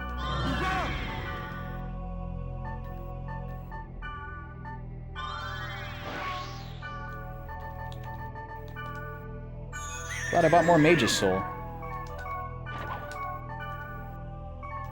Wait, what? Oh, end of the phase. Okay. I was like, I just gave myself my SP back. Megiddo Flame. Famous Final Fantasy attack.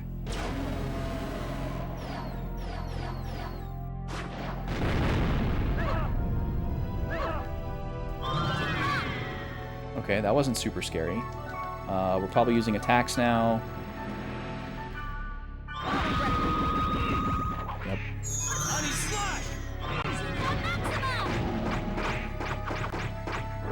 Okay, one thing I'm gonna do though is... okay, they're all attacking ones. Good. So just attack the core. Screw the others.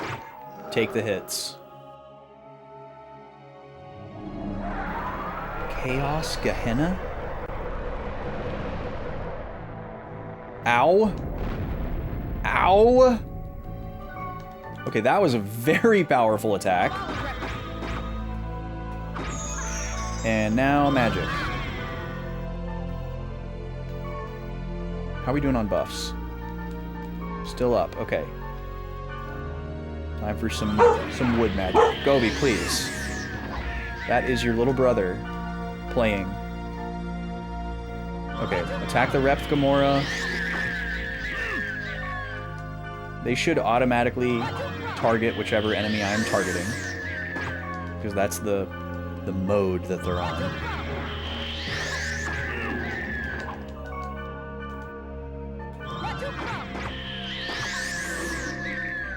Okay, Mage's Soul. That weird smell, that weird bowling alley smell of these cookies is starting to just permeate my whole vicinity. It's quite off-putting.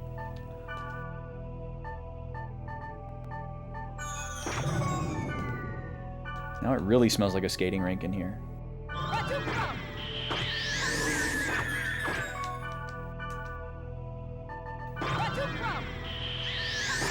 Okay, now focus on the core.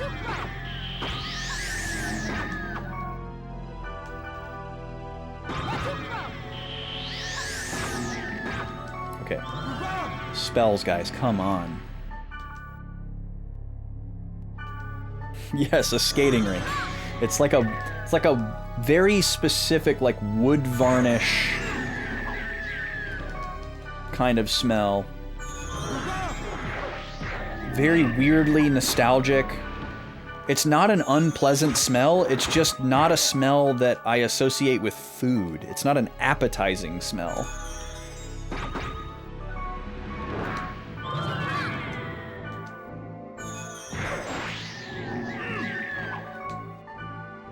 I can't remember if you were here for the snack tasting earlier, Smashy, but we tasted this cookie. And it's a tasty cookie, but it is not at all what it is setting out to be. And it tastes nothing like it smells.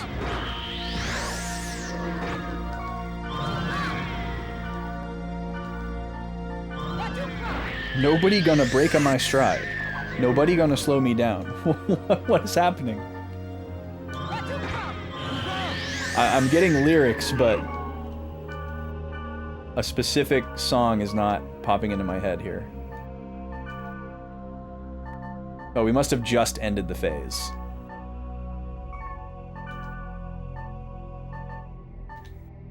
Okay, let me get one of these back on as we hit the cutscene here. That's the song at every skating rink? It is?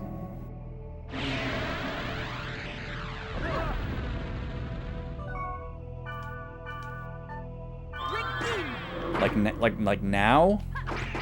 Or like back in the day? I can still remember like a lot of the classic songs that I remember hearing at the skating rink that I went to. Are we done? Are we done yet, Kubia? All my buff icons went away, so I assume we're done here.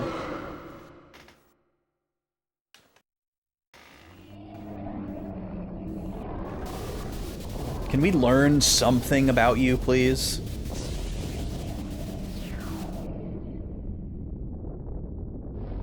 Oh, there's a little data drain looking thing in the floor.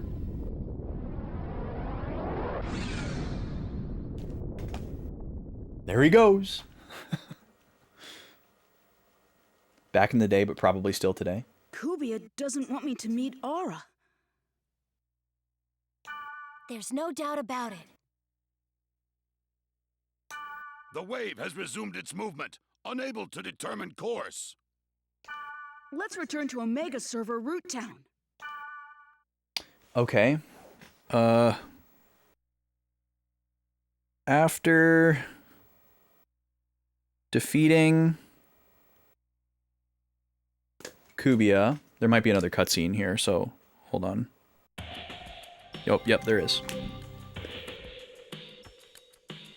We still have a chance if we herd it to the other route. Okay, I'm gonna write here. So after defeating Kubia,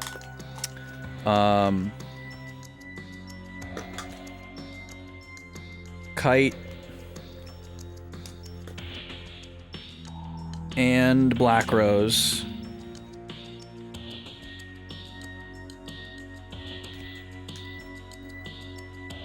feel confident that it is trying to prevent Kite and Aura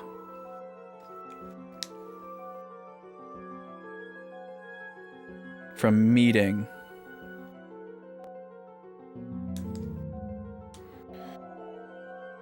The party.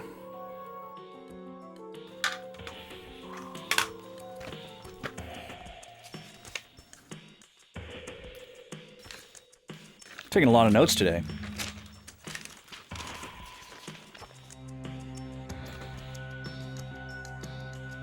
Gates out to Omega Town. Okay, so we don't have much more information than we did the last time we tried to theorize why Kubia was trying to prevent us from meeting. But if Kubia is symbiotically connected to a player or some other entity or person, I feel like Morgana is the most compelling. Because maybe the key of the Twilight would allow Aura to become, you know, a real girl, Pinocchio style, and like not be trapped in this game anymore, and like complete her transformation or her development you know, because she's this like super AI person or whatever, not a person, I don't know. And maybe because Morgana is trapped forever, she doesn't want to be alone, and so she's trying to like keep her daughter trapped or something. That's kind of my working theory, I guess.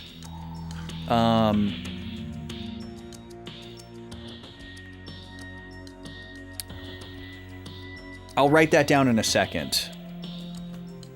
Let me see if I can get myself an ad snooze here. We're just about at the end of the stream, but I need to get to a point where I can write some more and save.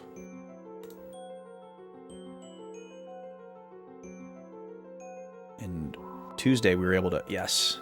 So BB Austin is allowed to snooze ads in Backlog Boys streams, but Backlog Boys is not. Very strange.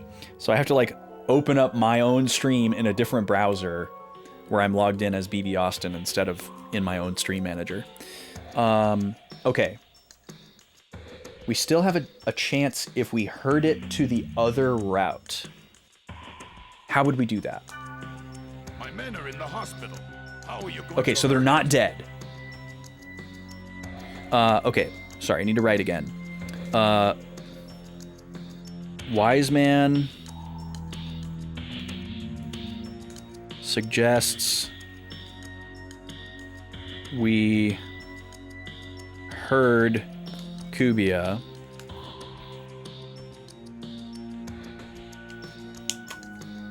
to the other route. I don't know what he means by that exactly. Maybe he means the other dungeon that we just came from where we fought Wave 6. But Leos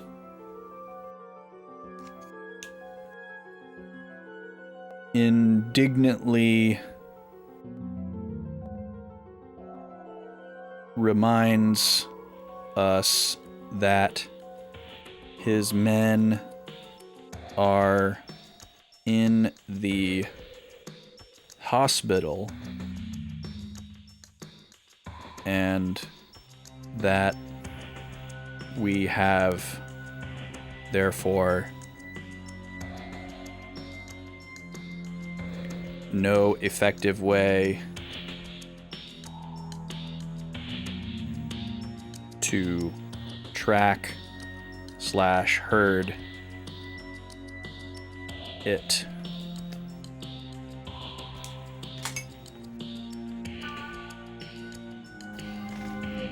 Oh, it's Helba. Leos, plans are thought up with failures in mind.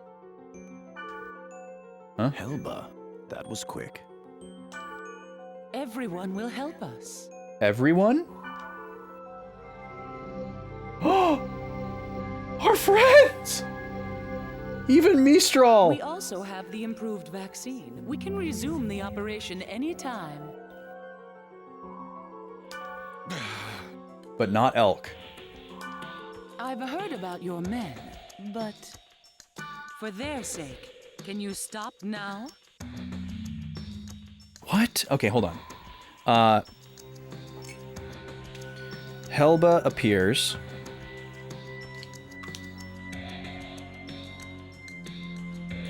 And says that everyone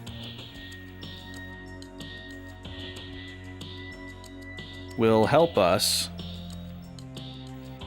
and all of our recruit characters appear.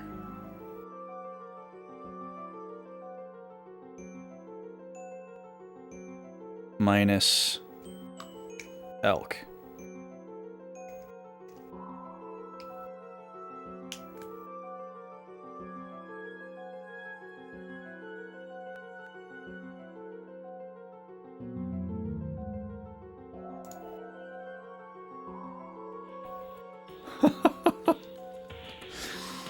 I promise Gooby isn't a bot, Smashy. Despite how he might appear, he's not a bot.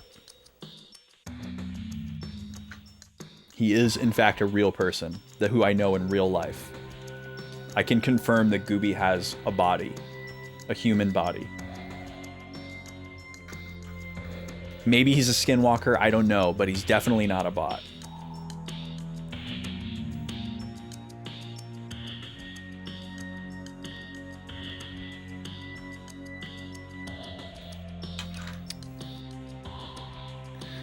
And then also I want to write Helba instructs Leos to cease efforts on his end.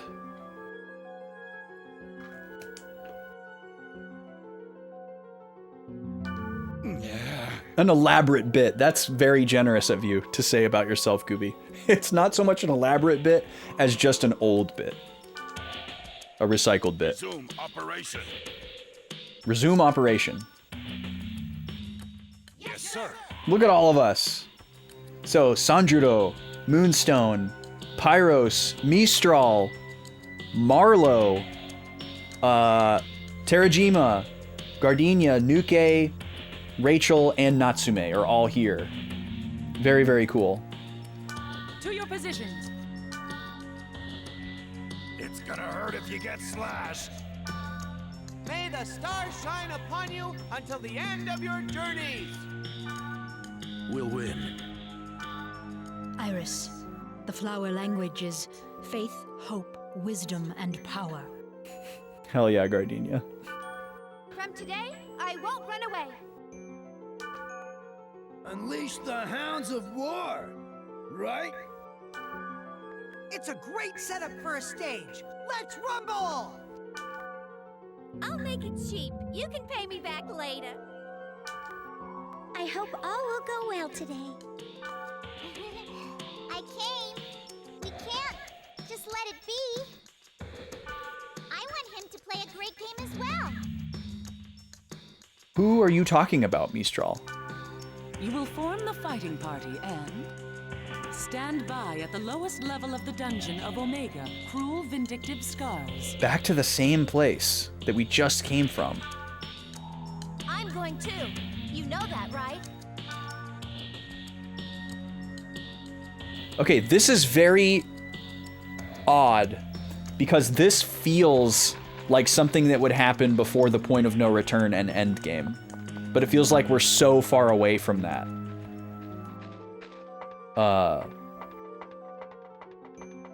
So I don't know what to think about that. But we can talk more about that tomorrow because it's time to end. I might actually consider swapping Balmung for Mistral now that she's back so that we can have a good Wave Master. Because we have a lot of really good stuff and we could probably make her as good as or better than Elk. Since it doesn't seem like we're going to get Elk back. One last thing to write down. We are instructed to once again make our way to the bottom of Cruel Vindictive Scars. Another thing that just occurred to me too, I was talking earlier about like hoping that this game gave me a very clearly telegraphed point of no return. I feel like even though it might not do that, there's a very, very strong possibility that this game just has a post-game state where you can just goof around and play forever. Yo, Gooby getting it in! I can't believe nobody clicked on that today. We're literally 6 minutes over and about to raid out, and that's the first time anyone has win it Thursday today, so thank you for that. You can only do that on Thursday. Is that your first time being able to do it, Gooby? Or your first time seeing it? That's even more awesome if so. Okay, where are we headed? Where are we headed tonight?